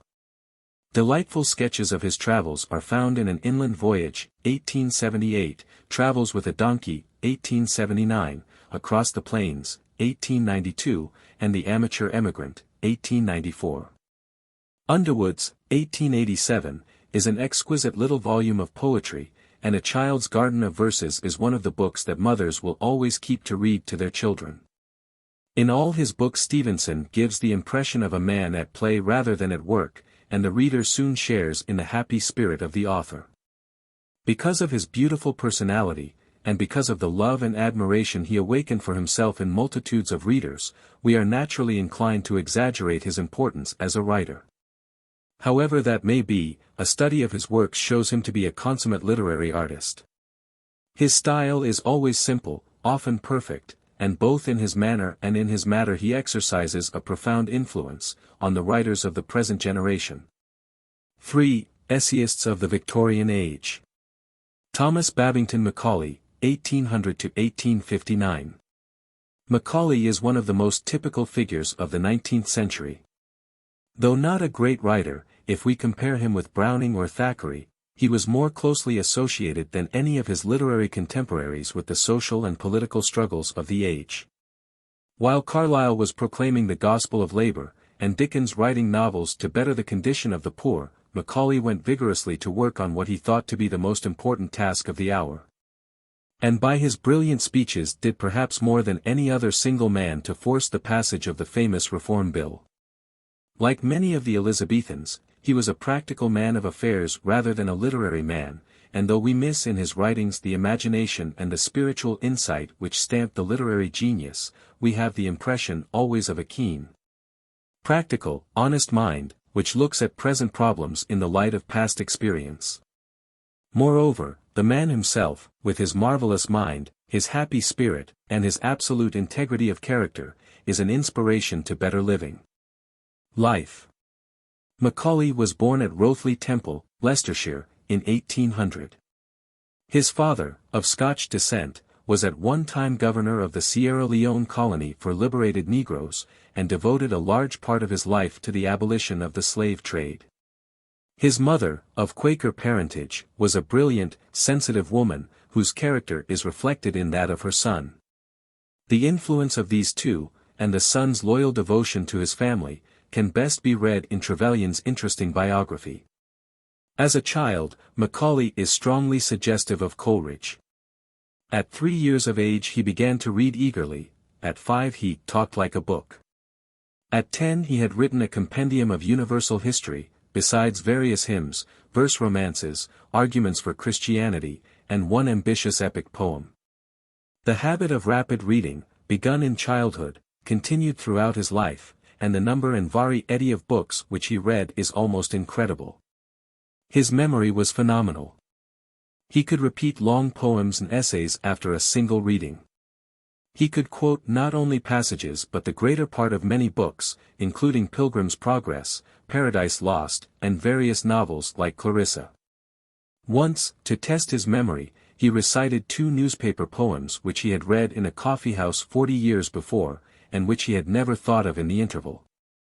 At 12 years of age this remarkable boy was sent to a private school at Little Shelford, and at 18 he entered Trinity College, Cambridge. Here he made a reputation as a classical scholar and a brilliant talker, but made a failure of his mathematics. In a letter to his mother he wrote, "Oh, for words to express my abomination of that science. Discipline of the mind. Say rather starvation, confinement, torture, annihilation." We quote this as a commentary on Macaulay's later writings, which are frequently lacking in the exactness and the logical sequence of the science which he detested. After his college course Macaulay studied law, was admitted to the bar, devoted himself largely to politics, entered Parliament in 1830, and almost immediately won a reputation as the best debater and the most eloquent speaker of the Liberal or Whig party. Gladstone says of him, whenever he arose to speak it was a summons like a trumpet call to fill the benches. At the time of his election he was poor, and the loss of his father's property threw upon him the support of his brothers and sisters. But he took up the burden with cheerful courage, and by his own efforts soon placed himself and his family in comfort. His political progress was rapid, and was due not to favoritism or intrigue, but to his ability, his hard work, and his sterling character. He was several times elected to Parliament, was legal adviser to the Supreme Council of India, was a member of the cabinet, and declined many offices for which other men labor a lifetime. In 1857 his great ability and services to his country were recognized by his being raised to the peerage with the title of Baron Macaulay of Rothley. Thomas Babington Macaulay. Macaulay's literary work began in college with the contribution of various ballads and essays to the magazines. In his later life practical affairs claimed the greater part of his time, and his brilliant essays were written in the early morning or late at night. His famous essay on Milton appeared in the Edinburgh Review in 1825. It created a sensation, and Macaulay, having gained the ear of the public, never once lost it during the 20 years in which he was a contributor to the magazines. His Lays of Ancient Rome appeared in 1842, and in the following year 3 volumes of his collected essays. In 1847 he lost his seat in Parliament, temporarily, through his zealous efforts in behalf of religious toleration. And the loss was most fortunate, since it gave him opportunity to begin his History of England, a monumental work which he had been planning for many years. The first 2 volumes appeared in 1848, and their success can be compared only to that of the most popular novels. The third and fourth volumes of the History, 1855, were even more successful, and Macaulay was hard at work on the remaining volumes when he died, quite suddenly, in 1859. He was buried, near Addison, in the Poets' Corner of Westminster Abbey. A paragraph from one of his letters, written at the height of his fame and influence, may give us an insight into his life and work. I can truly say that I have not, for many years, been so happy as I am at present. I am free. I am independent. I am in Parliament, as honourably seated as man can be. My family is comfortably off. I have leisure for literature, yet I am not reduced to the necessity of writing for money. If I had to choose a lot from all that there are in human life, I am not sure that I should prefer any to that which has fallen to me. I am sincerely and thoroughly contented. Essay on Milton. Works of Macaulay. Macaulay is famous in literature for his essays, for his martial ballads, and for his history of England. His first important work, the Essay on Milton, 1825, is worthy of study not only for itself, as a critical estimate of the Puritan poet, but as a key to all Macaulay's writings. Here, first of all, is an interesting work, which, however much we differ from the author's opinion, holds our attention and generally makes us regret that the end comes so soon. The second thing to note is the historical flavor of the essay. We study not only Milton, but also the times in which he lived, and the great movements of which he was a part. History and literature properly belong together, and Macaulay was one of the first writers to explain the historical conditions which partly account for a writer's work and influence. The third thing to note is Macaulay's enthusiasm for his subject, an enthusiasm which is often partisan, but which we gladly share for the moment as we follow the breathless narrative. Macaulay generally makes a hero of his man, shows him battling against odds, and the heroic side of our own nature awakens and responds to the author's plea. The fourth, and perhaps most characteristic thing in the essay is the style, which is remarkably clear, forceful, and convincing. Geoffrey, the editor of the Edinburgh Review, wrote enthusiastically when he received the manuscript, "The more I think, the less I can conceive where you picked up that style." We still share in the editor's wonder. But the more we think, the less we conceive that such a style could be picked up.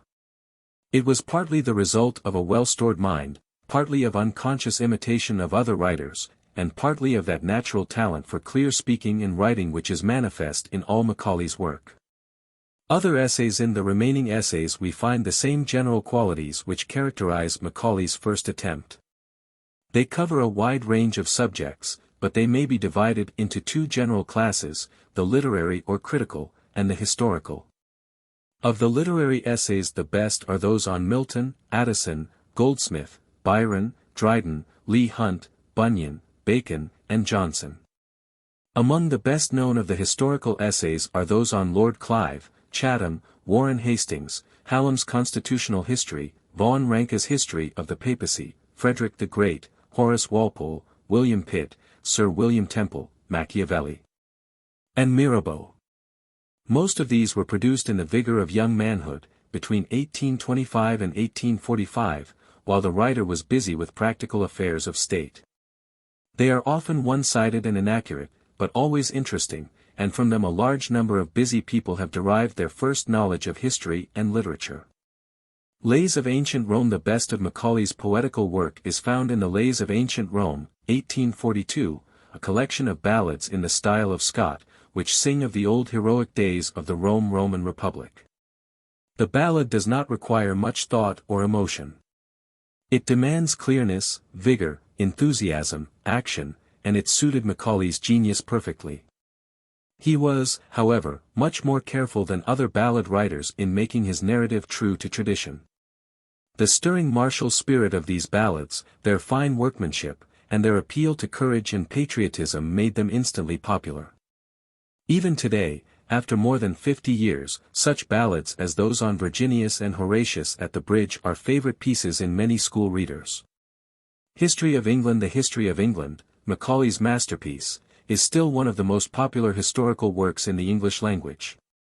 Originally it was intended to cover the period from the accession of James II, in 1685, to the death of George IV, in 1830. Only 5 volumes of the work were finished, and so thoroughly did Macaulay go into details that these 5 volumes cover only 16 years. It has been estimated that to complete the work on the same scale would require some 50 volumes and the labor of one man for over a century. In his historical method Macaulay suggests Gibbon. His own knowledge of history was very great, but before writing he read numberless pages, consulted original documents, and visited the scenes which he intended to describe. Thackeray's remark, that Macaulay reads 20 books to write a sentence and travels 100 miles to make a line of description, is, in view of his industry, a well-warranted exaggeration. As in his literary essays, he is fond of making heroes, and he throws himself so heartily into the spirit of the scene he is describing that his word pictures almost startle us by their vivid reality. The story of Monmouth's rebellion, for instance, or the trial of the 7 bishops, is as fascinating as the best chapters of Scott's historical novels. While Macaulay's search for original sources of information suggests the scientific historian, his use of his material is much more like that of a novelist or playwright. In his essay on Machiavelli he writes, "The best portraits are perhaps those in which there is a slight mixture of caricature. And we are not certain that the best histories are not those in which a little of the exaggeration of fictitious narrative is judiciously employed. Something is lost in accuracy, but much is gained in effect." Whether this estimate of historical writing be true or false, Macaulay employed it in his own work and made his narrative as absorbing as a novel.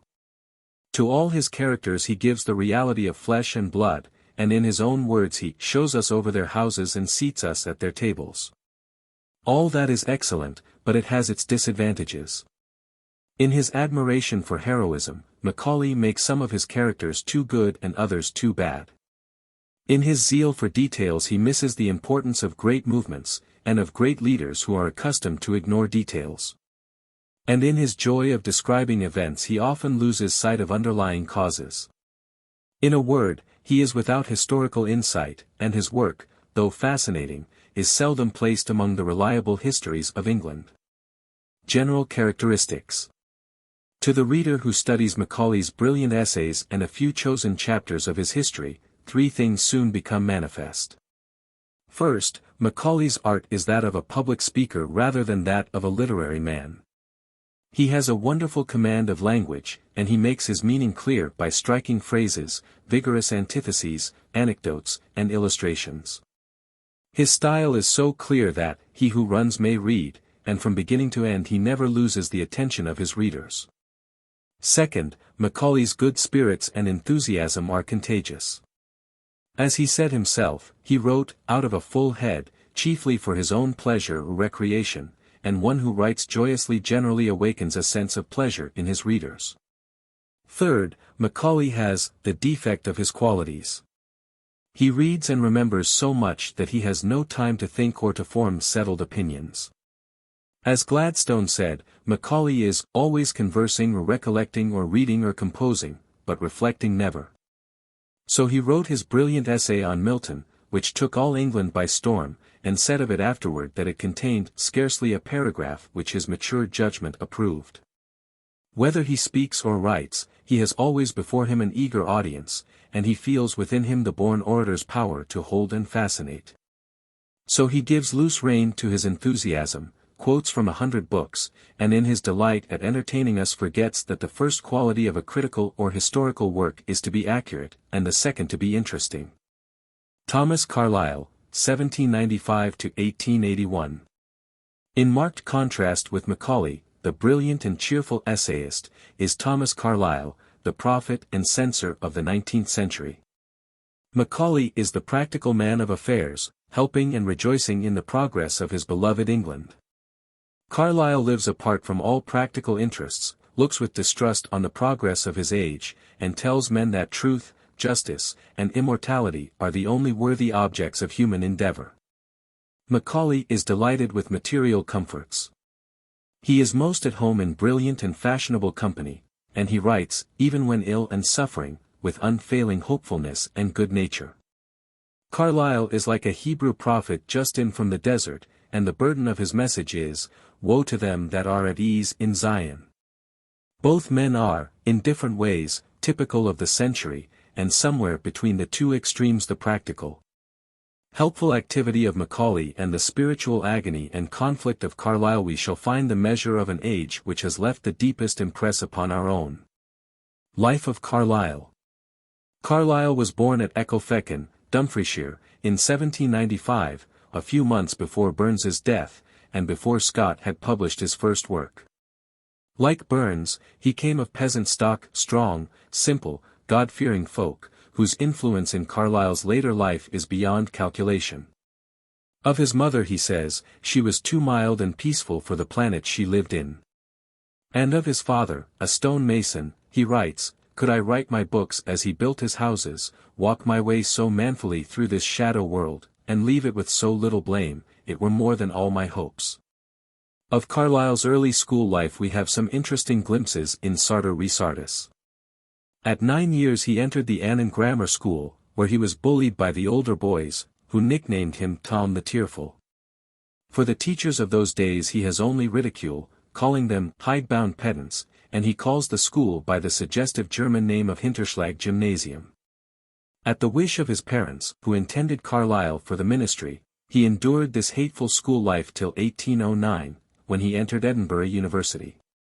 There he spent 5 miserable years, of which his own record is, "I was without friends, experience, or connection in the sphere of human business, was of sly humor, proud enough and to spare, and had begun my long curriculum of dyspepsia." This nagging illness was the cause of much of that irritability of temper which frequently led him to scold the public, and for which he has been harshly handled by unfriendly critics. University of Edinburgh. The period following his university course was one of storm and stress for Carlyle. Much to the grief of the father whom he loved, he had given up the idea of entering the ministry. Wherever he turned, doubts like a thick fog surrounded him, doubts of God, of his fellow men, of human progress, of himself. He was poor, and to earn an honest living was his first problem.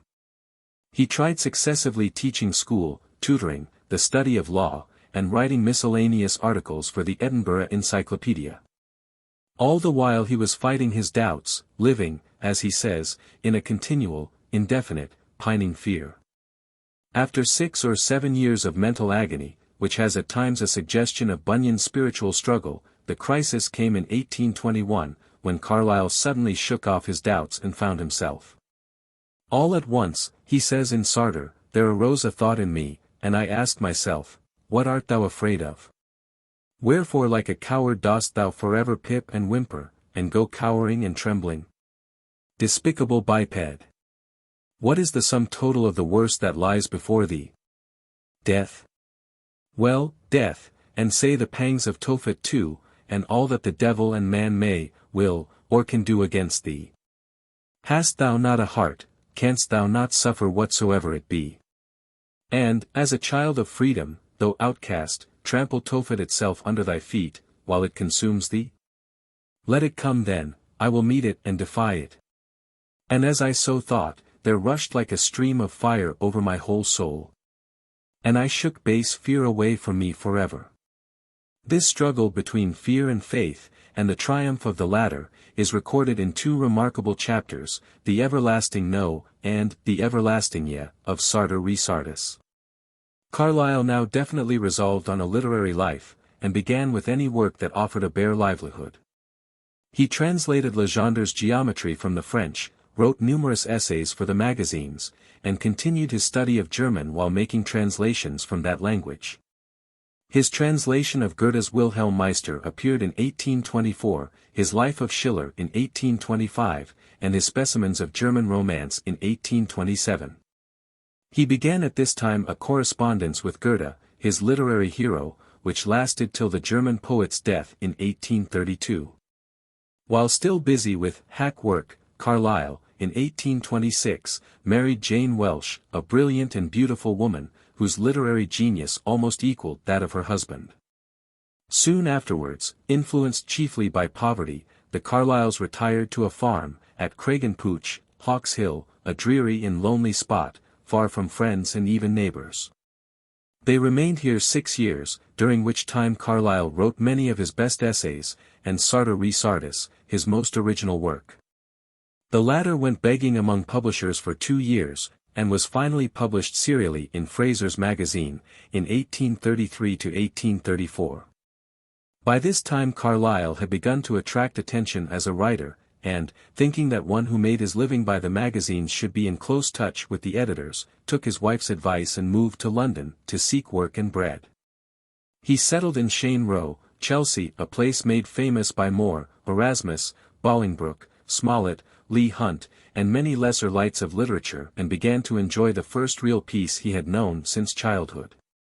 In 1837 appeared the French Revolution, which first made Carlyle famous, and in the same year, led by the necessity of earning money, he began the series of lectures German Literature, 1837, Periods of European Culture, 1838, Revolutions of Modern Europe, 1839, Heroes and Hero Worship, 1841, which created a sensation in London. It was, says Leigh Hunt, as if some Puritan had come to life again, liberalized by German philosophy in his own intense reflection and experience.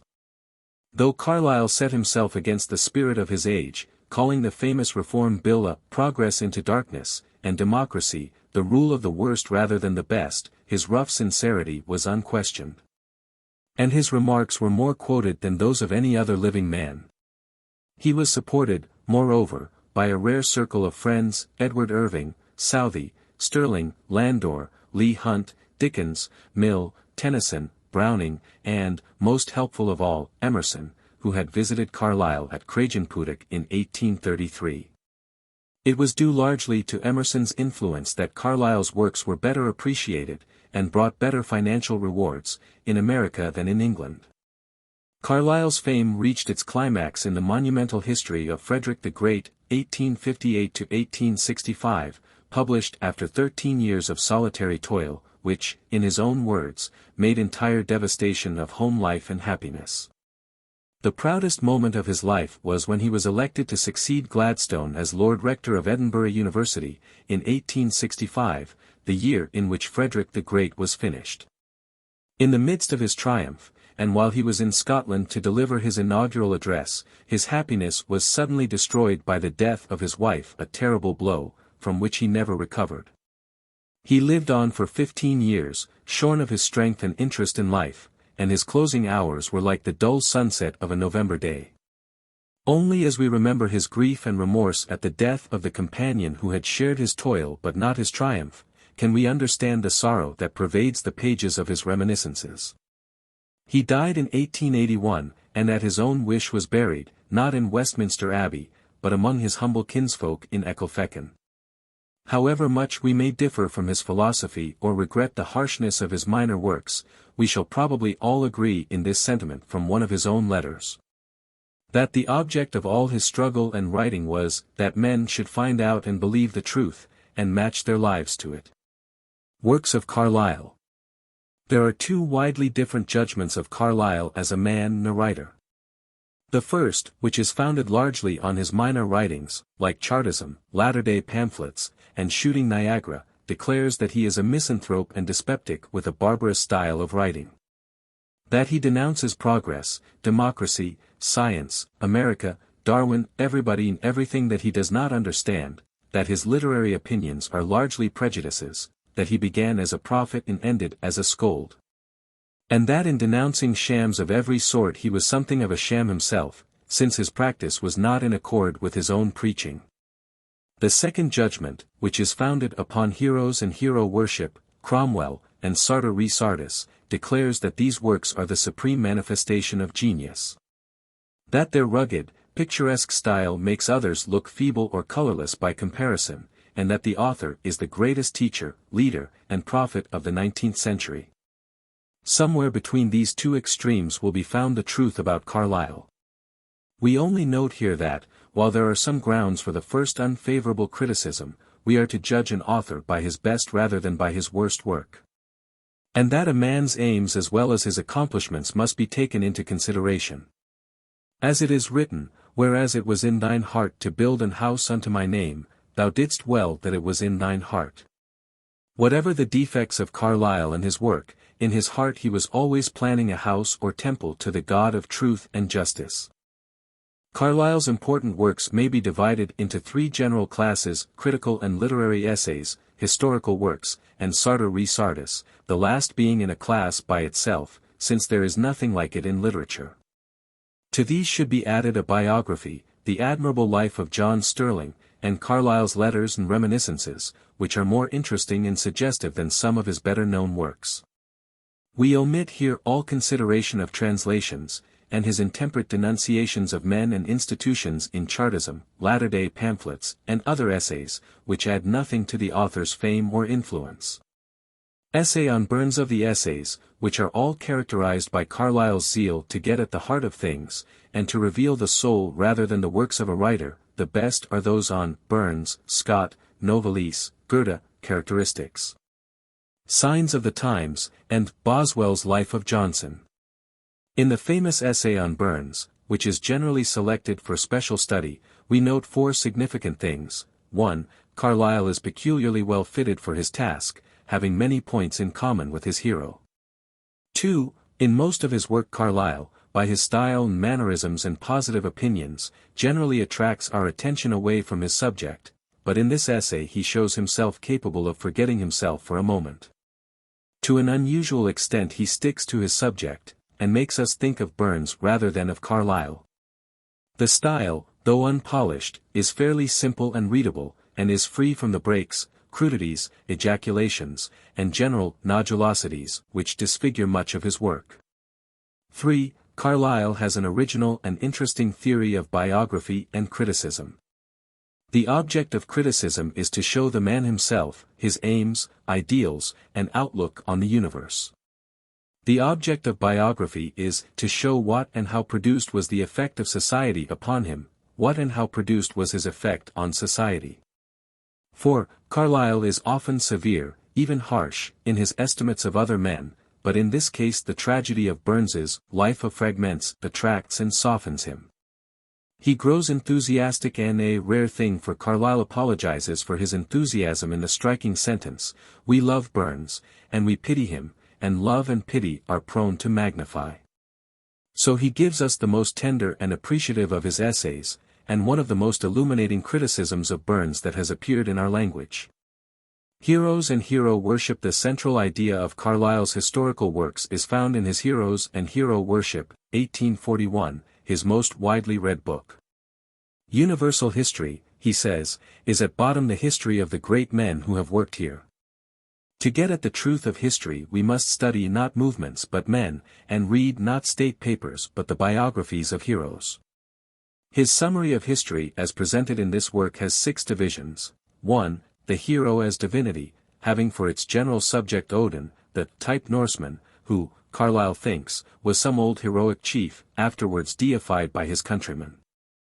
2. The hero as prophet, treating of Muhammad and the rise of Islam. 3. The hero as poet, in which Dante and Shakespeare are taken as types.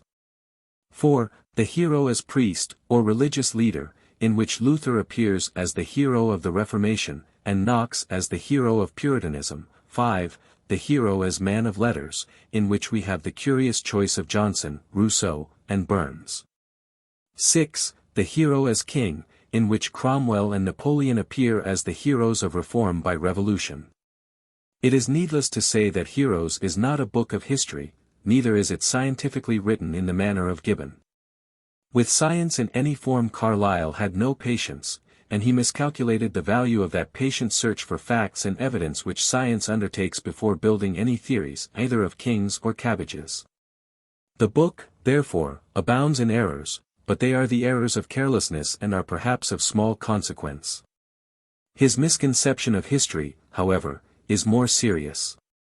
With the modern idea of history, as the growth of freedom among all classes, he has no sympathy. The progress of democracy was to him an evil thing, a turning of the face towards darkness and anarchy.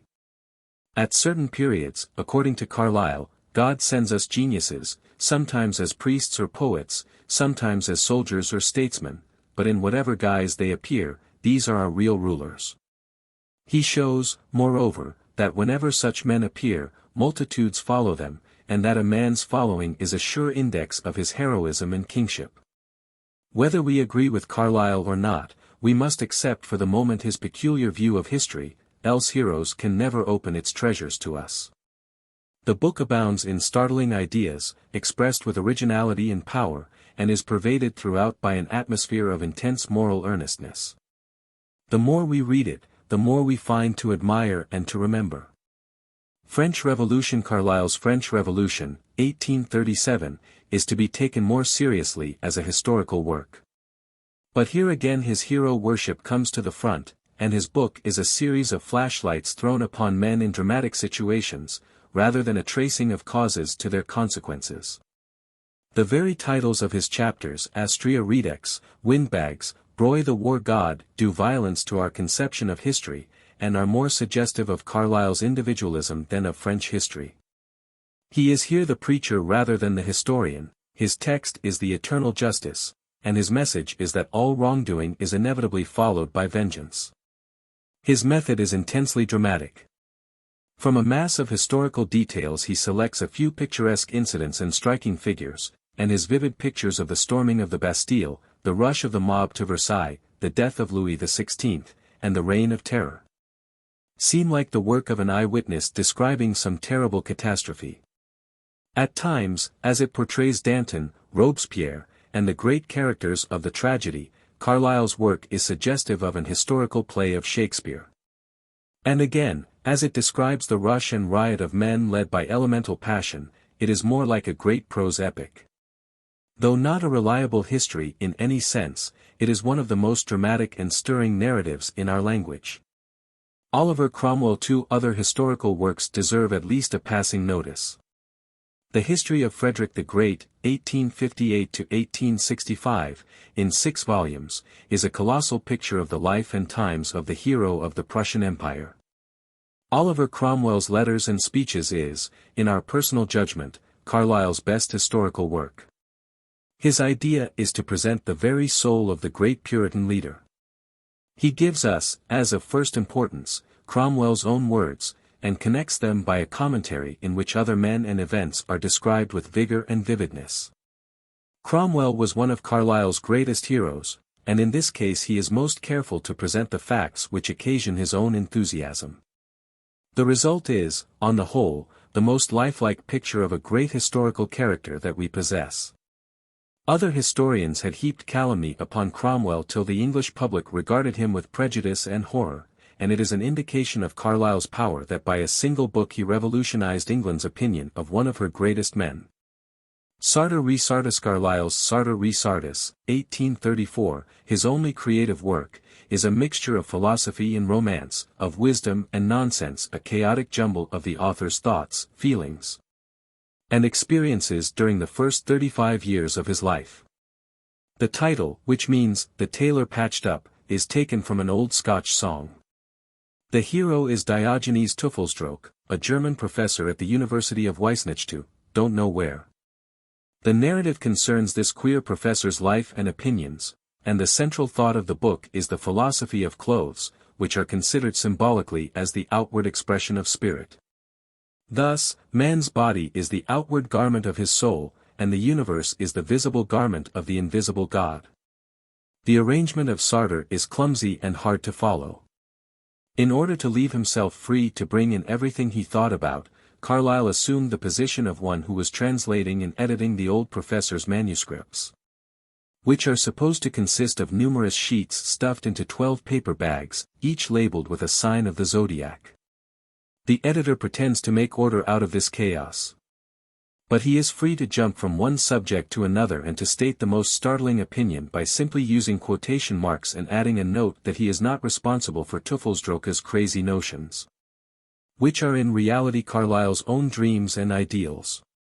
Partly because of the matter, which is sometimes incoherent, partly because of the style, which, though picturesque, is sometimes confused and ungrammatical, Sartor is not easy reading, but it amply repays whatever time and study we give to it. Many of its passages are more like poetry than prose, and one cannot read such chapters as "The Everlasting No, The Everlasting Yea," reminiscences, and natural supernaturalism, and be quite the same man afterwards. For Carlyle's thought has entered into him, and he walks henceforth more gently, more reverently through the world, as in the presence of the eternal. Carlyle's style. General characteristics. Concerning Carlyle's style there are almost as many opinions as there are readers. This is partly because he impresses different people in widely different ways, and partly because his expression varies greatly. At times he is calm, persuasive, grimly humorous, as if conversing; at other times, wildly exclamatory, as if he were shouting and waving his arms at the reader. We have spoken of Macaulay's style as that of the finished orator, and we might reasonably speak of Carlyle's as that of the exhorter, who cares little for methods so long as he makes a strong impression on his hearers. Every sentence is alive to its fingertips, writes a modern critic. And though Carlyle often violates the rules of grammar and rhetoric, we can well afford to let an original genius express his own intense conviction in his own vivid and picturesque way. His message. Carlyle's message may be summed up in two imperatives: labor, and be sincere. He lectured and wrote chiefly for the upper classes who had begun to think, somewhat sentimentally, of the conditions of the laboring men of the world. And he demanded for the latter, not charity or pity, but justice and honor. All labor, whether of head or hand, is divine, and labor alone justifies a man as a son of earth and heaven. To society, which Carlyle thought to be occupied wholly with conventional affairs, he came with the stamp of sincerity, calling upon men to lay aside hypocrisy and to think and speak and live the truth. He had none of Addison's delicate satire and humor, and in his fury at what he thought was false he was generally unsympathetic and often harsh. But we must not forget that Thackeray, who knew society much better than did Carlyle, gave a very unflattering picture of it in Vanity Fair and the Book of Snobs. Apparently the age needed plain speaking, and Carlyle furnished it in scripture measure. Harriet Martineau, who knew the world for which Carlyle wrote, summed up his influence when she said that he had infused into the mind of the English nation sincerity, earnestness, healthfulness, and courage. If we add to the above message Carlyle's conceptions of the world as governed by a God of justice who never forgets, and of human history as an inarticulate Bible, slowly revealing the divine purpose, we shall understand better the force of his ethical appeal and the profound influence he exercised on the moral and intellectual life of the past century. John Ruskin, 1819–1900.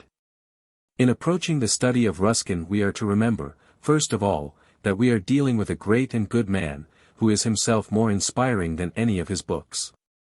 In some respects he is like his friend Carlyle, whose disciple he acknowledged himself to be, but he is broader in his sympathies, and in every way more hopeful, helpful, and humane.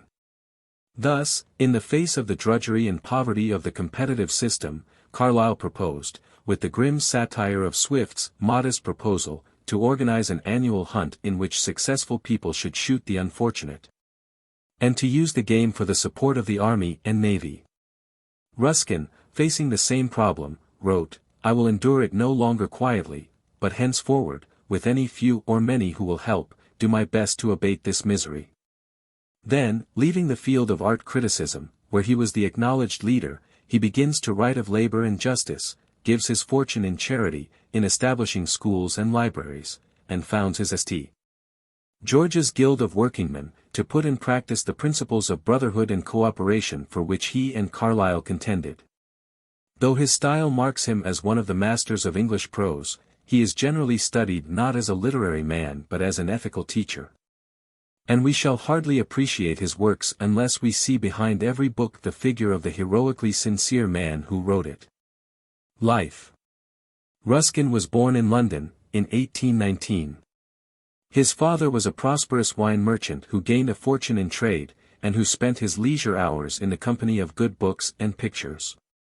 On his tombstone one may still read this inscription written by Ruskin: "He was an entirely honest merchant, and his memory is to all who keep it dear and helpful." His son, whom he loved to the uttermost and taught to speak truth, says this of him. Ruskin's mother, a devout and somewhat austere woman, brought her son up with puritanical strictness, not forgetting Solomon's injunction that the rod and reproof give wisdom. Of Ruskin's early years at Herne Hill, on the outskirts of London, it is better to read his own interesting record in Praeterita. It was in some respects a cramped and lonely childhood, but certain things which strongly molded his character are worthy of mention. First, he was taught by word and example in all things to speak the truth, and he never forgot the lesson. Second, he had few toys, and spent much time in studying the leaves, the flowers, the grass, the clouds, even the figures and colors of the carpet. And so laid the foundation for that minute and accurate observation which is manifest in all his writings. Third, he was educated first by his mother, then by private tutors, and so missed the discipline of the public schools. The influence of this lonely training is evident in all his work. Like Carlyle, he is often too positive and dogmatic, the result of failing to test his work by the standards of other men of his age. Fourth, he was obliged to read the Bible every day and to learn long passages verbatim. The result of this training was, he says, to make every word of the Scriptures familiar to my ear in habitual music. We can hardly read a page of his later work without finding some reflection of the noble simplicity or vivid imagery of the sacred records. Fifth, he traveled much with his father and mother, and his innate love of nature was intensified by what he saw on his leisurely journeys through the most beautiful parts of England and the continent. Ruskin entered Christ Church College, Oxford, in 1836, when only 17 years old. He was at this time a shy, sensitive boy, a lover of nature and of every art which reflects nature, but almost entirely ignorant of the ways of boys and men. An attack of consumption, with which he had long been threatened, caused him to leave Oxford in 1840, and for nearly 2 years he wandered over Italy searching for health and cheerfulness, and gathering materials for the first volume of Modern Painters, the book that made him famous. John Ruskin. Ruskin's literary work began in childhood, when he was encouraged to write freely in prose and poetry. A volume of poems illustrated by his own drawings was published in 1859, after he had won fame as a prose writer, but, save for the drawings, it is of small importance. The first volume of Modern Painters, 1843, was begun as a heated defense of the artist Turner, but it developed into an essay on art as a true picture of nature, not only in her outward aspect but in her inward spirit. The work, which was signed simply Oxford Graduate, aroused a storm of mingled approval and protest, but however much critics warred over its theories of art, all were agreed that the unknown author was a master of descriptive prose. Ruskin now made frequent trips to the art galleries of the continent, and produced 4 more volumes of Modern Painters during the next 17 years.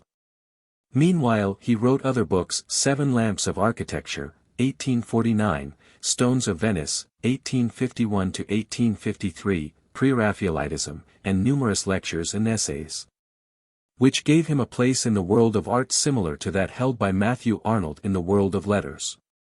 In 1869 he was appointed Professor of Art at Oxford, a position which greatly increased his prestige and influence, not only among students but among a great variety of people who heard his lectures and read his published works. Lectures on art, Erythra Pentelicei, lectures on sculpture, Ariadne Florentina, lectures on engraving, Michelangelo and Tintoret, the art of England, Valdiarno, lectures on Tuscan art, St. Mark's Rest, a history of Venice, Mornings in Florence, Studies in Christian Art, now much used as a guidebook to the picture galleries of Florence, The Laws of Fiesole, a treatise on drawing and painting for schools. Academy of Fine Arts in Venice, Pleasures of England. All these works on art show Ruskin's literary industry. And we must also record Love's Manie, a study of birds, Proserpina, a study of flowers, Deucalion, a study of waves and stones, besides various essays on political economy which indicate that Ruskin, like Arnold, had begun to consider the practical problems of his age. At the height of his fame, in 1860, Ruskin turned for a time from art, to consider questions of wealth and labor, terms which were used glibly by the economists of the age without much thought for their fundamental meaning. There is no wealth but life, announced Ruskin. Life, including all its powers of love, of joy, and of admiration. That country is the richest which nourishes the greatest number of noble and happy human beings. Such a doctrine, proclaimed by Goldsmith in his deserted village, was regarded as a pretty sentiment, but coming from one of the greatest leaders and teachers of England it was like a bombshell. Ruskin wrote 4 essays establishing this doctrine and pleading for a more socialistic form of government in which reform might be possible. The essays were published in the Cornhill magazine, of which Thackeray was editor, and they aroused such a storm that the publication was discontinued. Ruskin then published the essays in book form, with the title Unto This Last, in 1862. Munera Pulveris, 1862, was another work in which the principles of capital and labor and the evils of the competitive system were discussed in such a way that the author was denounced as a visionary or a madman. Other works of this practical period are Time and Tide, Furs Clavigera, Sesame and Lilies, and The Crown of Wild Olive. The latter part of Ruskin's life was a time of increasing sadness, due partly to the failure of his plans, and partly to public attacks upon his motives or upon his sanity. He grew bitter at first, as his critics ridiculed or denounced his principles, and at times his voice is as querulous as that of Carlyle.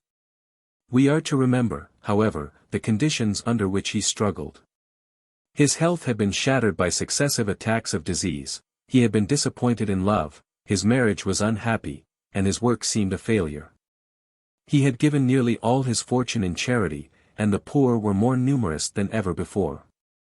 His famous St. George's Guild was not successful, and the tyranny of the competitive system seemed too deeply rooted to be overthrown. On the death of his mother he left London and, in 1879, retired to Brantwood, on Coniston Lake, in the beautiful region beloved of Wordsworth. Here he passed the last quiet years of his life under the care of his cousin, Mrs. Severn, the angel of the house, and wrote, at Professor Norton's suggestion, Praeterita, one of his most interesting books, in which he describes the events of his youth from his own viewpoint. He died quietly in 1900, and was buried, as he wished, without funeral pomp or public ceremony, in the little churchyard at Coniston. Works of Ruskin. There are 3 little books which, in popular favor, stand first on the list of Ruskin's numerous works: Ethics of the Dust, a series of lectures to little housewives, which appeals most to women. Crown of Wild Olive, 3 lectures on work, traffic, and war, which appeals to thoughtful men facing the problems of work and duty, and Sesame and Lilies, which appeals to men and women alike. The last is the most widely known of Ruskin's works and the best with which to begin our reading. Sesame and Lilies. The first thing we notice in Sesame and Lilies is the symbolical title. Sesame, taken from the story of the robber's cave in the Arabian Nights, means a secret word or talisman which unlocks a treasure house. It was intended, no doubt, to introduce the first part of the work, called Of King's Treasuries, which treats of books and reading. Lilies, taken from Isaiah as a symbol of beauty, purity, and peace, introduces the second lecture, Of Queen's Gardens, which is an exquisite study of woman's life and education. These 2 lectures properly constitute the book, but a third is added, on The Mystery of Life. The last begins in a monologue upon his own failures in life, and is pervaded by an atmosphere of sadness, sometimes of pessimism, quite different from the spirit of the other 2 lectures. King's Treasuries. Though the theme of the first lecture is books, Ruskin manages to present to his audience his whole philosophy of life. He gives us, with a wealth of detail, a description of what constitutes a real book. He looks into the meaning of words, and teaches us how to read, using a selection from Milton's Lycidas as an illustration. This study of words gives us the key with which we are to unlock King's Treasuries, that is, the books which contain the precious thoughts of the kingly minds of all ages. He shows the real meaning and end of education, the value of labor and of a purpose in life. He treats of nature, science, art, literature, religion. He defines the purpose of government, showing that sole life, not money or trade, is the measure of national greatness. And he criticizes the general injustice of his age, quoting a heartrending story of toil and suffering from the newspapers to show how close his theory is to daily needs. Here is an astonishing variety in a small compass, but there is no confusion. Ruskin's mind was wonderfully analytical, and one subject develops naturally from the other. Of Queen's Gardens. In the second lecture, of Queen's Gardens, he considers the question of woman's place and education, which Tennyson had attempted to answer in The Princess. Ruskin's theory is that the purpose of all education is to acquire power to bless and to redeem human society, and that in this noble work woman must always play the leading part. He searches all literature for illustrations, and his description of literary heroines, especially of Shakespeare's perfect women, is unrivaled. Ruskin is always at his best in writing of women or for women, and the lofty idealism of this essay, together with its rare beauty of expression, makes it, on the whole, the most delightful and inspiring of his works. Unto this last among Ruskin's practical works the reader will find in Furs Clavigera, a series of letters to workingmen, and unto this last, for essays on the principles of political economy, the substance of his economic teachings. In the latter work, starting with the proposition that our present competitive system centers about the idea of wealth, Ruskin tries to find out what wealth is, and the pith of his teaching is this, that men are of more account than money. That a man's real wealth is found in his soul, not in his pocket, and that the prime object of life and labor is the producing of as many as possible full-breathed, bright-eyed, and happy-hearted human creatures. To make this ideal practical, Ruskin makes four suggestions. 1. That training schools be established to teach young men and women three things: the laws and practice of health, habits of gentleness and justice, and the trade or calling by which they are to live. 2. That the government establish farms and workshops for the production of all the necessaries of life, where only good and honest work shall be tolerated and where a standard of work and wages shall be maintained. 3. That any person out of employment shall be received at the nearest government school. If ignorant he shall be educated, and if competent to do any work he shall have the opportunity to do it. 4. That comfortable homes be provided for the sick and for the aged, and that this be done in justice, not in charity. A laborer serves his country as truly as does a soldier or a statesman, and a pension should be no more disgraceful in one case than in the other. Works on art. Among Ruskin's numerous books treating of art, we recommend The Seven Lamps of Architecture, 1849, Stones of Venice, 1851–1853, and the first two volumes of Modern Painters, 1843–1846. With Ruskin's art theories, which, as Sidney Smith prophesied, worked a complete revolution in the world of taste, we need not concern ourselves here.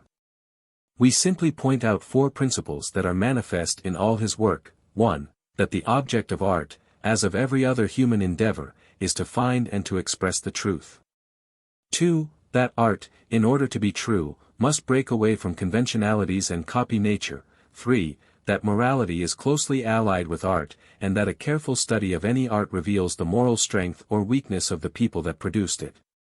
4. That the main purpose of art is not to delight a few cultured people but to serve the daily uses of common life. The giving brightness to pictures is much, he says, but the giving brightness to life is more. In this attempt to make art serve the practical ends of life, Ruskin is allied with all the great writers of the period, who use literature as the instrument of human progress. General characteristics. One who reads Ruskin is in a state of mind analogous to that of a man who goes through a picture gallery, pausing now to admire a face or a landscape for its own sake, and again to marvel at the technical skill of the artist, without regard to his subject. For Ruskin is a great literary artist and a great ethical teacher, and we admire one page for its style, and the next for its message to humanity. The best of his prose, which one may find in the descriptive passages of Praeterida and Modern Painters, is written in a richly ornate style, with a wealth of figures and allusions, and at times a rhythmic, melodious quality which makes it almost equal to poetry. Ruskin had a rare sensitiveness to beauty in every form, and more, perhaps, than any other writer in our language, he has helped us to see and appreciate the beauty of the world around us. Ethical teaching. As for Ruskin's ethical teaching, it appears in so many forms and in so many different works that any summary must appear inadequate. For a full half-century he was the apostle of beauty in England, and the beauty for which he pleaded was never sensuous or pagan, as in the Renaissance, but always spiritual, appealing to the soul of man rather than to his eyes, leading to better work and better living. In his economic essays Ruskin is even more directly and positively ethical. To mitigate the evils of the unreasonable competitive system under which we labor and sorrow, to bring master and man together in mutual trust and helpfulness. To seek beauty, truth, goodness as the chief ends of life, and, having found them, to make our characters correspond, to share the best treasures of art and literature with rich and poor alike. To labor always, and, whether we work with hand or head, to do our work in praise of something that we love, this sums up Ruskin's purpose and message. And the best of it is that, like Chaucer's country parson, he practiced his doctrine before he preached it. Matthew Arnold, 1822–1888. In the world of literature Arnold has occupied for many years an authoritative position as critic and teacher, similar to that held by Ruskin in the world of art. In his literary work two very different moods are manifest. In his poetry he reflects the doubt of an age which witnessed the conflict between science and revealed religion. Apparently he never passed through any such decisive personal struggle as is recorded in Sartor Re Sardis, and he has no positive conviction such as is voiced in The Everlasting Ye. He is beset by doubts which he never settles, and his poems generally express sorrow or regret or resignation. In his prose he shows the cavalier spirit, aggressive, light-hearted, self-confident. Like Carlyle, he dislikes shams, and protests against what he calls the barbarisms of society, but he writes with a light touch, using satire and banter as the better part of his argument. Carlyle denounces with the zeal of a Hebrew prophet, and lets you know that you are hopelessly lost if you reject his message. Arnold is more like the cultivated Greek. His voice is soft, his speech suave, but he leaves the impression, if you happen to differ with him, that you must be deficient in culture. Both these men, so different in spirit and methods, confronted the same problems, sought the same ends, and were dominated by the same moral sincerity. Life. Arnold was born in Laleham, in the valley of the Thames, in 1822. His father was Dr. Thomas Arnold, headmaster of Rugby, with whom many of us have grown familiar by reading Tom Brown's School Days. After fitting for the university at Winchester and at Rugby, Arnold entered Balliol College, Oxford, where he was distinguished by winning prizes in poetry and by general excellence in the classics. More than any other poet Arnold reflects the spirit of his university. The Scholar Gypsy and Thyrsis contain many references to Oxford and the surrounding country, but they are more noticeable for their spirit of aloofness. As if Oxford men were too much occupied with classic dreams and ideals to concern themselves with the practical affairs of life. After leaving the university Arnold first taught the classics at Rugby, then, in 1847, he became private secretary to Lord Lansdowne, who appointed the young poet to the position of inspector of schools under the government. In this position Arnold worked patiently for the next 35 years, traveling about the country, examining teachers, and correcting endless examination papers. For 10 years, 1857 to 1867, he was professor of poetry at Oxford, where his famous lectures on translating Homer were given. He made numerous reports on English and foreign schools, and was 3 times sent abroad to study educational methods on the continent. From this it will be seen that Arnold led a busy, often a laborious life, and we can appreciate his statement that all his best literary work was done late at night, after a day of drudgery. It is well to remember that, while Carlyle was preaching about labor, Arnold labored daily, that his work was cheerfully and patiently done, and that after the day's work he hurried away, like Lamb, to the Elysian fields of literature. He was happily married, loved his home, and especially loved children, was free from all bitterness and envy, and, notwithstanding his cold manner, was at heart sincere, generous, and true. We shall appreciate his work better if we can see the man himself behind all that he has written. Arnold's literary work divides itself into 3 periods, which we may call the poetical, the critical, and the practical. He had written poetry since his school days, and his first volume, The Strayed Reveller and Other Poems, appeared anonymously in 1849. 3 years later he published Empedocles on Etna and Other Poems. But only a few copies of these volumes were sold, and presently both were withdrawn from circulation. In 1853 to 1855 he published his signed poems, and 12 years later appeared his last volume of poetry. Compared with the early work of Tennyson, these works met with little favor, and Arnold practically abandoned poetry in favor of critical writing.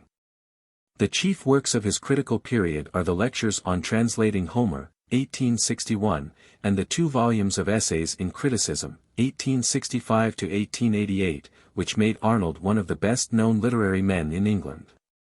Then, like Ruskin, he turned to practical questions, and his Friendship's Garland, 1871, was intended to satirize and perhaps reform the great middle class of England, whom he called the Philistines.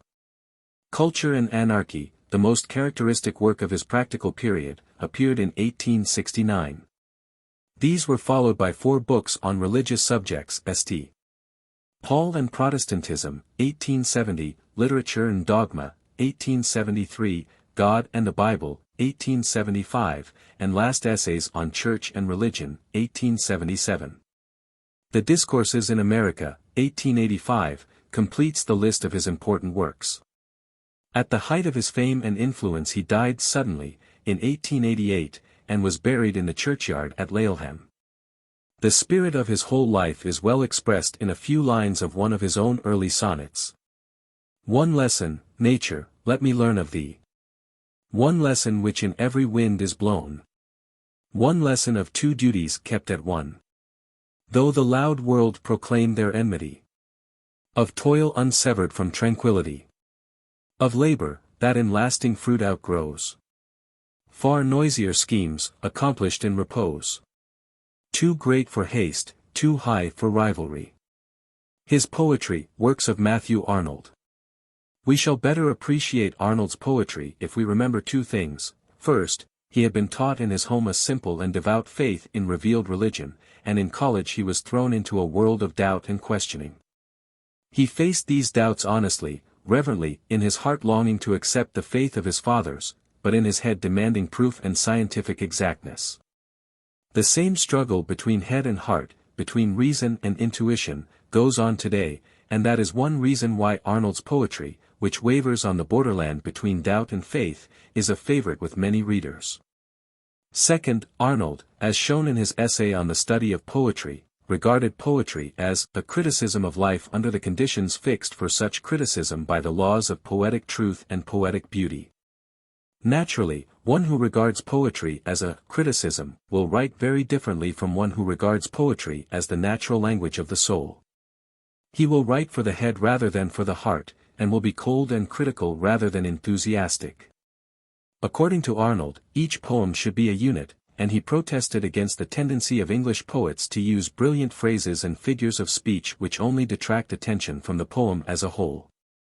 For his models he went to Greek poetry, which he regarded as the only sure guidance to what is sound and true in poetical art.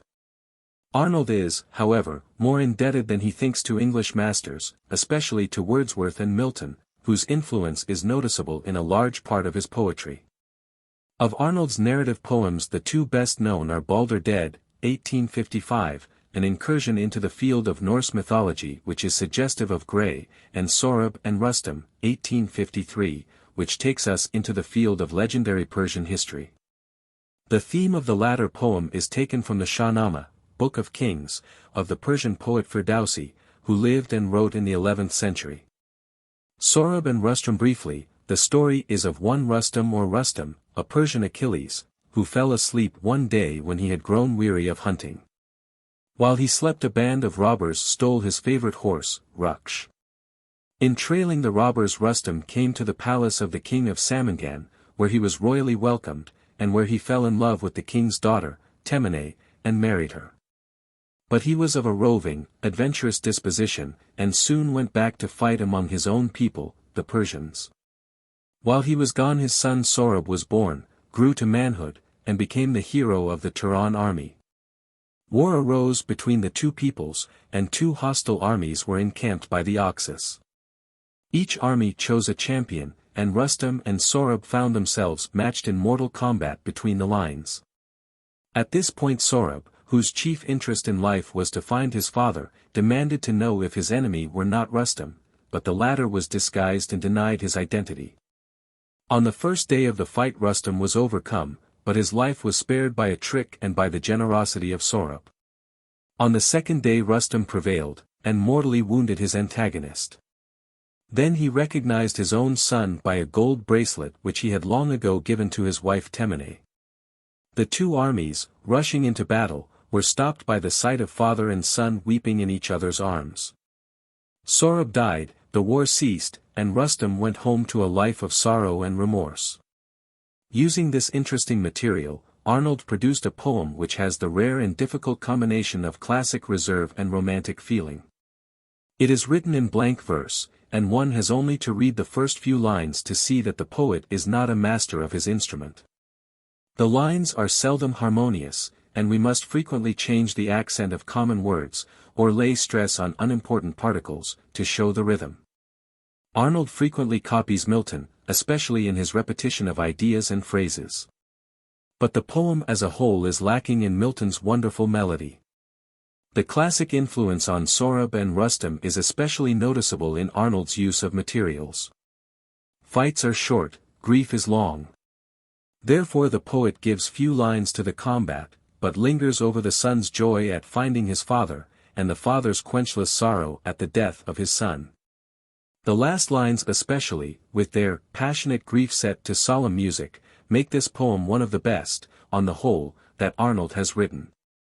And the exquisite ending, where the Oxus, unmindful of the trivial strifes of men, flows on sedately to join his luminous home of waters, is most suggestive of the poet's conception of the orderly life of nature. In contrast with the doubt and restlessness of human life. Miscellaneous poems next in importance to the narrative poems are the elegies, Thyrsis, the Scholar Gypsy, memorial verses, A Southern Night, Obermann, stanzas from the Grande Chartreuse, and Rugby Chapel. All these are worthy of careful reading, but the best is Thyrsis, a lament for the poet Clough, which is sometimes classed with Milton's Lycidas and Shelley's Adonais. Among the minor poems the reader will find the best expression of Arnold's ideals and methods in Dover Beach, the love lyrics entitled Switzerland, Requiescat, Shakespeare, The Future, Kensington Gardens, Philomela, Human Life. Callicles' Song, Morality, and Geist's Grave. The last being an exquisite tribute to a little dog which, like all his kind, had repaid our scant crumbs of affection with a whole life's devotion. Essays in Criticism. The first place among Arnold's prose works must be given to the Essays in Criticism, which raised the author to the front rank of living critics. His fundamental idea of criticism appeals to us strongly. The business of criticism, he says, is neither to find fault nor to display the critic's own learning or influence. It is to know the best which has been thought and said in the world, and by using this knowledge to create a current of fresh and free thought. If a choice must be made among these essays, which are all worthy of study, we would suggest the study of poetry, Wordsworth, Byron, and Emerson. The last named essay, which is found in the Discourses in America, is hardly a satisfactory estimate of Emerson.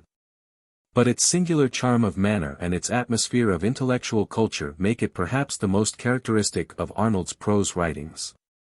Among the works of Arnold's practical period there are two which may be taken as typical of all the rest.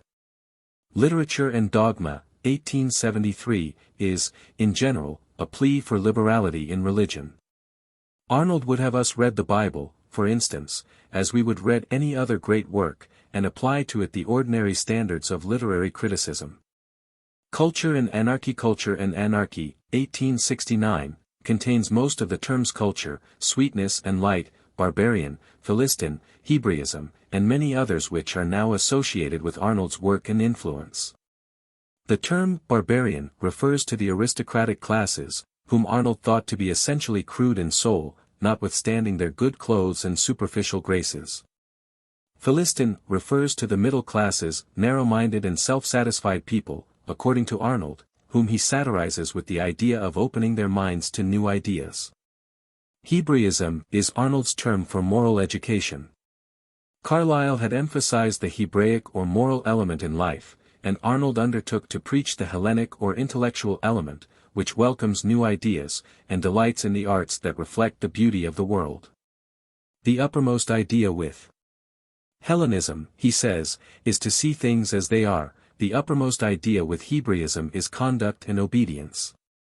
With great clearness, sometimes with great force, and always with a play of humor and raillery aimed at the Philistines, Arnold pleads for both these elements in life which together aim at culture, that is, at moral and intellectual perfection.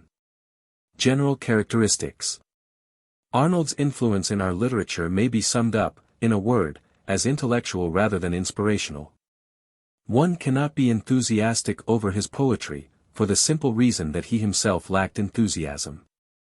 He is, however, a true reflection of a very real mood of the past century, the mood of doubt and sorrow, and a future generation may give him a higher place than he now holds as a poet. Though marked by the elemental note of sadness, all Arnold's poems are distinguished by clearness, simplicity, and the restrained emotion of his classic models. As a prose writer, the cold intellectual quality, which mars his poetry by restraining romantic feeling, is of first importance. Since it leads him to approach literature with an open mind and with the single desire to find the best which has been thought and said in the world. We cannot yet speak with confidence of his rank in literature. But by his crystal clear style, his scientific spirit of inquiry and comparison, illumined here and there by the play of humor, and especially by his broad sympathy and intellectual culture, he seems destined to occupy a very high place among the masters of literary criticism. John Henry Newman, 1801–1890. Any record of the prose literature of the Victorian era, which includes the historical essays of Macaulay and the art criticism of Ruskin, should contain also some notice of its spiritual leaders. For there was never a time when the religious ideals that inspire the race were kept more constantly before men's minds through the medium of literature. Among the religious writers of the age the first place belongs unquestionably to Cardinal Newman. Whether we consider him as a man, with his powerful yet gracious personality, or as a religious reformer, who did much to break down old religious prejudices by showing the underlying beauty and consistency of the Roman Church, or as a prose writer whose style is as near perfection as we have ever reached, Newman is one of the most interesting figures of the whole 19th century. Life. Three things stand out clearly in Newman's life: first, his unshaken faith in the divine companionship and guidance; second, his desire to find and to teach the truth of revealed religion; third, his quest of an authoritative standard of faith, which should remain steadfast through the changing centuries and amid all sorts and conditions of men. The first led to that rare and beautiful spiritual quality which shines in all his work. The second to his frequent doctrinal and controversial essays, the third to his conversion to the Catholic Church, which he served as priest and teacher for the last 45 years of his life. Perhaps we should add one more characteristic, the practical bent of his religion, for he was never so busy with study or controversy that he neglected to give a large part of his time to gentle ministration among the poor and needy. He was born in London, in 1801. His father was an English banker, his mother, a member of a French Huguenot family, was a thoughtful, devout woman, who brought up her son in a way which suggests the mother of Ruskin. Of his early training, his reading of doctrinal and argumentative works, and of his isolation from material things in the thought that there were two and only two absolute and luminously self-evident beings in the world, himself and his Creator. It is better to read his own record in the Apologia, which is a kind of spiritual biography. At the age of 15 Newman had begun his profound study of theological subjects. For science, literature, art, nature, all the broad interests which attracted other literary men of his age, he cared little, his mind being wholly occupied with the history and doctrines of the Christian Church, to which he had already devoted his life. He was educated first at the school in Ealing, then at Oxford, taking his degree in the latter place in 1820. Though his college career was not more brilliant than that of many unknown men, his unusual ability was recognized and he was made a Fellow of Oriel College, retaining the fellowship, and leading a scholarly life for over 20 years. In 1824 he was ordained in the Anglican Church, and 4 years later was chosen Vicar of St. Mary's, at Oxford, where his sermons made a deep impression on the cultivated audiences that gathered from far and near to hear him. Quadrangle of Oriel College, Oxford. A change is noticeable in Newman's life after his trip to the Mediterranean in 1832. He had begun his life as a Calvinist, but while in Oxford, then the center of religious unrest, he described himself as drifting in the direction of liberalism. Then study and bereavement and an innate mysticism led him to a profound sympathy with the medieval church. He had from the beginning opposed Catholicism. But during his visit to Italy, where he saw the Roman Church at the center of its power and splendor, many of his prejudices were overcome. In this enlargement of his spiritual horizon, Newman was greatly influenced by his friend Hurrell Froude, with whom he made the first part of the journey.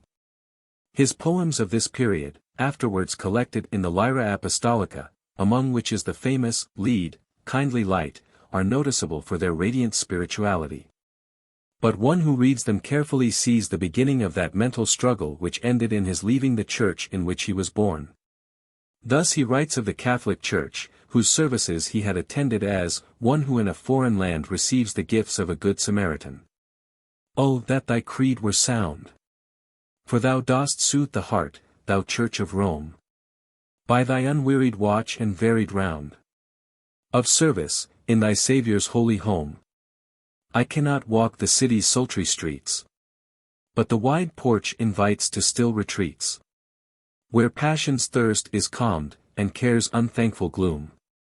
On his return to England, in 1833, he entered into the religious struggle known as the Oxford or Tractarian movement, and speedily became its acknowledged leader. Those who wish to follow this attempt at religious reform, which profoundly affected the life of the whole English Church, will find it recorded in the Tracts for the Times, 29 of which were written by Newman. And in his Parochial and Plain Sermons, 1837 to 1843. After 9 years of spiritual conflict, Newman retired to Littlemore, where, with a few followers, he led a life of almost monastic seclusion, still striving to reconcile his changing belief with the doctrines of his own church. 2 years later he resigned his charge at St. Mary's and left the Anglican communion not bitterly, but with a deep and tender regret. His last sermon at Littlemore on the parting of friends still moves us profoundly, like the cry of a prophet torn by personal anguish in the face of duty. In 1845 he was received into the Catholic Church, and the following year, at Rome, he joined the community of St. Philip Neri, the saint of gentleness and kindness, as Newman describes him, and was ordained to the Roman priesthood. By his preaching and writing, Newman had exercised a strong influence over his cultivated English hearers, and the effect of his conversion was tremendous. Into the theological controversy of the next 20 years we have no mind to enter. Through it all Newman retained his serenity, and, though a master of irony and satire, kept his literary power always subordinate to his chief aim, which was to establish the truth as he saw it. Whether or not we agree with his conclusions, we must all admire the spirit of the man, which is above praise or criticism. His most widely read work, Apologia pro Vita Sua, 1864, was written in answer to an unfortunate attack by Charles Kingsley, which would long since have been forgotten had it not led to this remarkable book. In 1854 Newman was appointed rector of the Catholic University in Dublin, but after 4 years returned to England and founded a Catholic school at Edgbaston. In 1879 he was made cardinal by Pope Leo XIII. The grace and dignity of his life, quite as much as the sincerity of his apologia, had long since disarmed criticism, and at his death, in 1890.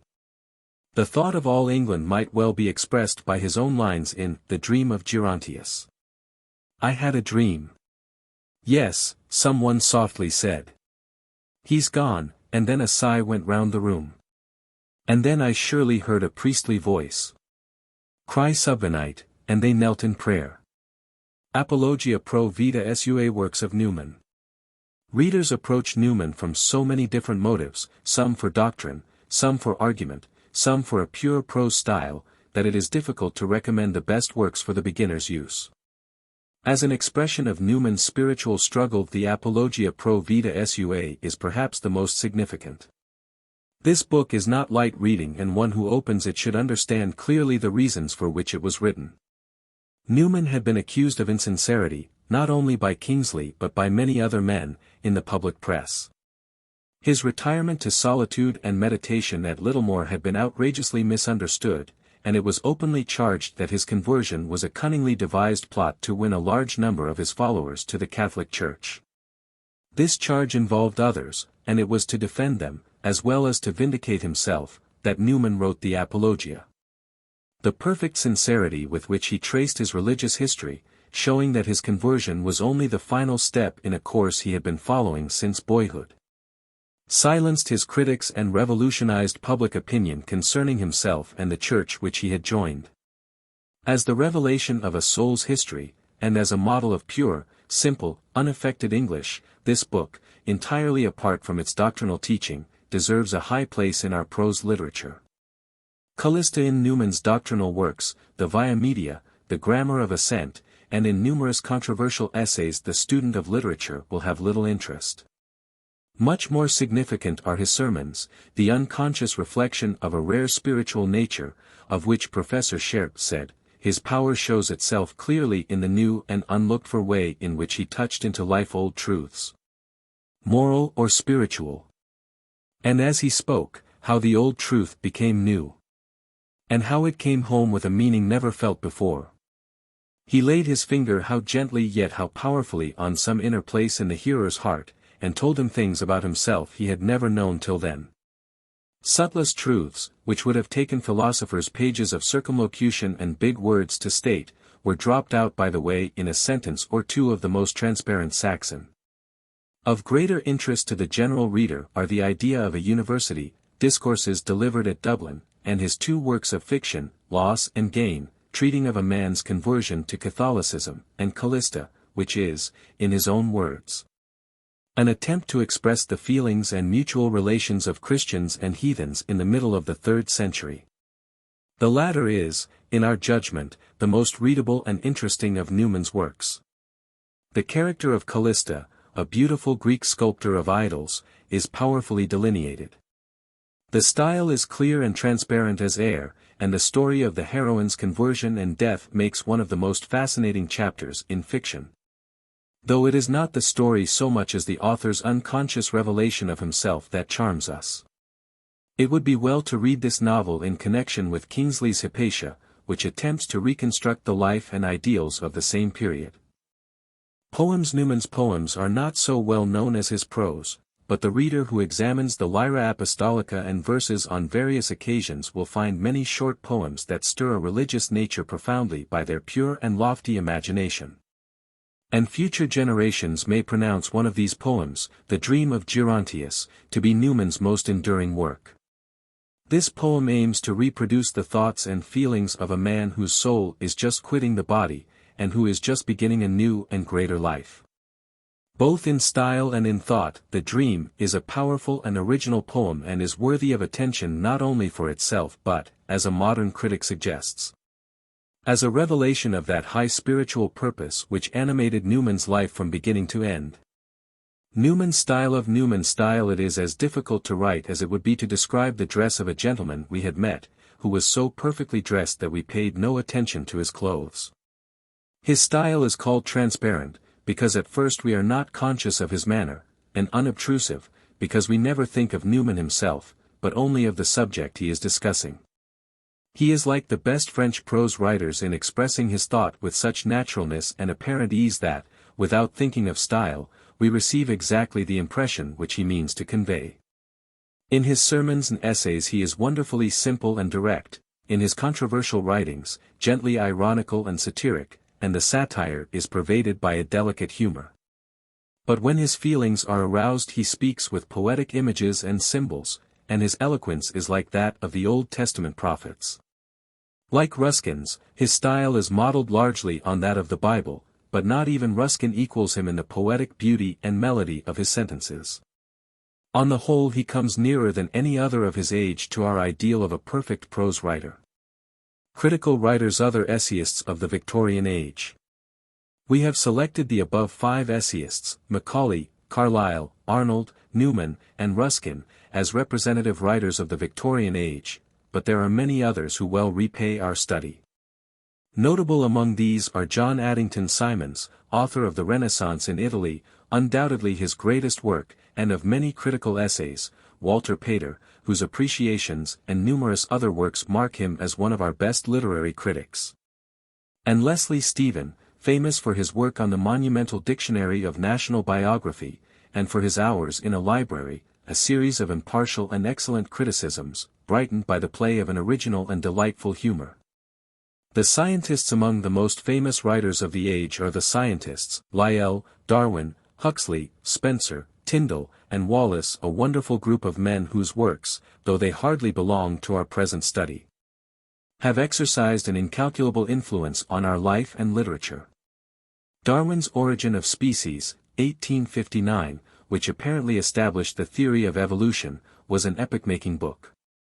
It revolutionized not only our conceptions of natural history, but also our methods of thinking on all the problems of human society.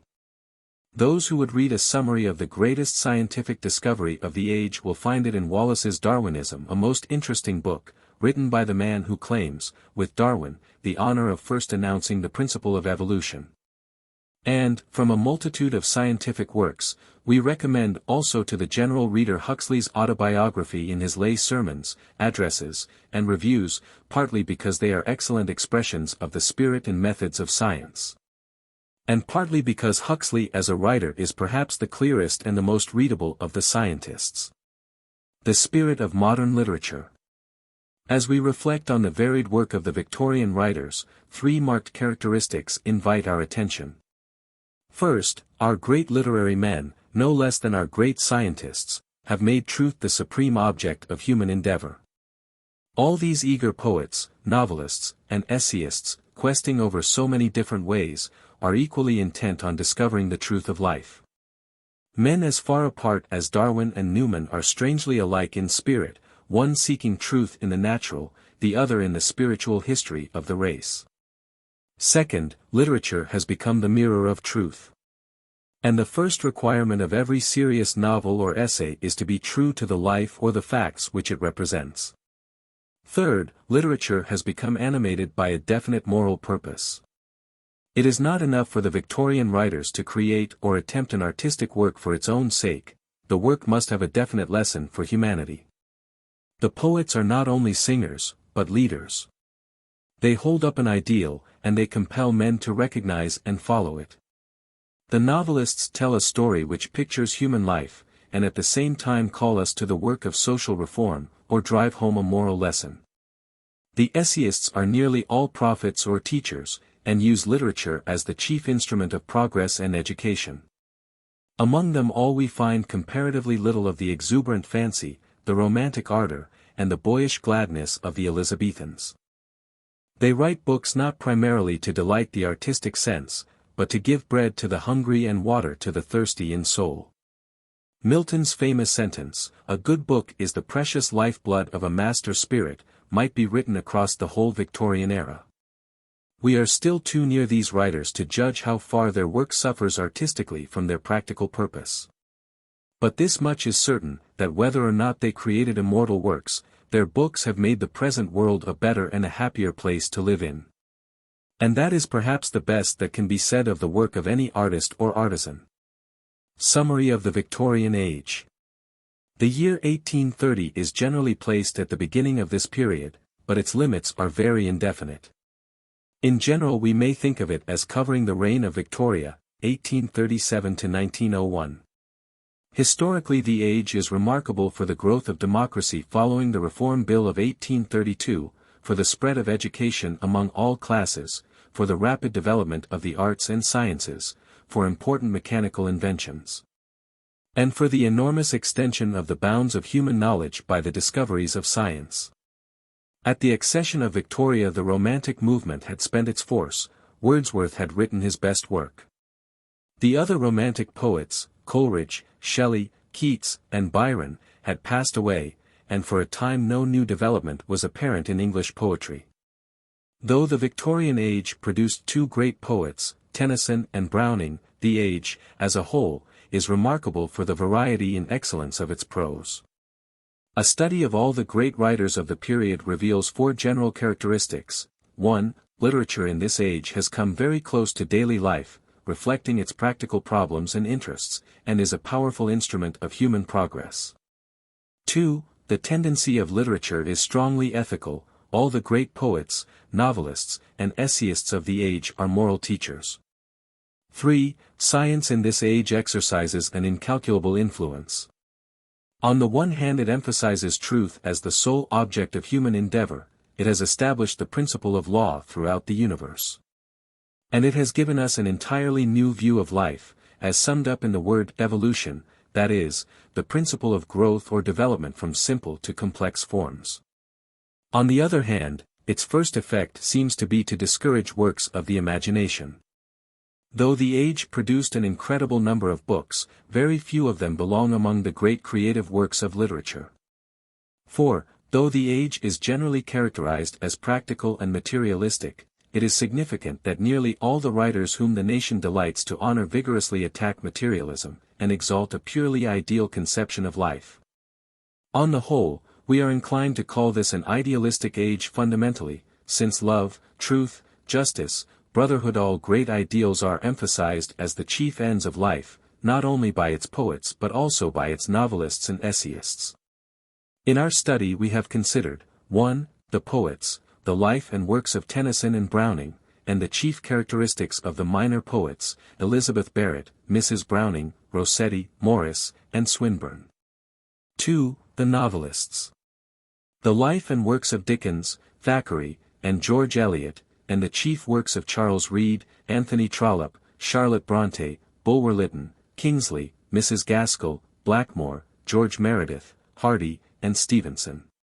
3. The essayists. The life and works of Macaulay, Matthew Arnold, Carlyle, Newman, and Ruskin.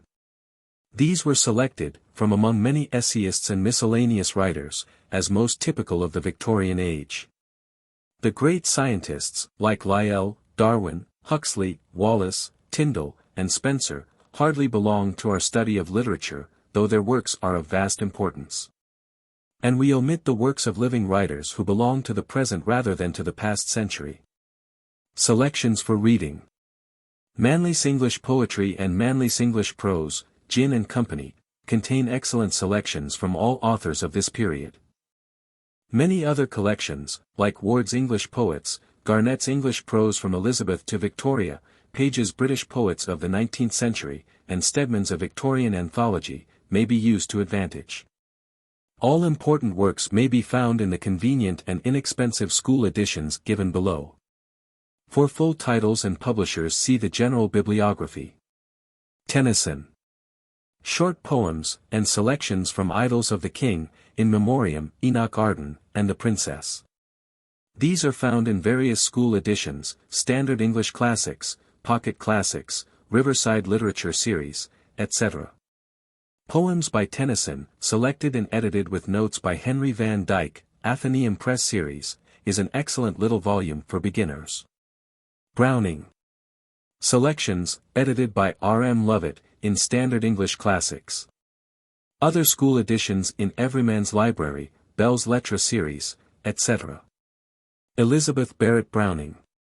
Selections, edited by Elizabeth Lee, in Standard English Classics. Selections also in Pocket Classics, etc. Matthew Arnold.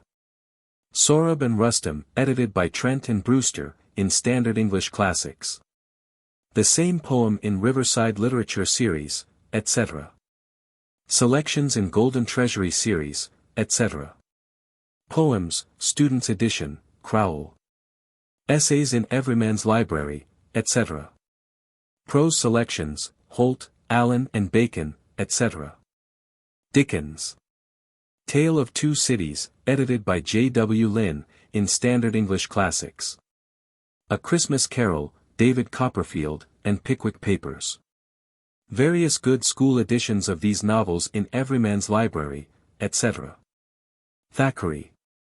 Henry Esmond, edited by H. B. Moore, in Standard English Classics. The same novel, in Everyman's Library, Pocket Classics, etc. George Eliot. Silas Marner, edited by R. Adelaide Witham, in Standard English Classics. The same novel, in Pocket Classics, etc. Carlyle. Essay on Burns, edited by C. L. Hansen, in Standard English Classics, and Heroes and Hero Worship, edited by A. MacMecken, in Athenaeum Press Series. Selections, edited by H. W. Boynton, Allen and Bacon. Various other inexpensive editions, in Pocket Classics, Eclectic English Classics, etc. Ruskin. Sesame and Lilies, edited by Lois G. Hufford, in Standard English Classics. Other editions in Riverside Literature, Everyman's Library, etc. Selected Essays and Letters, edited by Hufford, in Standard English Classics. Selections, edited by Vita D. Scudder, Sibley, edited by C. B. Tinker, in Riverside Literature. Macaulay. Essays on Addison and Milton, edited by H. A. Smith, in Standard English Classics. Same essays, in Cassell's National Library, Riverside Literature, etc. Lays of Ancient Rome, in Standard English Classics, Pocket Classics, etc. Newman. Selections, with introduction by Ellie Gates, Holt, Selections from Prose and Poetry, in Riverside Literature. The Idea of a University, in Manly's English Prose. Bibliography. Note. For full titles and publishers of general reference books, see General Bibliography. History. Textbook, Montgomery, pages 357 to 383, Cheney, pages 632 to 643. General Works. Gardner, and Trail. Special Works. McCarthy's History of Our Own Times, Bright's History of England, Volumes 4 to 5, Lee's Queen Victoria, Bryce's Studies in Contemporary Biography. Literature. General Works. Garnett and Goss, Taine. Special Works. Harrison's Early Victorian Literature. Saintsbury's A History of 19th-Century Literature, Walker's The Age of Tennyson, same authors The Greater Victorian Poets, Morley's Literature of the Age of Victoria, Stedman's Victorian Poets, Mrs.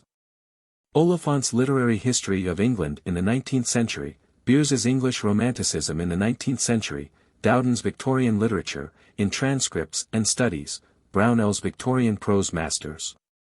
Tennyson. Texts, Cabinet Edition, London, 1897, is the standard. Various good editions, Globe, Cambridge Poets, etc. Selections in Athenaeum Press, Ginn and Company. Life, Alfred Lord Tennyson, a memoir by his son, is the standard. By Lyell, in English Men of Letters, by Horton, by Waugh. See also N.T. Ritchie's Tennyson and His Friends, Napier's The Homes and Haunts of Tennyson, Rawnsley's Memories of the Tennysons. Criticism, Brooks Tennyson, His Art and His Relation to Modern Life, Lang's Alfred Tennyson, Van Dyck's The Poetry of Tennyson, Sneth's The Mind of Tennyson, Gwyn's A Critical Study of Tennyson's Works, Luce's Handbook to Tennyson's Works. Dixon's A Tennyson Primer, Masterman's Tennyson as a Religious Teacher, Collins's The Early Poems of Tennyson, McCallum's Tennyson's Idylls of the King and the Arthurian Story, Bradley's Commentary on In Memoriam, Bagehot's Literary Studies, Volume 2. Brightwell's Concordance, Shepherd's Bibliography. Essays, by F. Harrison, in Tennyson, Ruskin, Mill, and Other Literary Estimates, by Stedman, in Victorian Poets, by Hutton, in Literary Essays, by Dowden, in Studies in Literature. By Gates, in Studies and Appreciations, by Forster, in Great Teachers, by Forman, in Our Living Poets. See also Myers's Science and a Future Life. Browning. Texts, Cambridge and Globe editions, etc. Various editions of selections. See selections for reading, above.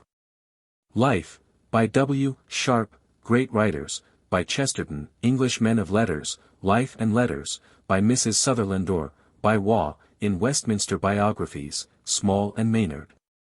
Criticism, Symonds as an Introduction to the Study of Browning, same title, by Corson, Mrs. Orr's Handbook to the Works of Browning, Nettleship's Robert Browning, Brooks The Poetry of Robert Browning, Cook's Browning Guide Book.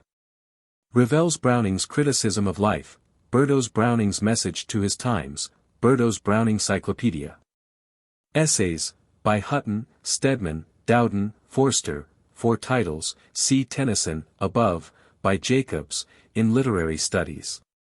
By Chapman, in Emerson and Other Essays, by Cook, in Poets and Problems, by Birrell, in Obiter Dicta. Elizabeth Barrett Browning. Texts, Globe and Cambridge editions, etc., various editions of selections. Life, by J. H. Ingram. See also Bain's Two Great Englishmen. Kenyon's Letters of E. B. Browning. Criticism, Essays, by Stedman, in Victorian Poets, by Benson, in Essays.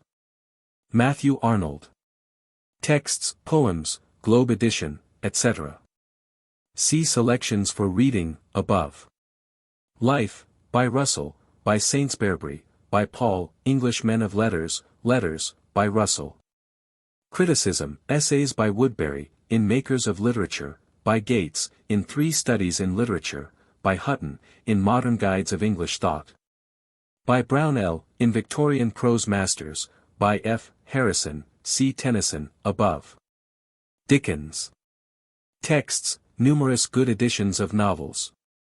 Life, by J. Forster, by Marzials, Great Writers, by Ward, English Men of Letters. Langton's The Childhood and Youth of Dickens. Criticism, Gissing's Charles Dickens, Chesterton's Charles Dickens, Kitten's The Novels of Charles Dickens, Fitzgerald's The History of Pickwick. Essays, by F. Harrison, see above. By Bagehot, in Literary Studies, by Lilly, in 4 English Humorists, by A. Lang, in Gadshill edition of Dickens's works. Thackeray. Texts, numerous good editions of novels and essays. Life, by Melville, by Merivale in Marzials, Great Writers. By A. Trollope, English Men of Letters, by L. Stephen, in Dictionary of National Biography. See also Crow's Homes and Haunts of Thackeray, Wilson's Thackeray in the United States. Criticism, Essays, by Lilly, in 4 English Humorists. By Harrison, in Studies in Early Victorian Literature, by Scudder, in Social Ideals in English Letters, by Brownell, in Victorian Prose Masters. George Eliot. Texts, numerous editions. Life, by L. Stephen, English Men of Letters, by O. Browning, Great Writers, by her husband, J. W. Cross. Criticism, Cook's George Eliot, A Critical Study of Her Life and Writings. Essays, by J. Jacobs, in Literary Studies, by H. James, in Partial Portraits, by Dowden, in Studies in Literature. By Hutton, Harrison, Brownell, Lilly, see above. See also Parkinson's Scenes from the George Eliot Country. Carlyle. Texts, various editions of works. Heroes, and Sartor Resartus, in Athenaeum Press, Ginn and Company. Sartor, and Past and Present, 1 volume, Harper, Critical and Miscellaneous Essays, 1 volume, Appleton, Letters and Reminiscences, edited by C. E. Norton, 6 volumes, Macmillan. Life, by Garnett, Great Writers, by Nichol, English Men of Letters. By Froude, 2 volumes, very full, but not trustworthy. See also Carlyle's Reminiscences and Correspondence, and Craig's The Making of Carlyle. Criticism, Masson's Carlyle personally and in his writings. Essays, by Lowell, in My Study Windows. By Harrison, Brownell, Hutton, Lilly, see above. Ruskin. Texts, Brantwood edition, edited by C. E. Norton, various editions of separate works. Life, by Harrison, English Men of Letters, by Collingwood, 2 volumes, see also Ruskin's Praeterita. Criticism, Mather's Ruskin, His Life and Teaching, Cook's Studies in Ruskin, Waldstein's The Work of John Ruskin, Hobson's John Ruskin, Social Reformer, Mrs. Mennell's John Ruskin. Cizeran's Ruskin and the Religion of Beauty, translated from the French, White's Principles of Art, W. M. Rossetti's Ruskin, Rossetti, and Pre-Raphaelitism. Essays, by Robertson, in Modern Humanists, by Saintsbury, in Corrected Impressions. By Brownell, Harrison, Forster, see above. Macaulay. Texts, complete works, edited by his sister, Lady Trevelyan, London, 1866, various editions of separate works, see selections for reading, above. Life, Life and Letters, by Trevelyan, 2 volumes. By Morrison, English Men of Letters.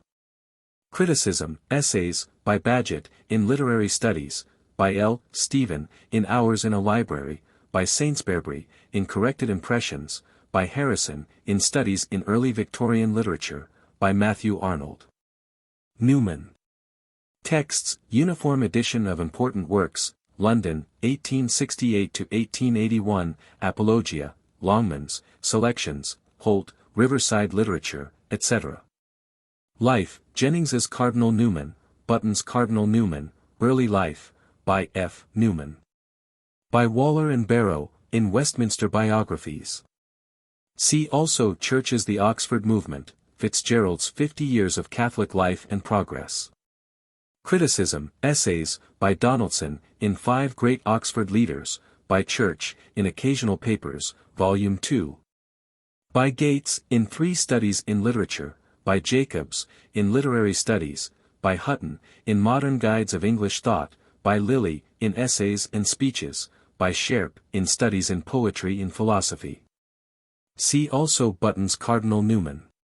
Rossetti. Works, 2 volumes, London, 1901. Selections, in Golden Treasury Series.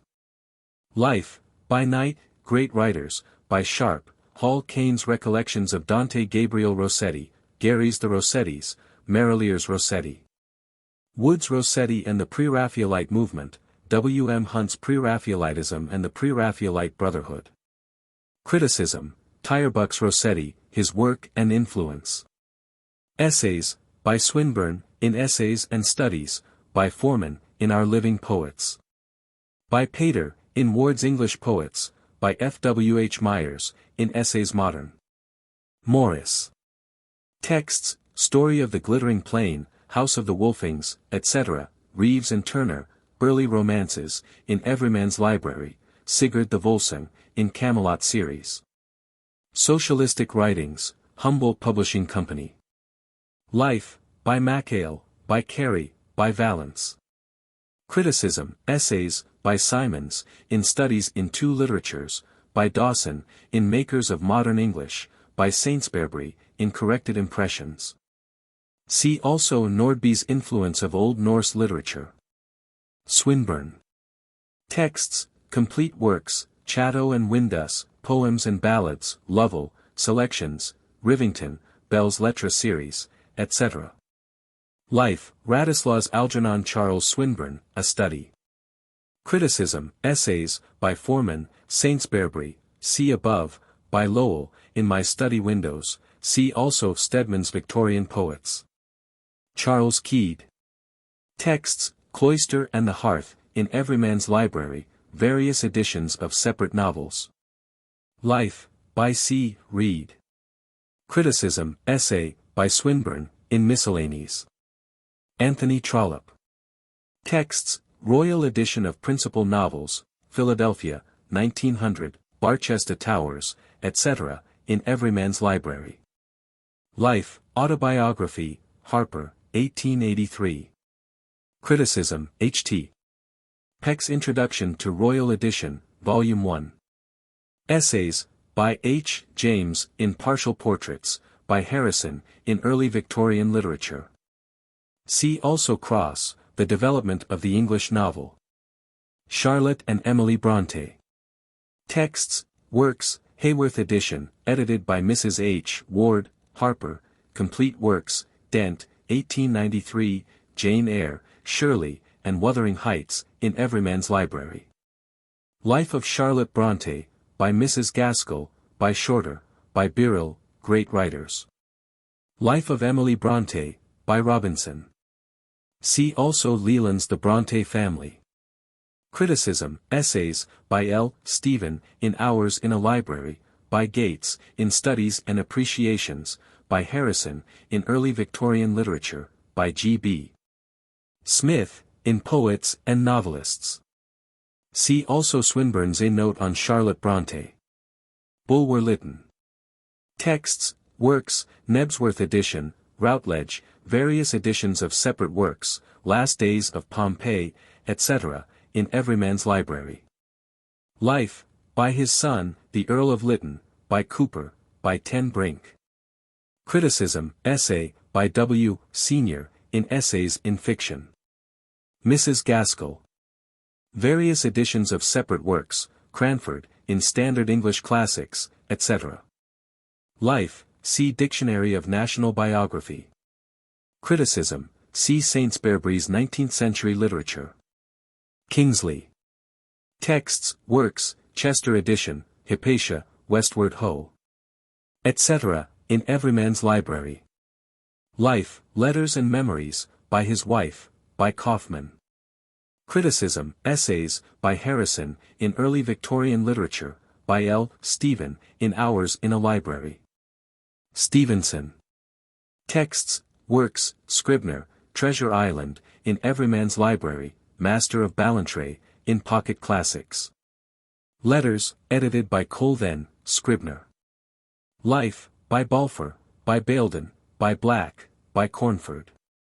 See also Simpson's Edinburgh Days, Erasers in Stevenson Samoa, Osborne and Strong's Memories of Elima. Criticism, Raleigh Stevenson. Alice Brown Stevenson. Essays, by H. James, in Partial Portraits, by Chapman, in Emerson and Other Essays. Hardy. Texts, works, Harper. Criticism, MacDonald's Thomas Hardy, Johnson's The Art of Thomas Hardy. See also Windle's The Wessex of Thomas Hardy, and Dawson's Makers of English Fiction. George Meredith. Texts, novels and selected poems, Scribner. Criticism, Le Gallienne's George Meredith, Hannah Lynch's George Meredith. Essays, by Henley, in Views and Reviews, by Brownell, in Victorian Prose Masters, by Monkhouse, in Books and Plays.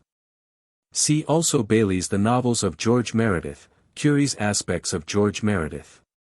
And Cross's The Development of the English Novel. Suggestive questions. Note: the best questions are those which are based upon the books, essays, and poems read by the pupil. As the works chosen for special study vary greatly with different teachers and classes, we insert here only a few questions of general interest. 1. What are the chief characteristics of Victorian literature? Name the chief writers of the period in prose and poetry. What books of this period are, in your judgment, worthy to be placed among the great works of literature? What effect did the discoveries of science have upon the literature of the age? What poet reflects the new conception of law and evolution? What historical conditions account for the fact that most of the Victorian writers are ethical teachers? 2. Tennyson. Give a brief sketch of Tennyson's life, and name his chief works. Why is he, like Chaucer, a national poet? Is your pleasure in reading Tennyson due chiefly to the thought or the melody of expression? Note this figure in The Lotus Eaters. Music that gentlier on the spirit lies than tired eyelids upon tired eyes. What does this suggest concerning Tennyson's figures of speech in general? Compare Locksley Hall with Locksley Hall 60 years after. What differences do you find in thought, in workmanship, and in poetic enthusiasm? What is Tennyson's idea of faith and immortality as expressed in In Memoriam? 3. Browning. In what respects is Browning like Shakespeare? What is meant by the optimism of his poetry? Can you explain why many thoughtful persons prefer him to Tennyson? What is Browning's creed as expressed in Rabbi Ben Ezra? Read Fra Lippo Lippi or Andrea del Sarto, and tell what is meant by a dramatic monologue. In Andrea, what is meant by the lines? Ah, but a man's reach should exceed his grasp. Or what's a heaven for? 4. Dickens. What experiences in Dickens's life are reflected in his novels? What are his favorite types of character? What is meant by the exaggeration of Dickens? What was the serious purpose of his novels? Make a brief analysis of The Tale of Two Cities, having in mind the plot, the characters, and the style, as compared with Dickens's other novels. 5. Thackeray. Read Henry Esmond and explain Thackeray's realism. What is there remarkable in the style of this novel? Compare it with Ivanhoe as a historical novel. What is the general character of Thackeray's satire? What are the chief characteristics of his novels? Describe briefly the works which show his great skill as a critical writer. 6. George Eliot. Read Silas Marner and make a brief analysis, having in mind the plot, the characters, the style, and the ethical teaching of the novel. Is the moral teaching of George Eliot convincing, that is, does it suggest itself from the story, or is it added for effect? What is the general impression left by her books? How do her characters compare with those of Dickens and Thackeray? 7. Carlyle. Why is Carlyle called a prophet, and why a censor? Read the essay on Burns and make an analysis, having in mind the style, the idea of criticism, and the picture which this essay presents of the Scotch poet. Is Carlyle chiefly interested in Burns or in his poetry? Does he show any marked appreciation of Burns's power as a lyric poet? What is Carlyle's idea of history as shown in Heroes and Hero Worship? What experiences of his own life are reflected in Sartor Resartus? What was Carlyle's message to his age? What is meant by a Carlylese style? 8. Macaulay. In what respects is Macaulay typical of his age? Compare his view of life with that of Carlyle. Read one of the essays, on Milton or Addison, and make an analysis, having in mind the style, the interest, and the accuracy of the essay. What useful purpose does Macaulay's historical knowledge serve in writing his literary essays? What is the general character of Macaulay's History of England? Pick out a chapter from Macaulay's history, another from Carlyle's French Revolution, and compare the two. How does each writer regard history and historical writing? What differences do you note in their methods? What are the best qualities of each work? Why are both unreliable? 9. Arnold. What elements of Victorian life are reflected in Arnold's poetry? How do you account for the coldness and sadness of his verses? Read Sohrab and Rustum and write an account of it, having in mind the story, Arnold's use of his material, the style, and the classic elements in the poem. How does it compare in melody with the blank verse of Milton or Tennyson? What marked contrasts do you find between the poetry and the prose of Arnold? 10. Ruskin. In what respects is Ruskin the prophet of modern society? Read the first two lectures in Sesame and Lilies and then give Ruskin's views of labor, wealth, books, education, woman's sphere, and human society. How does he regard the commercialism of his age? What elements of style do you find in these lectures? Give the chief resemblances and differences between Carlyle and Ruskin. 11. Read Mrs. Gaskell's Cranford and describe it, having in mind the style, the interest, and the characters of the story. How does it compare, as a picture of country life, with George Eliot's novels? 12. Read Blackmore's Lorna Doone and describe it, as in the question above. What are the romantic elements in the story? How does it compare with Scott's romances in style, in plot, in interest, and in truthfulness to life? Chronology. 19th century. History. Literature. 1825. Macaulay's essay on Milton. 1826. Mrs. Browning's early poems. 1830. William IV. 1830. Tennyson's poems, chiefly lyrical. 1832. Reform Bill. 1833. Browning's Pauline. 1833 to 1834. Carlyle's Sartor Resartus. 1836 to 1865. Dickens's novels. 1837. Victoria, died in 1901. 1837. Carlyle's French Revolution. 1843. Macaulay's Essays. 1844. Morse's telegraph. 1843 to 1860. Ruskin's Modern Painters. 1846. Repeal of Corn Laws.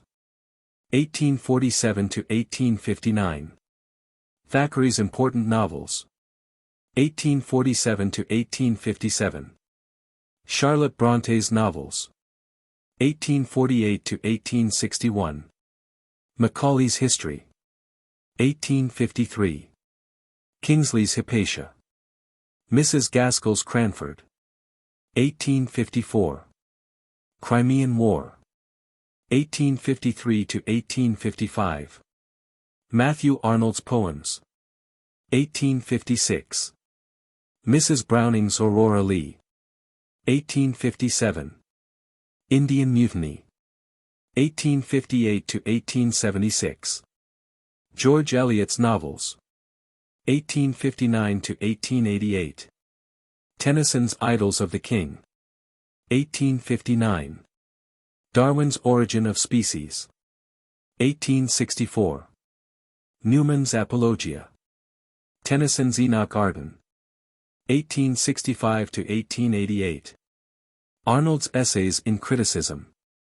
1867. Dominion of Canada. Established. 1868. Browning's Ring and the Book. 1869. Blackmore's Lorna Doone. 1870. Government Schools. Established. 1879. Meredith's The Egoist.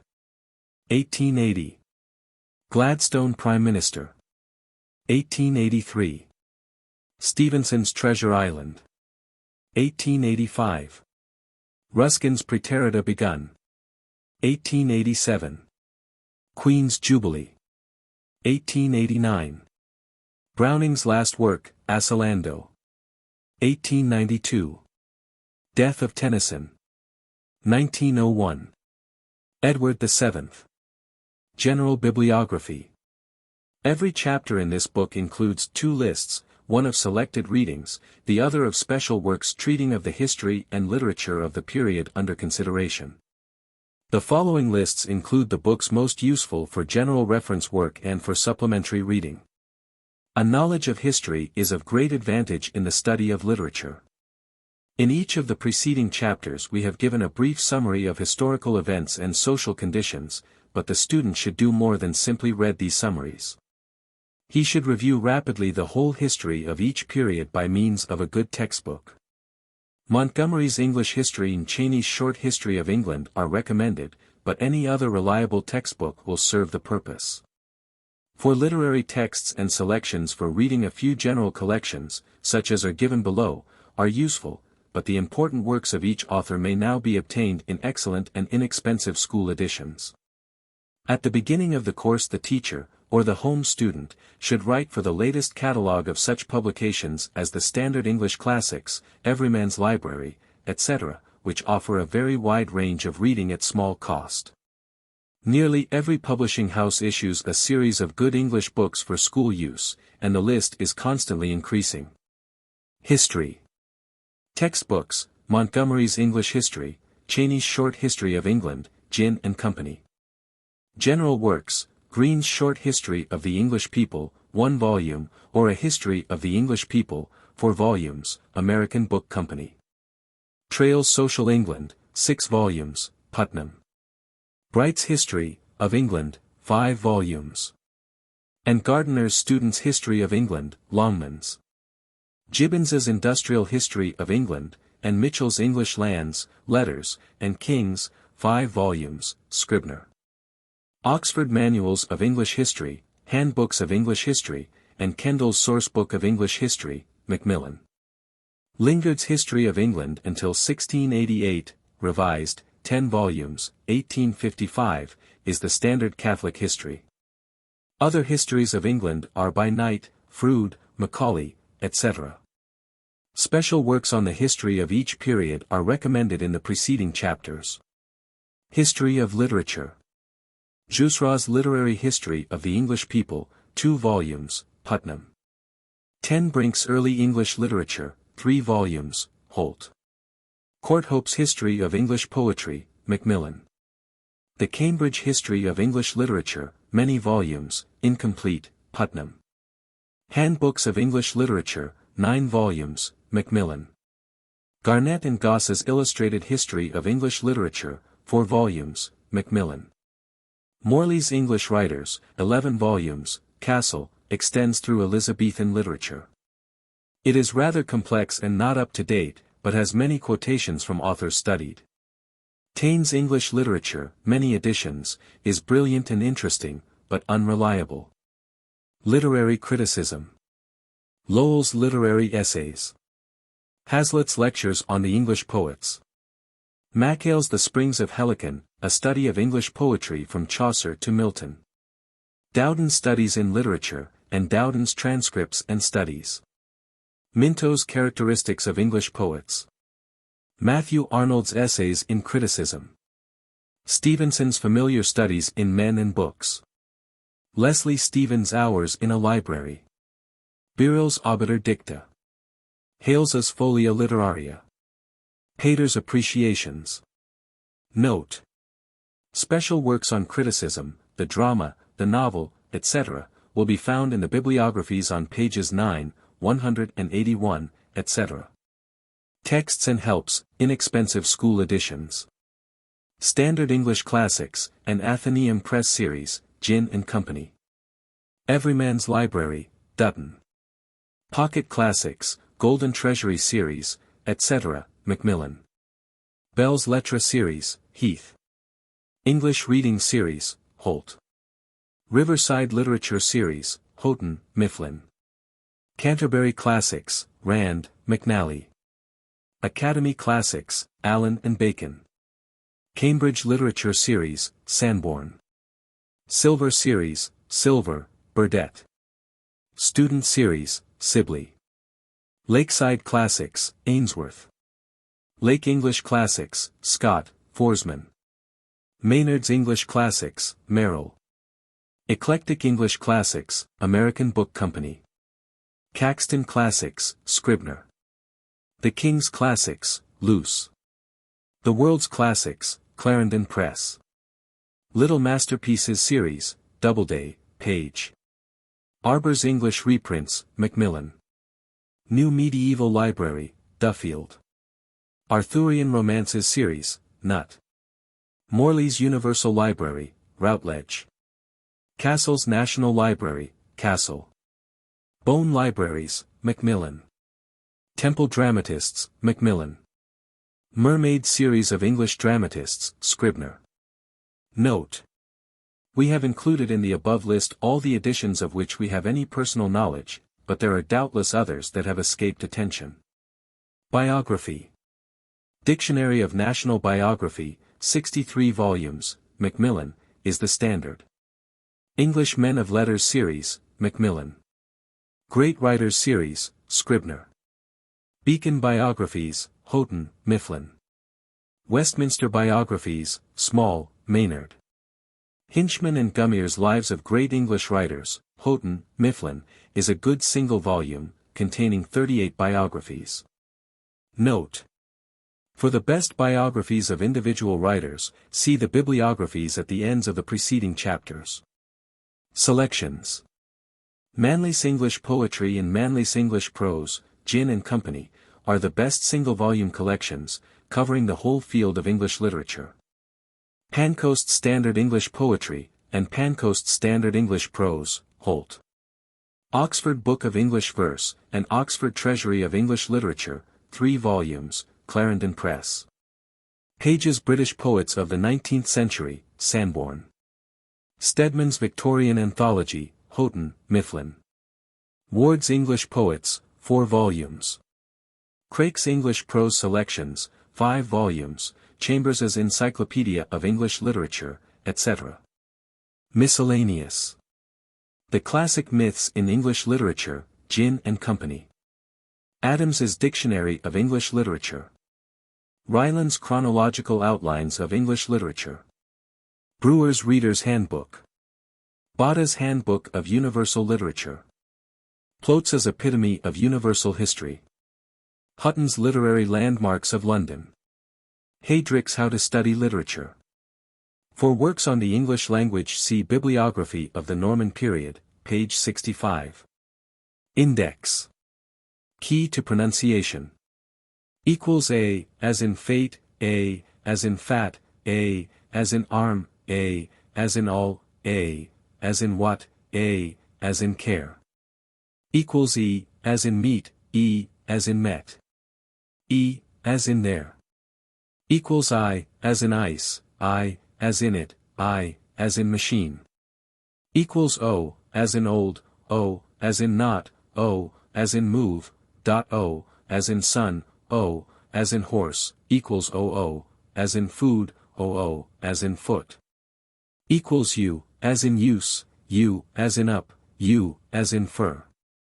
U, as in rule, U, as in pull. Y, as in fly, Y, as in baby. C, as in call, C, as in mice, CH, as in child, CH, as in school. G, as in go, G, as in cage. S, as in saw, S smiley face, as in is. TH, as in thin, TH, as in then. X, as in vex. X smiley face, as in exact. Note. Titles of books, poems, essays, etc., are in italics. Absalom and Achitophel equals A, Chitophel. ABT Vogler, Apt V equals O, Geeler. Actors, in early plays. Elizabethan. Addison. Life. Works. Hymns. Influence. Style. Adonais, add dash, equals O, N, equals A, is. Esque. Aiden, St, equals I, Dan. Aids to reflection. Alaster, A, L, A, Estor. Alchemist, the. Alexander's Feast. Alfred, King. Life and Times. Works. All for Love.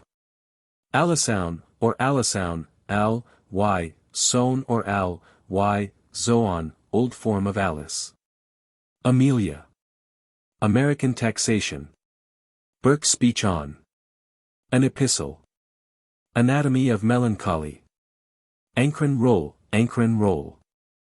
Andrea del Sarto, Andiar equals A, Ye del Sart equals O. Andreas. Angeln. Angles, the. Anglo-Norman Period. Literature. Ballads. Lyrics. Summary. Selections for reading. Bibliography. Questions on. Chronology. Anglo-Saxon Chronicle. Anglo-Saxon Period. Early Poetry. Springs of Poetry. Language. Christian Writers. Source Books. Summary. Selections for reading. Bibliography. Questions on. Chronology. Anglo-Saxons. The name. Life. Language. Literature. See Anglo-Saxon Period. Annus Mirabilis. Anselm. Apologia, Newman's. Apology for Poetry. Arcadia. Areopagitica, A, R, sad face equals E, dash, O, P dash, A, J, I, T, I, C, A. Arnold, Matthew. Life. Poetry. Prose works. Characteristics. Art, definition of. Arthurian romances. Artistic period of drama. Artistic quality of literature. Ascom. Roger. Assonance. Astrea Redex, A, STR equals E, AR equals E, ducks. Astrophel and Stella, A, STR equals O, fell. Atlanta in Caledon, A, T dash, A, L, A, Enta, K, A, L, Augustan age, meaning. C. 18th century literature. Aurora Lee, A.R. equals O, R.A.L. equals E. Austen, Jane, Life. Novels, Scott's criticism of. Bacon, Francis, Life, Works. Place and influence. Bacon, Roger. Ballad, The. Ballads and Sonnets. Barchester Towers. Bard, The.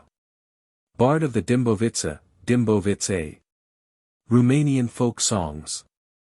Battle of Agincourt, English.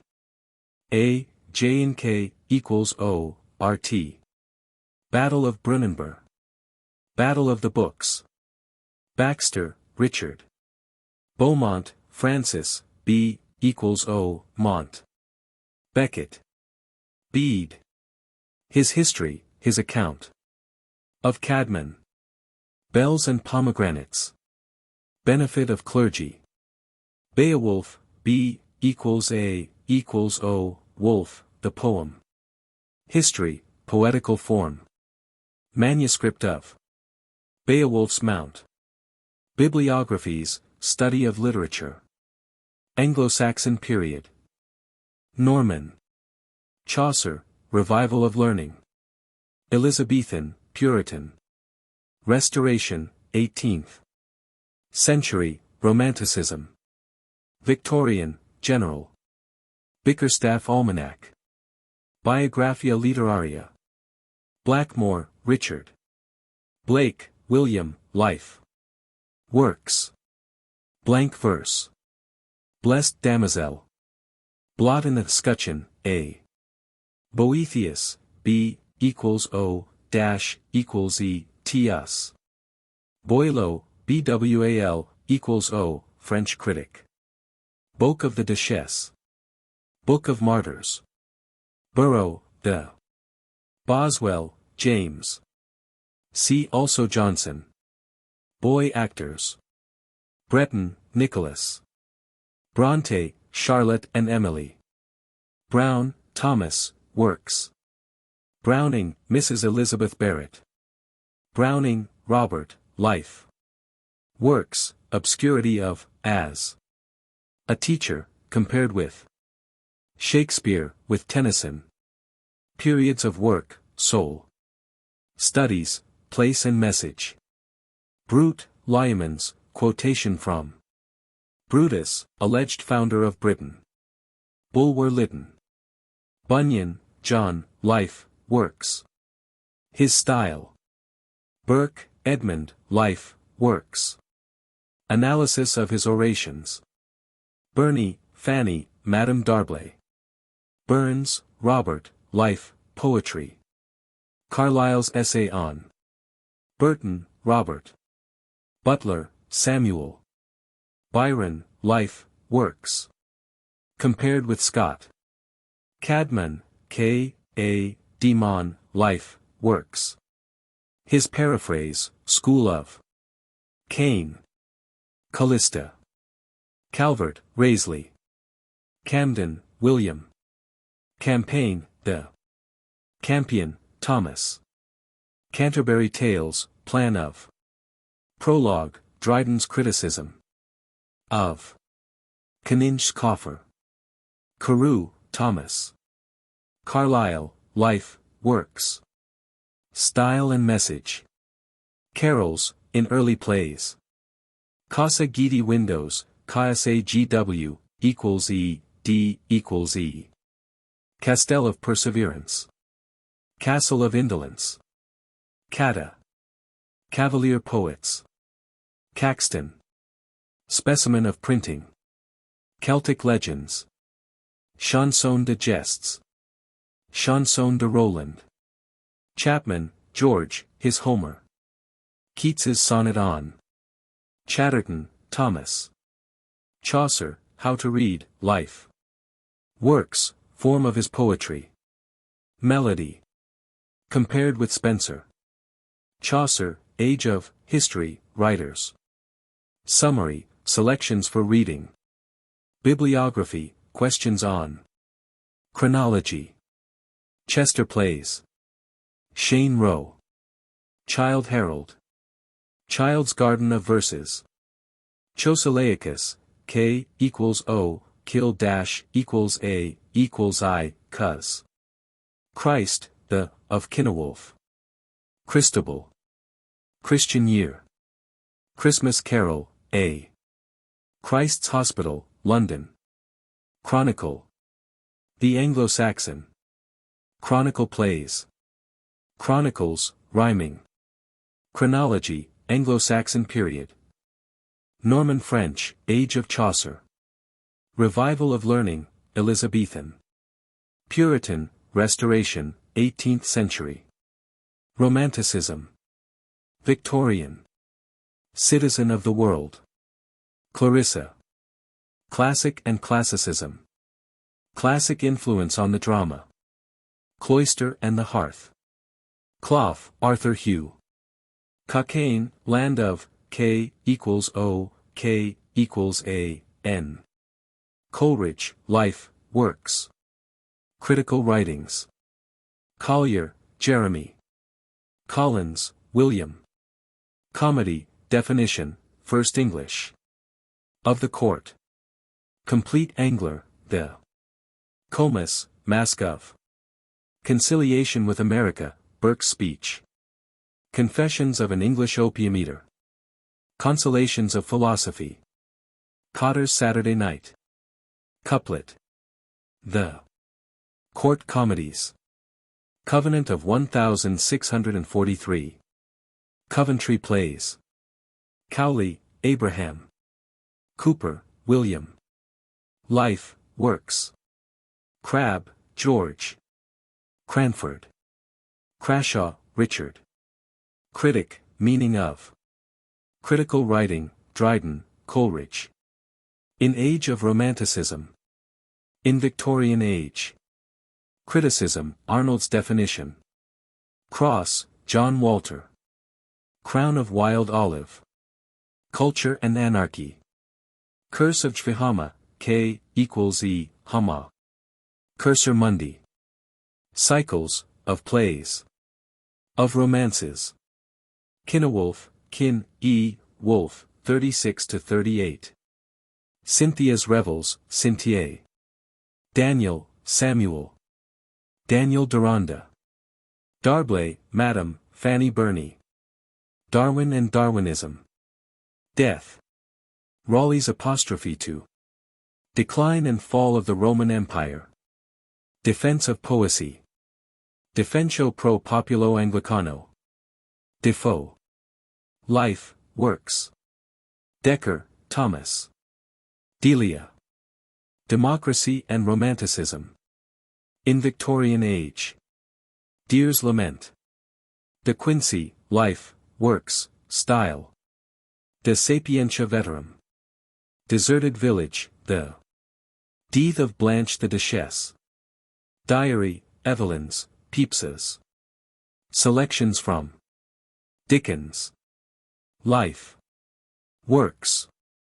General Plan of Novels. His Characters. His Public. Limitations.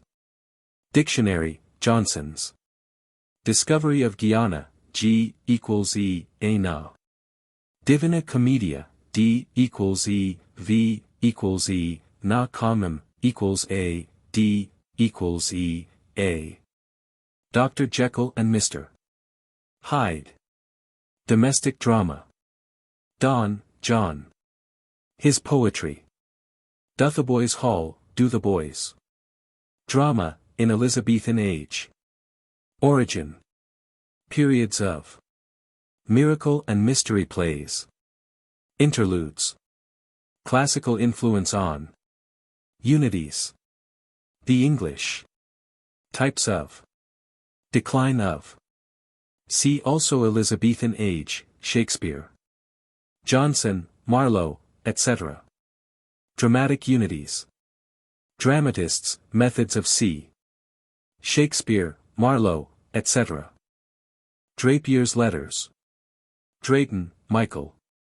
Dream of Gerontius, the us. Dryden. Life. Works. Influence. Criticism of Canterbury Tales. Duchess of Malfi, Malef, equals E. Dunciad, the, Duns, I, add. Ealhild. Queen, equals E, Alhild. Earthly Paradise. Eastward Ho. Economic Conditions, in Age of Romanticism. Edgeworth, Maria. Edward II. Egoist, the. 18th Century Literature. History of the Period. Literary Characteristics. The Classic Age. Augustan Writers. Romantic Revival. The First Novelists. Summary. Selections for reading. Bibliography. Questions. Chronology. Icon Basilike, equals I, con B, A, sil, I, K, equals E. Iconoclasts, equals I, con dash, equals O, clost, equals E, Z. Elegy. Grays. Elene. Elizabethan Age. History. Non-dramatic poets. First dramatists. Shakespeare's predecessors. Shakespeare. Shakespeare's contemporaries and successors. Prose writers. Summary. Selections. Bibliography. Questions. Chronology. Endymion. English bards and Scotch reviewers. English humorists. English idols. Eormanric, equals E, Ormanric. Epicene, E, P, equals I, Sen. Or the Silent Woman. Epithalamium, E, P dash, I, Th, equals A, L, equals A, M, I, Erasmus. Essay concerning human understanding. Essay of dramatic poesy. Essay on Burns. Essay on criticism. Essay on man. Essay on Milton. Essays. Addison's. Bacon's. Essays in criticism. Essays of Elia, equals E, L, I, A. Ethics of the Dust. Euphues and Euphuism, equals U, F, equals U, dash, equals E, Z. Evans, Mary Ann. C. George Eliot. Evelyn, John. Everlasting No, and Yeah, The. Every Man in His Humor. Everyman. Excursion, The. Exeter Book. Faber, Frederick. Fables, Dryden's. Faerie Queen. Fall of Princes. Faust, Faust. Faustus, Faustus. Ferex and Porrex. Fielding. Novels. Characteristics. Fight at Finnsburg. Fingal, Fingal. First Folio Shakespeare. Fletcher, Giles. Fletcher, John. Ford, John. Formalism. For Georges, the. Fox. John. Fragments of Ancient Poetry. French influence in Restoration literature. French language in England. French Revolution, influence of. French Revolution, Carlyle's. Fuller, Thomas. Gammer Gurton's Needle. Gaskell, Mrs. Elizabeth. Gawain and the Green Knight, GAW, equals A, N. Gawain Cycle of Romances, 57. Jebir, G, equals A, B, equals E, R. Geoffrey of Monmouth, Jeff R, I. George Eliot. Life. Works. Characteristics. As a moralist. Jest, or Jest, books. Jest of Robin Hood. Gibbon. His History. Gifts of God, the. Girondists, J, I, Rondists. Gleemen, or minstrels. Goldsmith. Life. Works. Good counsel. Gorbaduck, Gorby, equals O, duck. Gorgeous gallery. Gower. Grace abounding. Gray, Thomas. Life. Works. Greatest English poets. Green, Robert. Gregory, Pope. Grendel, story of. Mother of. Grub Street.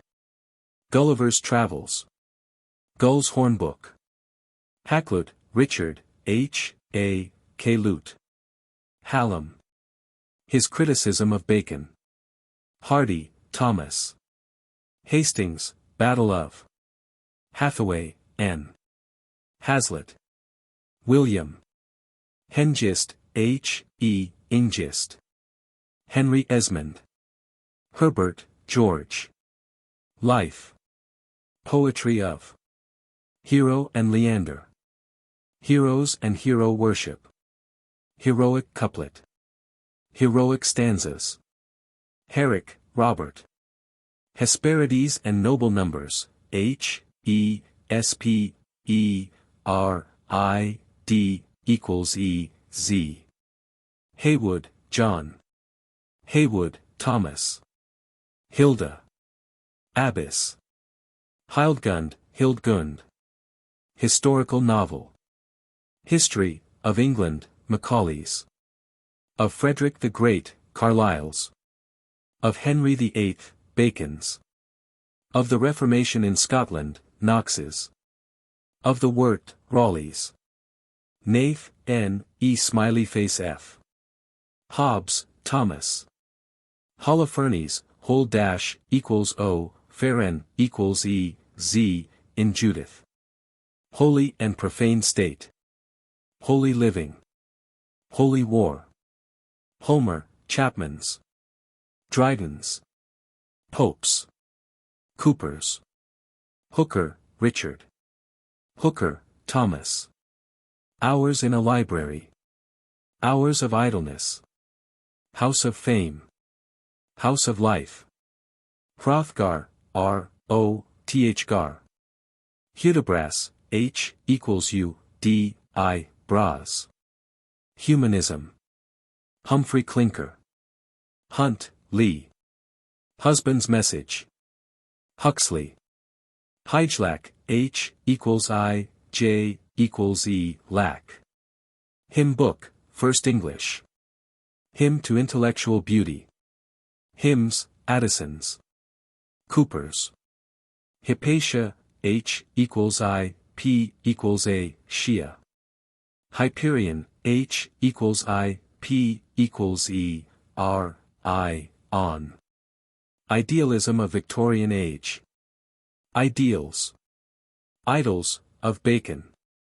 Idols of the King. Il Penseroso, Il Penes, E. R. equals O. S. equals O. Iliad, Pope's translation. Chapman's. Dryden's. Imaginary Conversations. Impeachment of Warren Hastings. In Memoriam. Instauratio Magna, in STR, equals A. Shiro. Interludes. Intimations of Immortality. Jacobean Poets. Jane Eyre, A.R. Geoffrey. Francis. Jest, or Jest, Books. Jew of Malta. John Gilpin. Johnson, Samuel. Life. Works, His Conversations. Boswell's Life of Johnson. Jonathan Wild. Johnson, Ben, Life, Works. Joseph Andrews. Journal of the Plague Year. Journal to Stella. Judith. Juliana. Keats, Life, Works. Place in Literature.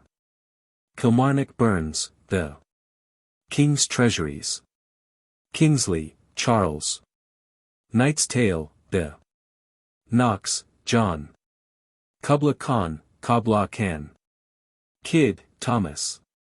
L'Allegro, Lol dash, equals A, gr, equals O. Lady of the Lake. Lake Poets, the. Lamb, Charles, Life, Works. Style. Lamb, Mary. Lamia, L, equals A, me A. Land of Cockaigne, K-O, can. Land of Dreams. Landor, Walter Savage, Life. Works. Langland, William. Language, Our First Speech, Dual. Character of. Teutonic origin. Last Days of Pompeii, Pompey equals A, Y equals E. Law, Hooker's idea of. Laws of ecclesiastical polity. Lay sermons. Lyman. Lays of ancient Rome. Lead, kindly light. Lectures on Shakespeare. Legends of good Vimmen. Leviathan. Lewis. George Henry. Liberty of prophesying. Life, compared to a sea voyage. Life of Johnson. Life of Savage. Lindsay, David. Literary Club, the. Literary criticism. See also. Critical writing. Literary reminiscences. Literature, definition, qualities. Tests, object in studying, importance. Goethe's definition. Spirit of modern. Literature and dogma. Lives, Plutarch's. Walton's. Lives of the Poets. Locke, John. Lockhart, John. Lorna Doone. Lost Leader, the. Lovelace, Richard. Lycidas, Lys, I, Das. Lydgate, John. Lily, John, Lil, I. Lyra Apostolica. Lyrical Ballads. Lytton, Edward Bulwer. Macaulay, Life. Works. Characteristics. Macpherson, James, Macpherson. Magazines, The Modern. Malden, The Battle of. Mallory. Mandeville's Travels. Manfred. Marlowe, Life, Works. And Milton. And Shakespeare. Marmion. Marvel, Andrew. Massenger, Philip. Matter of France, Rome, and Britain. Melodrama. Memoirs of a Cavalier. Meredith, George. Merlin and the Gleam. Metaphysical Poets. Metrical Romances. Middleton. Thomas. Miles Gloriosus, M equals E, less GL, equals O, R, A, dash, equals O, S, US. Mill on the Floss. Milton. Life, Burleigh or Horton. Poems, prose works. Later poetry, and Shakespeare. Wordsworth's Sonnet on. Minstrelsy of the Scottish Border. Miracle Plays. Mirror for Magistrates. Mr. Badman, Life and Death of. Modern Literature, Spirit of. Modern Painters. Modest Proposal, A. Moral Epistles. Moral Period of the Drama. Moral Purpose in Victorian Literature. Morality Plays. Moore, Hannah. Moore, Thomas. Morris. William. Mort d'Arthur, Mort d'Arthur. Mother Hubbard's Tale. Muley K, M equals U, L equals A, K, A. My Last Duchess. Mysteries of Udolpho, the equals U, Dolef equals O. Mystery Plays. New Atalantis. Newcomes, the. Newman, Cardinal. Life. Prose works, poems. Style. Newspapers, the first. Nibelungenlied, N equals E, B, E, Lung L equals E, D. Noah, play of. Norman Conquest. Norman Pageantry. Norman Period. See Anglo-Norman. Normans. Union with Saxons. Literature of. North, Christopher, John Wilson. North, Thomas. Northanger Abbey, North equals A, Enja. Northern Antiquities. Northumbrian Literature, Decline. Of, How Saved. Novel, Meaning and History. Precursors of. Discovery of. Modern. Novelists, the First English. C. Scott, Dickens, etc. Novum Organum, or G. A. Number. Ode on the Morning of Christ's Nativity. Ode to Dejection. Ode to the West Wind. Odes, Pindaric. Odyssey, Pope's, Chapman's. Dryden's. Old Fortunatus, for T equals U, N equals A, Tuss. Oliver Cromwell, Carlyle's. Oliver Twist. Origin of Species. Orlando Furioso, Orland, equals O, Fuar, equals E, dash, equals O, S, equals O. ORM, or Orm. His Ormulum. Orosius, equals O, R, equals O, SIS, his history. Ossian, Ossian, and Ossianic poems. Owl and Nightingale, the Oxford Movement. Peas, the Four. Palamon and Arcite, Palemon. Aorus, equals I, T. Pamela, Pamela. Pantisocracy, Panti, equals I, Sokar, equals A, Se, of Coleridge. Southey, etc. Paradise Lost. Paradise Regained. Paradise of Dainty Devices. Paraphrase, of Cadman. Parish Register, the Pauline. Pearl, the Pelham. Pendennis. Pepys, Samuel, Pepys, Pepys, Pips. Percy. Thomas. Peregrine Pickle, Peregrine. Pericles and Aspasia, Perikl, equals E, Z, as P, equals A, Shere. Philistines. The Phoenix, F, equals E, Nix. Pickwick Papers. Piers Plowman, Piers. Pilgrim's Progress. Pindaric Odes, Pindarici. Pippa Passes. Plain Man's Pathway to Heaven.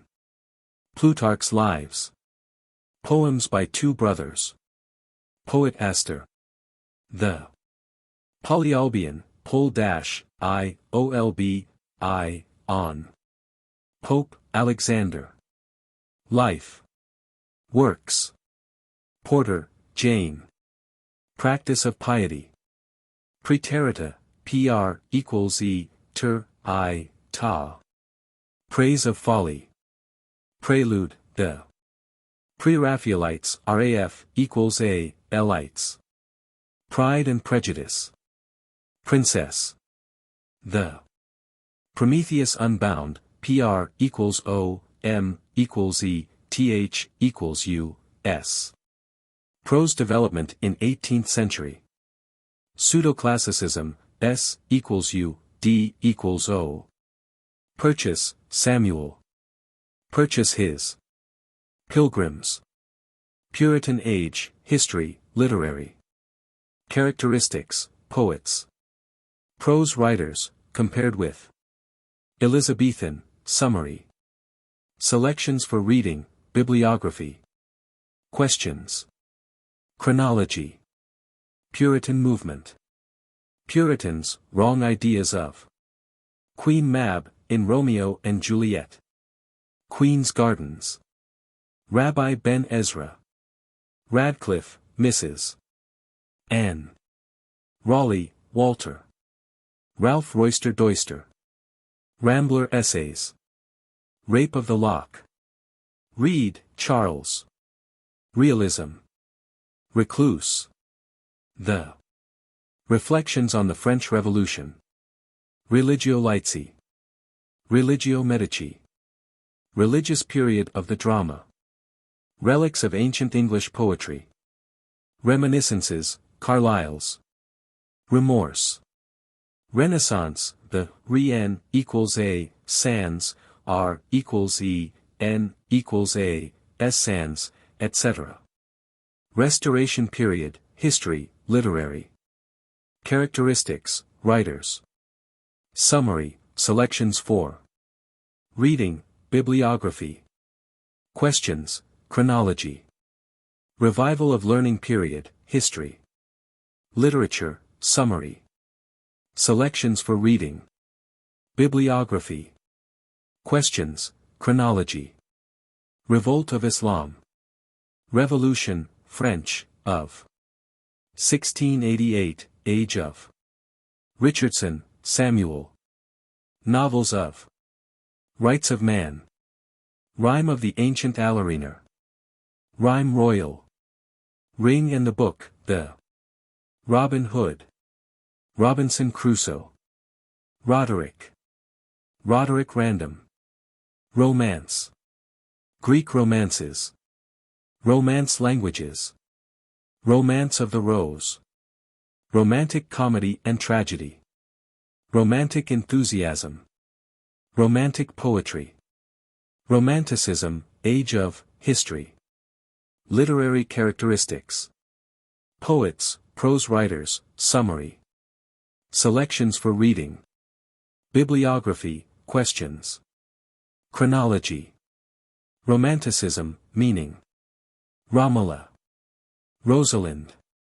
Rossetti, Christina, Rosette, equals E. Rossetti, Dante Gabriel. Rowley Papers. Royal Society. Runes. Ruskin, Life, Works. Characteristics. Message. Sackville, Thomas. Saint Catherine, Play of. St. George's Guild. Saints' Everlasting Rest. Samson Agonists, Agionist, equals E, Z. Sartor Resartus, Sartor Resartus. Satire, of Swift, of Thackeray. Saxon. See Anglo-Saxon. School of Shooting. Science, in Victorian Age. Scop, or Poet, Scop. Scott, Walter, Life, Poetry. Novels. Criticism of Jane Austen. Scottish Chiefs. Scyld, Scyld, Story of. See, Names of, in Anglo-Saxon, 25. Seafarer, the. Seasons, the. Selections for reading. Anglo-Saxon period. Norman. Chaucer. Revival of learning. Elizabethan. Puritan. Restoration. 18th century. Romanticism. Victorian. Sentimental journey. Sesame and Lilies, SESAM, equals E. Shakespeare. Life. Works. 4 periods. Sources of plays. Classification of plays. Doubtful plays. Poems. Place and influence. She Stoops to Conquer. Shelley. Life. Works. Compared with Wordsworth. Shepherd's Book. Shepherd's Calendar. Shirley, James. Shoemaker's Holiday, the. Short View of the English Stage. Sidney, Philip. Sigurd the Volsung. Silas Marner. Silent Woman, the. Sir Charles Grandison. Skelton. John. Sketches by Boz. Smollett, Tobias. Social Development in 18th Century. Sohrab and Rustum, Surab, or S, equals O, Rab. Songs of Innocence, and Songs of Experience.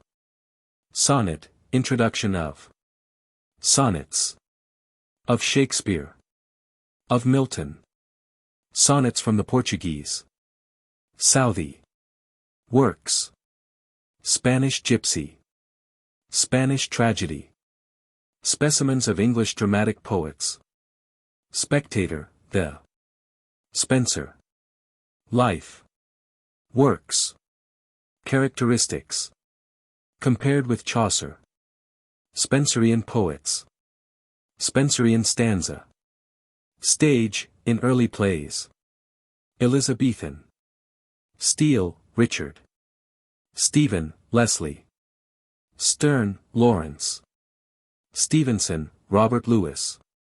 Style, a test of literature. Suckling, John.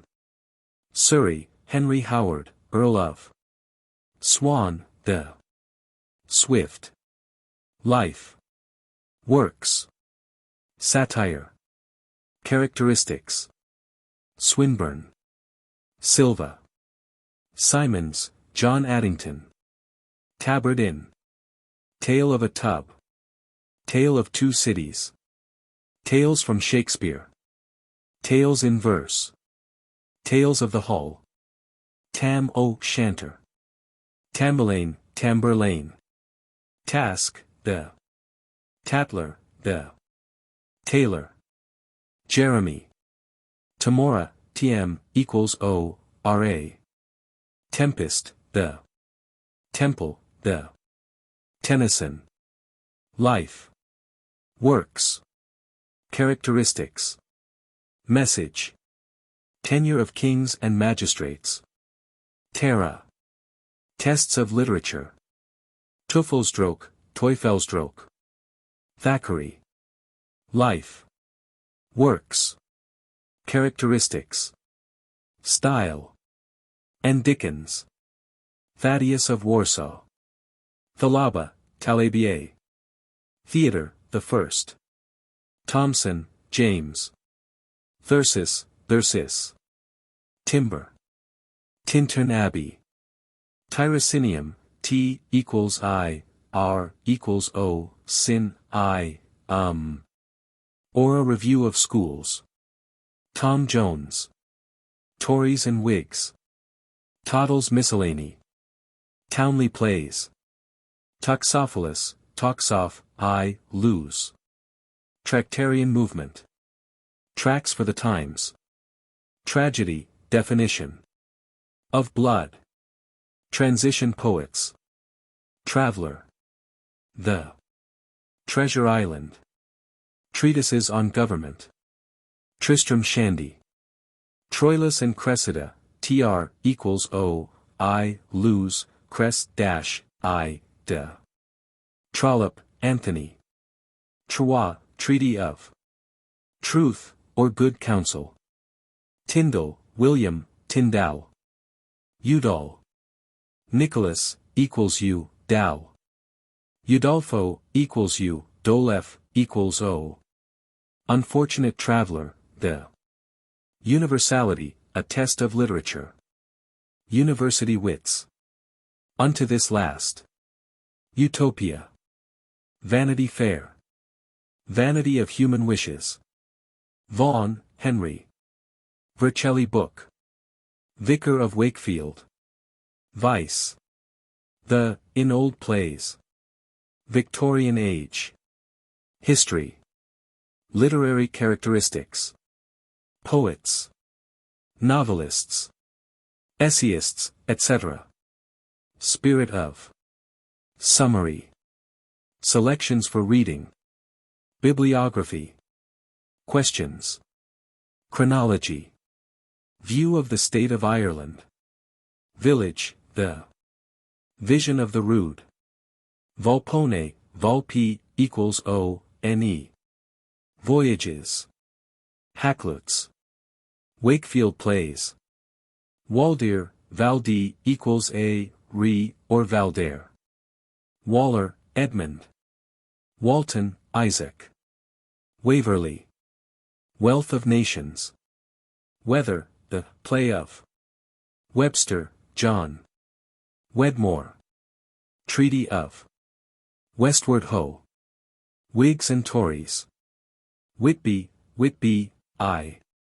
Widsith, Vidsith. Wiglaf, Viglaf. Wilson, John, Christopher North. Wither, George. Women, in Literature. Wordsworth. Life. Poetry. Poems of Nature. Poems of Life. Last Works. Wordsworth, Dorothy. Worthies of England. Wuthering Heights, Wuthering. Wyatt, W. =I, at, Thomas. Wycliffe, Wycliffe. Wird, Verd, or Fate. York Plays. From the Bard of the Dimbovitsa, First Series, p. 73. There is a mystery about this old hero which stirs our imagination, but which is never explained. It refers, probably, to some legend of the Anglo-Saxons which we have supplied from other sources, aided by some vague suggestions and glimpses of the past in the poem itself. This is not the Beowulf who is hero of the poem. Beowulf, LL. 26-50, a free rendering to suggest the alliteration of the original. Grendel, of the Eoten, giant, race, the death shadow, the mark stalker, the shadow ganger, is also variously called God's foe, fiend of hell, Cain's brood, etc. It need hardly be explained that the latter terms are additions to the original poem, made, probably, by monks who copied the manuscript. A belief in Wird, the mighty power controlling the destinies of men, is the chief religious motive of the epic. In line 1056 we find a curious blending of pagan and Christian belief, where Wird is withstood by the wise God. Summary of LL 710-727. We have not indicated in our translation, or in quotations from Garnett, Morley, Brooke, etc., where parts of the text are omitted. Grendel's mother belongs also to the Eoten, giant, race. She is called Brimwulf, sea wolf, Mirwif, sea woman, Grundwergen, bottom master, etc. From Garnett's Beowulf, LL 1384-1394. From Morley's version, LL 1357-1376. Beowulf, LL 2417-2423, a free rendering. Lines 2729-2740, a free rendering. Morley's version, LL 2799-2816. Lines 3156-3182, Morley's version. Probably to the 4th century, though some parts of the poem must have been added later. Thus the poet says, 2:88-102, that he visited Eormanric, who died CIR 375, and Queen Ealhild whose father, Edwin, died CIR 561. The difficulty of fixing a date to the poem is apparent. It contains several references to scenes and characters in Beowulf. Lines 135-143, Morley's version. A lyric is a short poem reflecting some personal emotion, like love or grief. Two other Anglo-Saxon poems, The Wife's Complaint and The Husband's Message, belong to this class. First strophe of Brooke's version, History of Early English Literature. Seafarer, Part 1, Itting's version, in translations from Old English poetry. It is an open question whether this poem celebrates the fight at which Naif, the Danish leader, fell, or a later fight led by Hengist, to avenge Naif's death.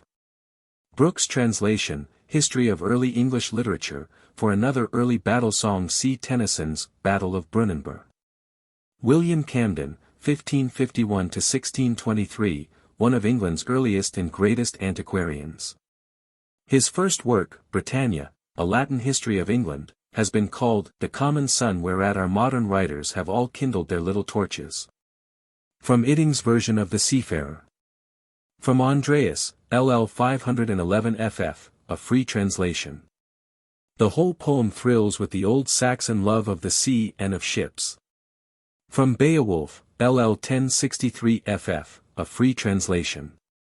Translated from The Husband's Message, written on a piece of bark.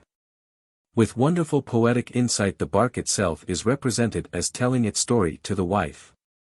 From the time when the birch tree grew beside the sea until the exiled man found it and stripped the bark and carved on its surface a message to the woman he loved.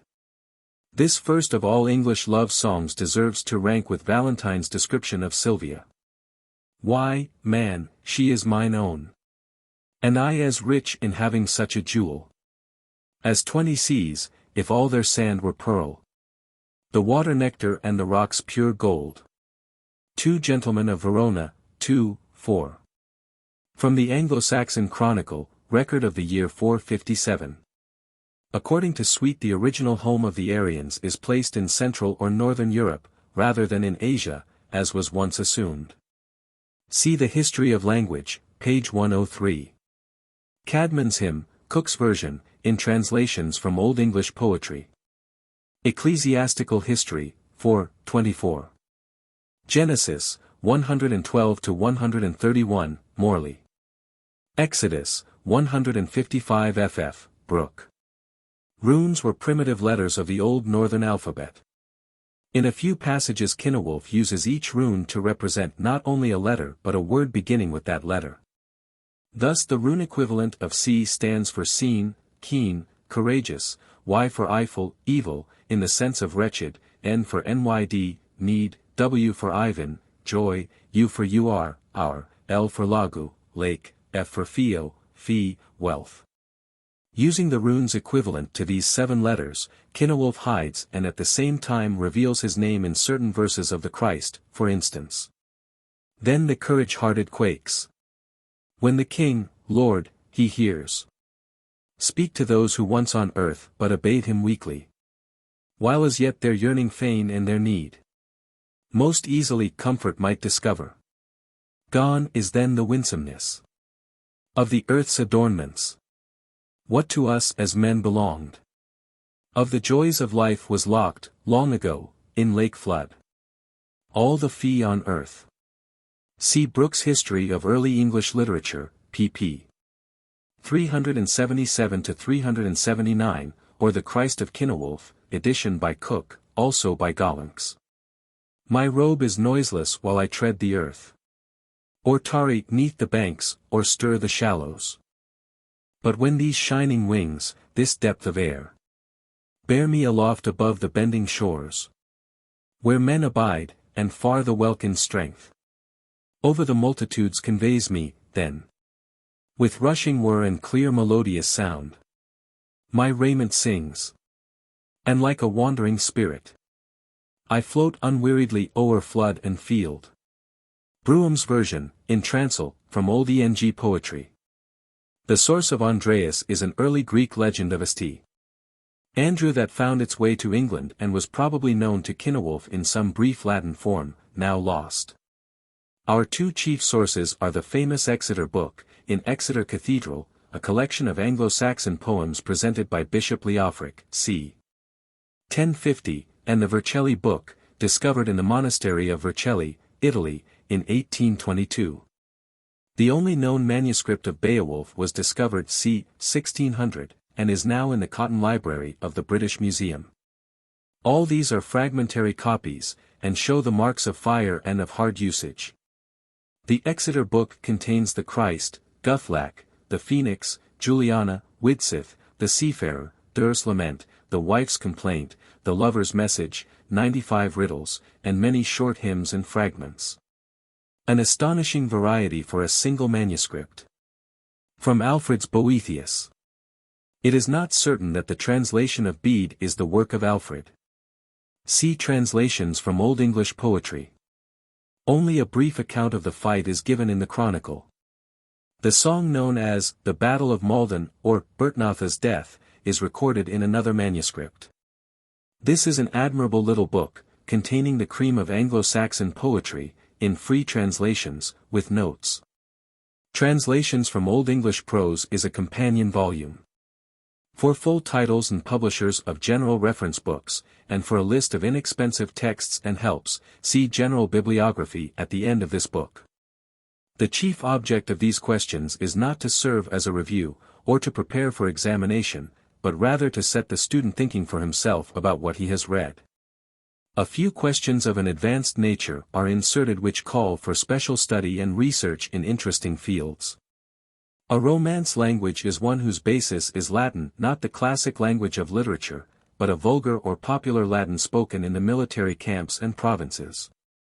Thus Italian, Spanish, and French were originally different dialects of the vulgar Latin, slightly modified by the mingling of the Roman soldiers with the natives of the conquered provinces. See page 51. It is interesting to note that all the chroniclers of the period, whether of English or Norman birth, unite in admiration of the great figures of English history, as it was then understood. Brutus, Arthur, Hengist, Horsa, Edward the Confessor, and William of Normandy are all alike set down as English heroes. In a French poem of the 13th century, for instance, we read that, "There is no land in the world where so many good kings and saints have lived as in the Isle of the English, such as the strong and brave Arthur, Edmund, and Nut." This national poem, celebrating the English Edward, was written in French by a Norman monk of Westminster Abbey, and its first heroes are a Celt, a Saxon, and a Dane. See Jusra, Literary History of the English People, 112 ff. English Literature from the Norman Conquest to Chaucer. Anselm was an Italian by birth, but wrote his famous work while holding the See of Canterbury. During the Roman occupancy of Britain occurred a curious mingling of Celtic and Roman traditions.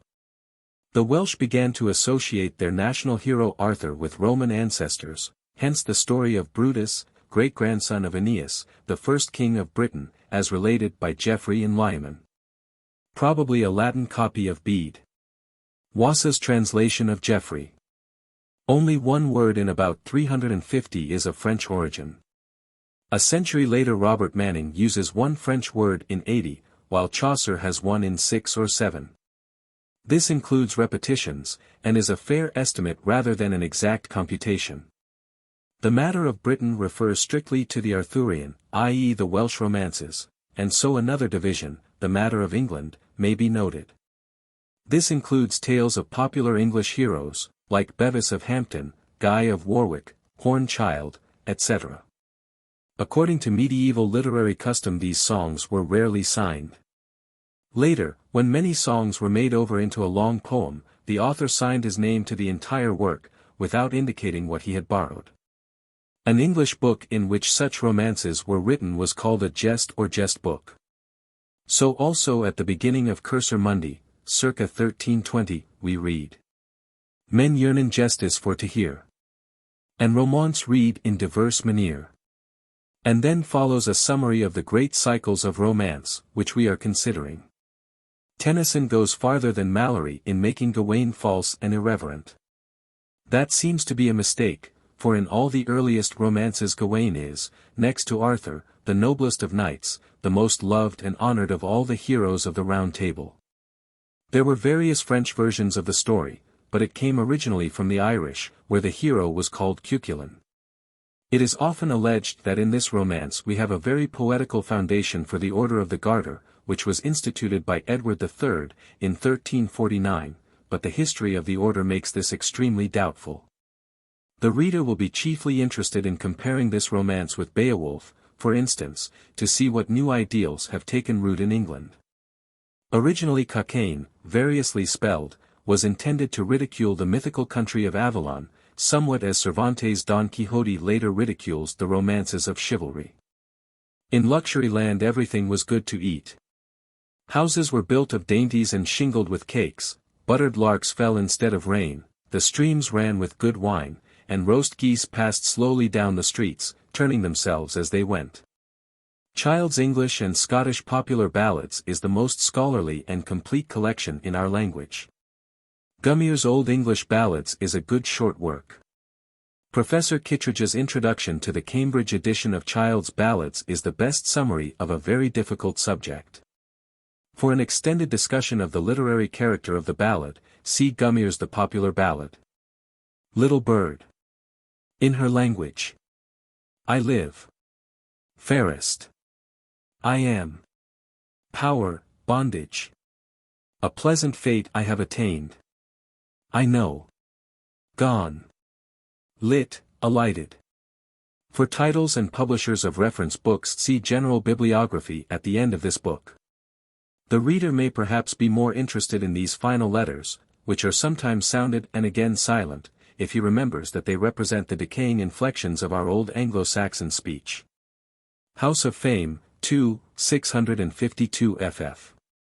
The passage is more or less autobiographical. Legend of Good Women, Prologue, LL 29ff. Wealth. The Crowd. Success. Blinds. Act. Trouble. i.e. the goddess Fortune. Kick. All. Judge. For the typography of titles, the author has adopted the plan of putting the titles of all books, and of all important works generally regarded as single books, in italics. Individual poems, essays, etc., are in Roman letters with quotation marks. Thus we have the Knight's Tale, or the story of Palamon and Arcite, in the Canterbury Tales. This system seems on the whole the best, though it may result in some inconsistencies. Troilus and Chryside, 3. See page 107. For a summary of Chaucer's work and place in our literature, see the comparison with Spenser, page 111. Clad. Wonder. Brook. Sounded. Theirs. Rule. Righteousness. Called. Theirs. Yield. Say. Them. Hate. Persecute. Slander. Reigns. In its English form, the alleged Mandeville describes the lands and customs he has seen, and brings in all the wonders he has heard about. Many things he has seen himself, he tells us, and these are certainly true, but others he has heard in his travels, and of these the reader must judge for himself. Then he incidentally mentions a desert where he saw devils as thick as grasshoppers. As for things that he has been told by devout travelers, here are the dog-faced men, and birds that carry off elephants, and giants 28 feet tall, and dangerous women who have bright jewels in their heads instead of eyes.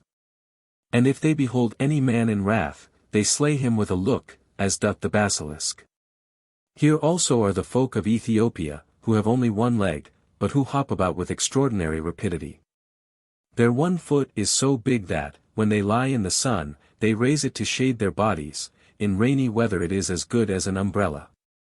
At the close of this interesting book of travel, which is a guide for pilgrims, the author promises to all those who say a prayer for him a share in whatever heavenly grace he may himself obtain for all his holy pilgrimages. For titles and publishers of reference works, see General Bibliography at the end of this book. Constitutional History of England. Symonds, Revival of Learning. Sismondi attributes this to two causes: first, the lack of general culture, and second, the absorption of the schools in the new study of antiquity. See Literature of the South of Europe, 2, 400 ff. Erasmus, the greatest scholar of the Renaissance, was not an Englishman, but seems to belong to every nation. He was born at Rotterdam, circa 1466, but lived the greater part of his life in France, Switzerland, England, and Italy. His Encomium Morii was sketched on a journey from Italy, 1509, and written while he was the guest of Sir Thomas More in London. Unless, perchance, the reader finds some points of resemblance in Plato's Republic. See Wordsworth's Sonnet, on the Sonnet. For a detailed study of this most perfect verse form, see Tomlinson's The Sonnet, its origin, structure, and place in poetry. William Caxton, circa 1422 to 1491, was the first English printer. He learned the art abroad, probably at Cologne or Bruges, and about the year 1476 set up the first wooden printing press in England. His influence in fixing a national language to supersede the various dialects, and in preparing the way for the literary renaissance of the Elizabethan age, is beyond calculation.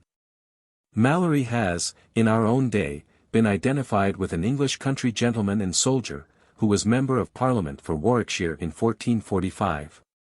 For titles and publishers of general works, see General Bibliography at the end of this book. Eastward Ho! A play given in Blackfriars Theatre about 1603. The play was written by Marston and two collaborators. Lie so faint. The View was not published till 1633. Clad. Handsome. Justs, tournaments. Countenance. Dreaded. Took off. Pity. No. In the 19th century men learned again to appreciate Chaucer. The most dramatic part of the early ritual centered about Christ's death and resurrection, on Good Fridays and Easter days. An exquisite account of this most impressive service is preserved in St. Ethelwold's Latin Manual of Church Services, written about 965. The Latin and English versions are found in Chambers's Medieval Stage, Volume 2. For a brief, interesting description, see Gailey, Plays of Our Forefathers, pages 14 ff. How much we are indebted to the Norman love of pageantry for the development of the drama in England is an unanswered question. During the Middle Ages it was customary, in welcoming a monarch or in celebrating a royal wedding, to represent allegorical and mythological scenes, like the combat of St. George and the Dragon, for instance, on a stage constructed for the purpose. These pageants were popular all over Europe and developed during the Renaissance into the dramatic form known as the masque. Though the drama was of religious origin, we must not overlook these secular pageants as an important factor in the development of dramatic art. Miracles were acted on the continent earlier than this. The Normans undoubtedly brought religious plays with them, but it is probable that they began in England before the Conquest, 1066. See Manley, Specimens of the Pre-Shakespearean Drama, I, 19. See Jusserand, A Literary History of the English People, I, 3, 6. For our earliest plays and their authors see Gailey, Plays of Our Forefathers. These three periods are not historically accurate.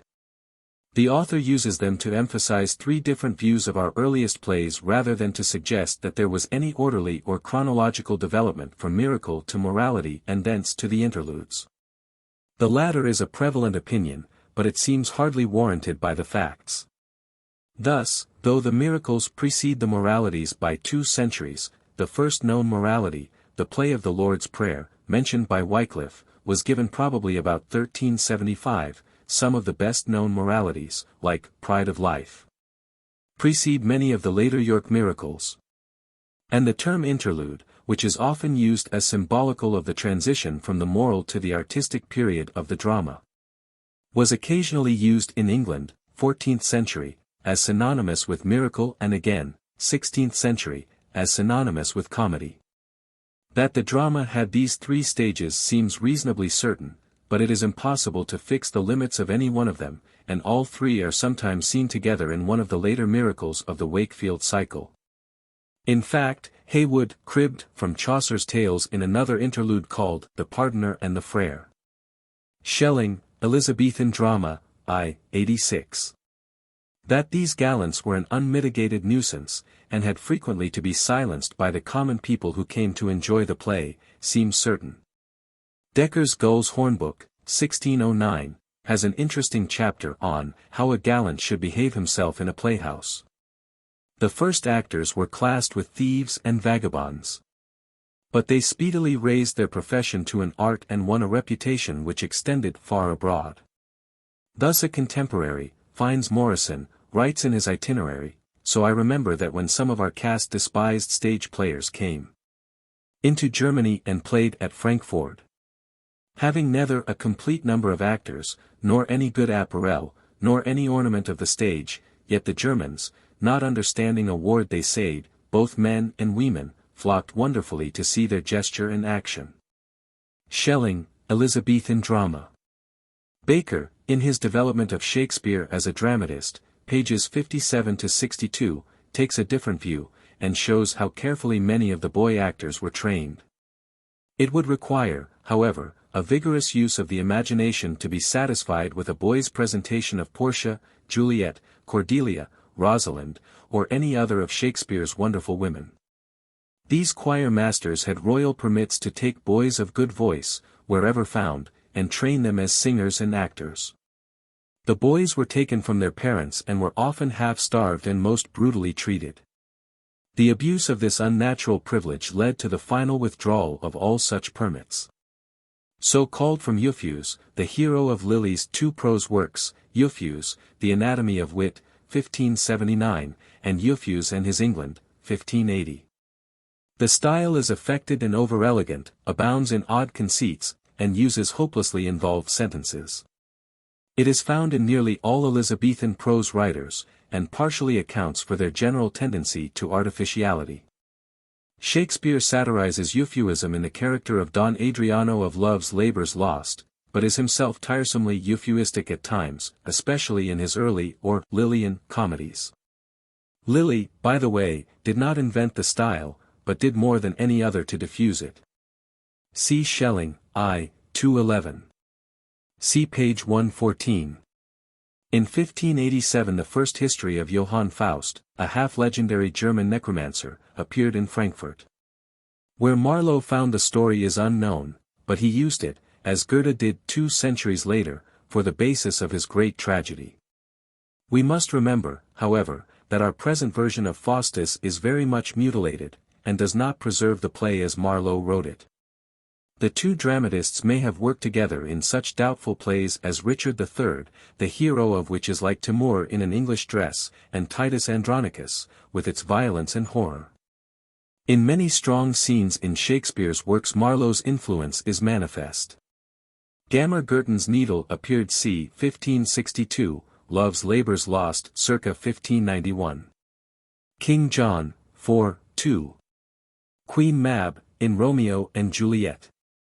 By Archdeacon Davies, in the 17th century. In 1709, nearly a century after the poet's death. Robert Greene, one of the popular playwrights of the time, who attacked Shakespeare in a pamphlet called A Groat's Worth of Wit Bought with a Million of Repentance. The pamphlet, aside from its jealousy of Shakespeare, is a sad picture of a man of genius dying of dissipation, and contains a warning to other playwrights of the time, whose lives were apparently almost as bad as that of Greene. Love's Labour's Lost, Comedy of Errors, 2 Gentlemen of Verona. Henry VI, Richard III, Richard II, King John. Prior to 1588 only 3 true chronicle plays are known to have been acted. The defeat of the Armada in that year led to an outburst of national feeling which found one outlet in the theatres, and in the next 10 years over 80 chronicle plays appeared. Of these Shakespeare furnished 9 or 10. It was the great popular success of Henry VI, a revision of an old play, in 1592 that probably led to Greene's jealous attack. See Lee's Life of William Shakespeare, pages 188 to 196. Like Henry VIII, and possibly the lost Cardenio. A name given to the privilege claimed by the medieval church for its clergy of being exempt from trial by the regular law courts. After the Reformation the custom survived for a long time, and special privileges were allowed to ministers and their families. Johnson claimed the privilege as a minister's son. A similar story of quackery is found in Chaucer, the Canon's Yeoman's Tale. In this and in A Fair Quarrel Middleton collaborated with William Rowley, of whom little is known except that he was an actor from circa 1607 to 1627.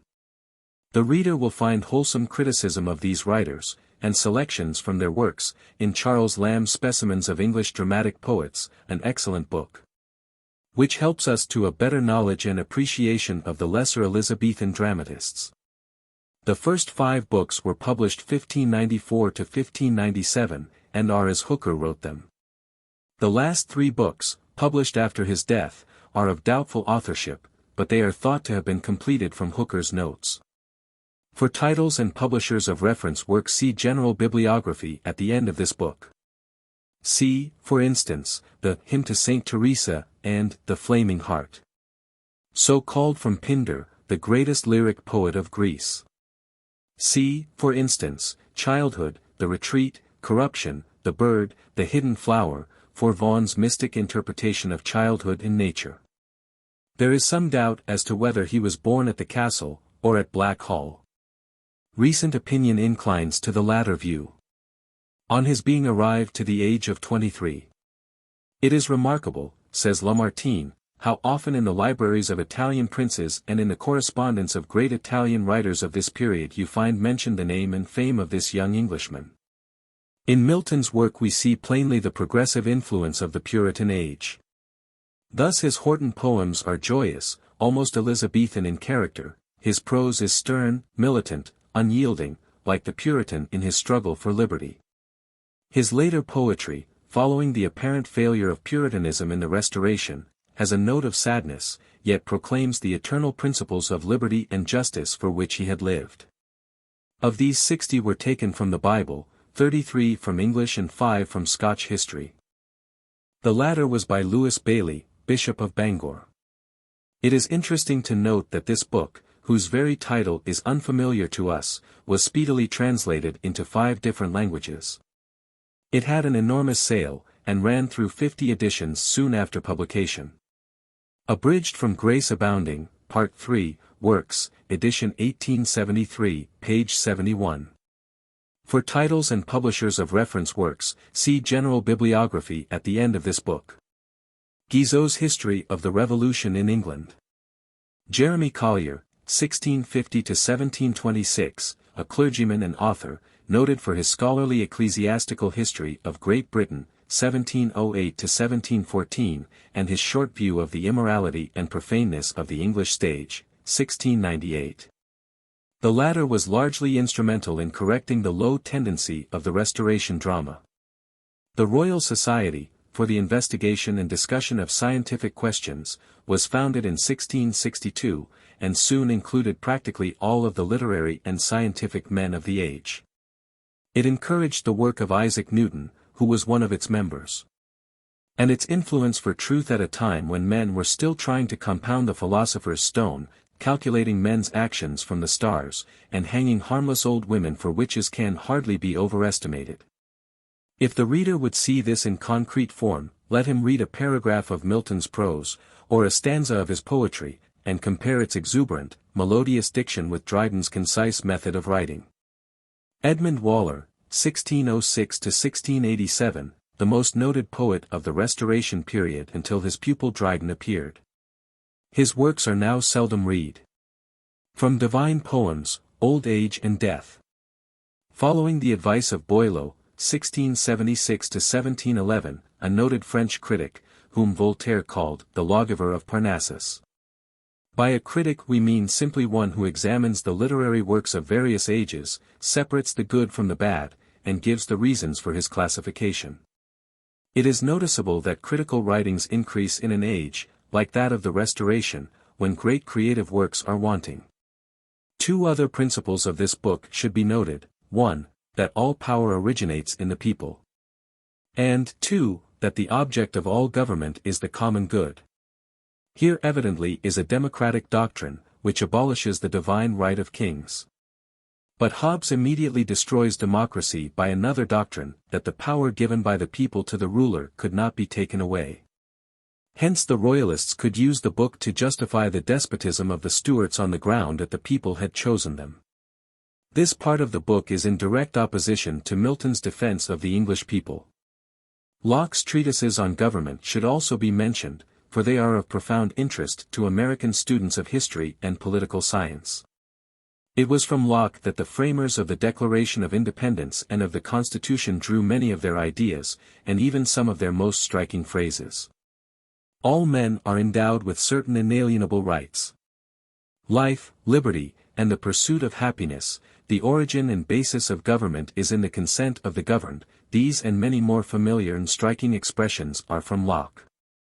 It is interesting to note that he was appointed to draft a constitution for the new province of Carolina, but his work was rejected, probably because it was too democratic for the age in which he lived.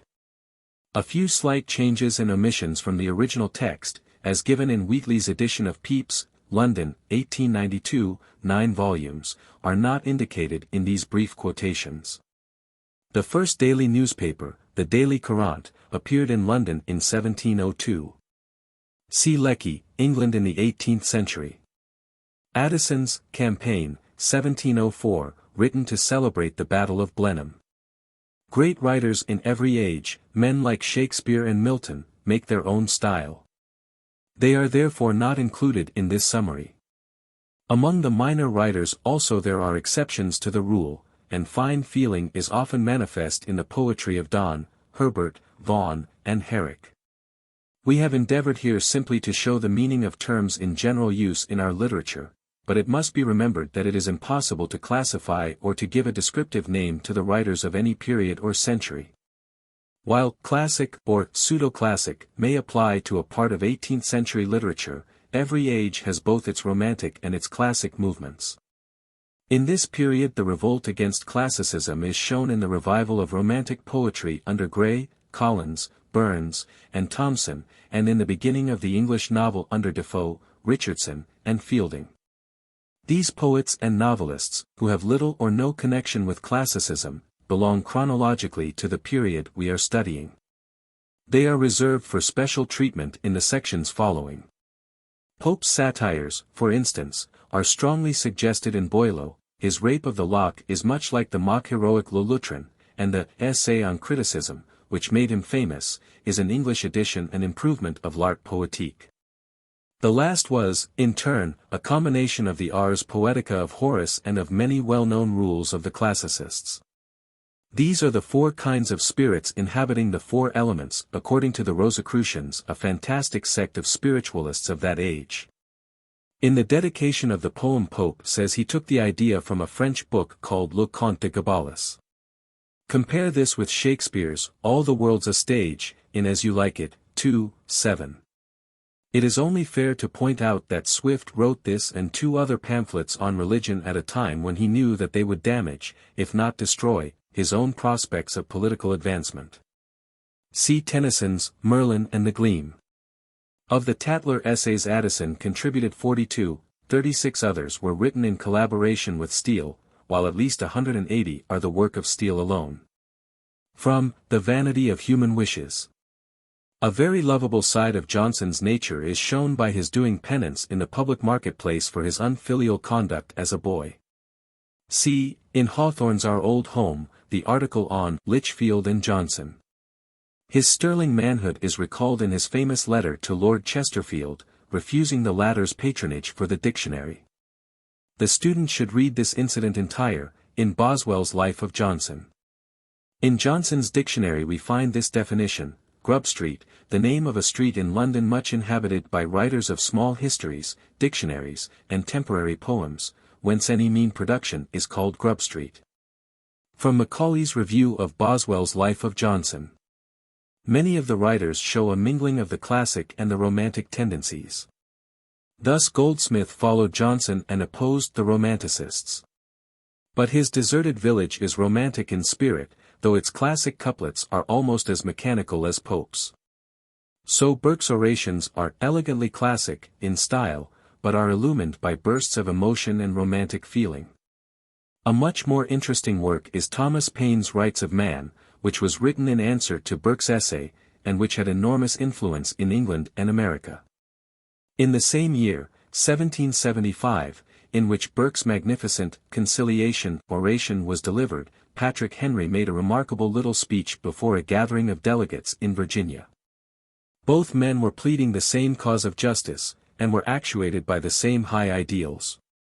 A very interesting contrast, however, may be drawn between the methods and the effects of Henry's speech and of Burke's more brilliant oration. Burke makes us wonder at his learning, his brilliancy, his eloquence, but he does not move us to action. Patrick Henry calls us, and we spring to follow him.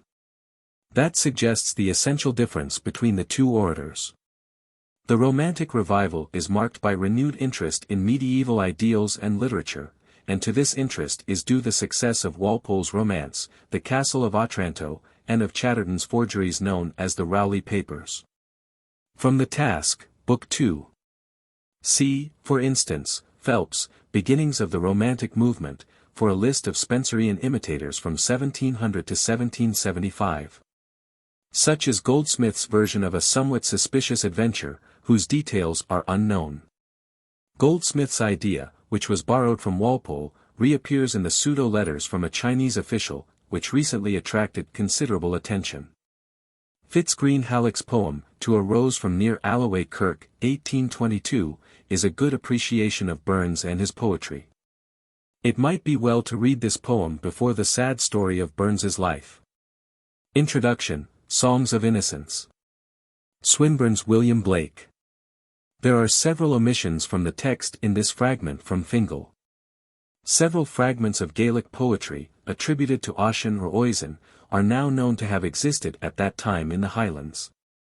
Macpherson used these as a basis for his epic, but most of the details were furnished by his own imagination. The alleged text of Ossian was published in 1807, some 11 years after Macpherson's death. It only added another mystery to the forgery, for, while it embodied a few old and probably genuine fragments, the bulk of it seems to be Macpherson's work translated back into Gaelic. For various other collections of songs and ballads, antedating Percy's, see Phelps's Beginnings of the English Romantic Movement, ch. 7. The first books to which the term novel, in the modern sense, may be applied, appeared almost simultaneously in England, France, and Germany. The rapid development of the English novel had an immense influence in all European nations. The name romance was given at first to any story in one of the Romance languages, like the French metrical romances, which we have considered. Because these stories were brought to England at a time when the childish mind of the Middle Ages delighted in the most impossible stories, the name romance was retained to cover any work of the unbridled imagination. This division of works of fiction into romances and novels is a somewhat arbitrary one, but it seems, on the whole, the most natural and the most satisfactory. Many writers use the generic term novel to include all prose fiction. They divide novels into two classes, stories and romances, the story being a form of the novel which relates certain incidents of life with as little complexity as possible, and the romance being a form of novel which describes life as led by strong emotions into complex and unusual circumstances. Novels are otherwise divided into novels of personality, like Vicar of Wakefield and Silas Marner. Historical novels, Ivanhoe, novels of romance, like Lorna Doone, and novels of purpose, like Oliver Twist and Uncle Tom's Cabin. All such classifications are imperfect, and the best of them is open to objections. One of these tales was called The Wonderful Things Beyond Thule. It is the story of a youth, Dineas, who for love of a girl, Dercyllis, did heroic things and undertook many adventures, including a journey to the frozen north, and another to the moon. A second tale, Ephesiaca, is the story of a man and a maid, each of whom scoffs at love. They meet and fall desperately in love. But the course of true love does not run smooth, and they separate, and suffer, and go through many perils, before they live happily ever after. This tale is the source of the medieval story, Apollonius of Tyre, which is used in Gower's Confessio Amantes and in Shakespeare's Pericles. A third tale is the pastoral love story, Daphnis and Chloe, which reappeared in many forms in subsequent literature. Minto's Life of Defoe, page 139. These were not what the booksellers expected. They wanted a handy letter writer, something like a book of etiquette, and it was published in 1741, a few months after Pamela. See page 315. For titles and publishers of general reference works, and of inexpensive texts, see General Bibliography at end of this book. Mrs. Radcliffe's best work is The Mysteries of Udolpho. This is the story of a tender heroine shut up in a gloomy castle. Over her broods the terrible shadow of an ancestor's crime. There are the usual gooseflesh accompaniments of haunted rooms, secret doors, sliding panels, mysterious figures behind old pictures, and a subterranean passage leading to a vault, dark and creepy as a tomb. Here the heroine finds a chest with blood-stained papers. By the light of a flickering candle she reads, with chills and shivering, the record of long-buried crimes. At the psychologic moment the little candle suddenly goes out. Then out of the darkness a cold, clammy hand dug. Foolish as such stories seem to us now, they show, first, a wild reaction from the skepticism of the preceding age, and second, a development of the medieval romance of adventure. Only the adventure is here inward rather than outward. It faces a ghost instead of a dragon, and for this work a nun with her beads is better than a knight in armor. So heroines abound, instead of heroes. The age was too educated for medieval monsters and magic, but not educated enough to reject ghosts and other bogies. The lyrical ballads were better appreciated in America than in England. The first edition was printed here in 1802. The prelude was not published till after Wordsworth's death, nearly half a century later. The prelude, Book 4. Dowden's Selections from Wordsworth is the best of many such collections. See Selections for Reading, and Bibliography, at the end of this chapter. See Christ's Hospital 5 and 30 Years Ago, in Essays of Elia. See Scott's criticism of his own work, in comparison with Jane Austen's, page 439. Scott's novels were not the first to have an historical basis. For 30 years preceding the appearance of Waverley, historical romances were popular, but it was due to Scott's genius that the historical novel became a permanent type of literature. See Cross, The Development of the English Novel.